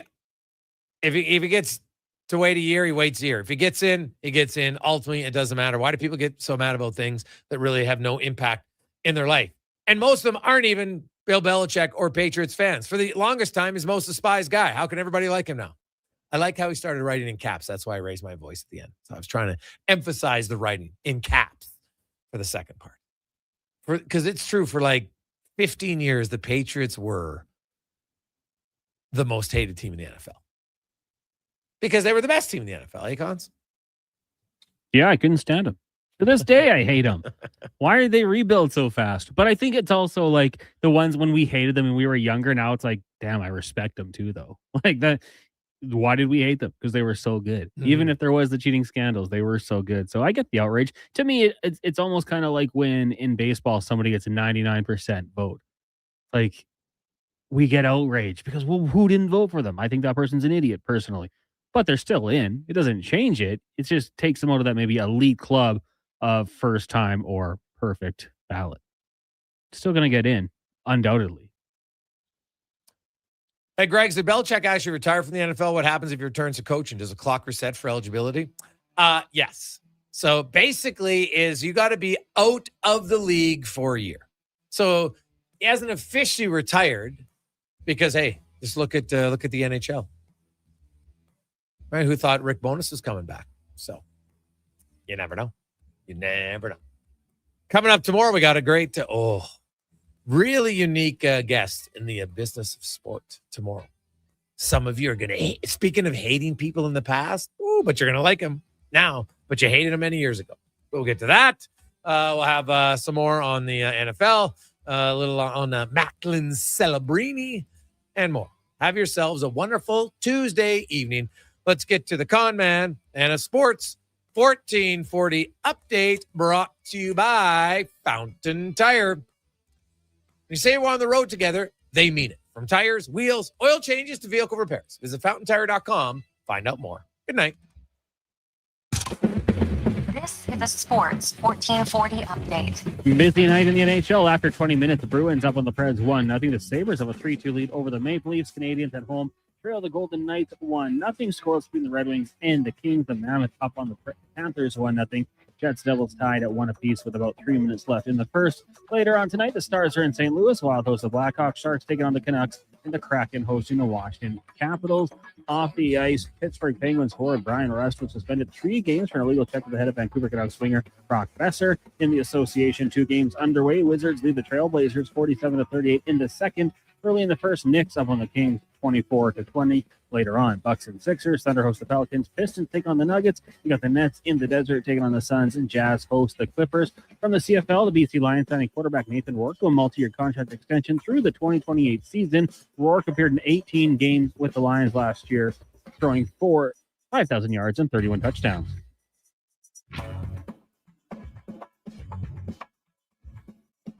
This just coming down to trade in the NHL. New York Islanders announcing they've acquired forward Andre Palat, a 2026 third-rounder, and a 6th-round pick in 2027 for forward Maxim Kuzbakov. 8-time Super Bowl champion head coach Bill Belichick will not be a first-ballot Hall of Famer per reports. Belichick fell short of the 40 out of 50 votes needed for induction into the Pro Football Hall of Fame. His first year of eligibility, Buffalo Bills staying in-house with their new head coach, hiring offensive coordinator Joe Brady for the job, and the Denver Broncos have fired offensive coordinator Joe Lombardi, who's been with the team since 2023. Up next, we've got Fox Sports Radio all night long. Live local coverage resumes tomorrow morning, 7 a.m. with Kevin Carius. I'm Connor Halley. This has been a Sports 1440 update. It's Sports 1440, a Stingray radio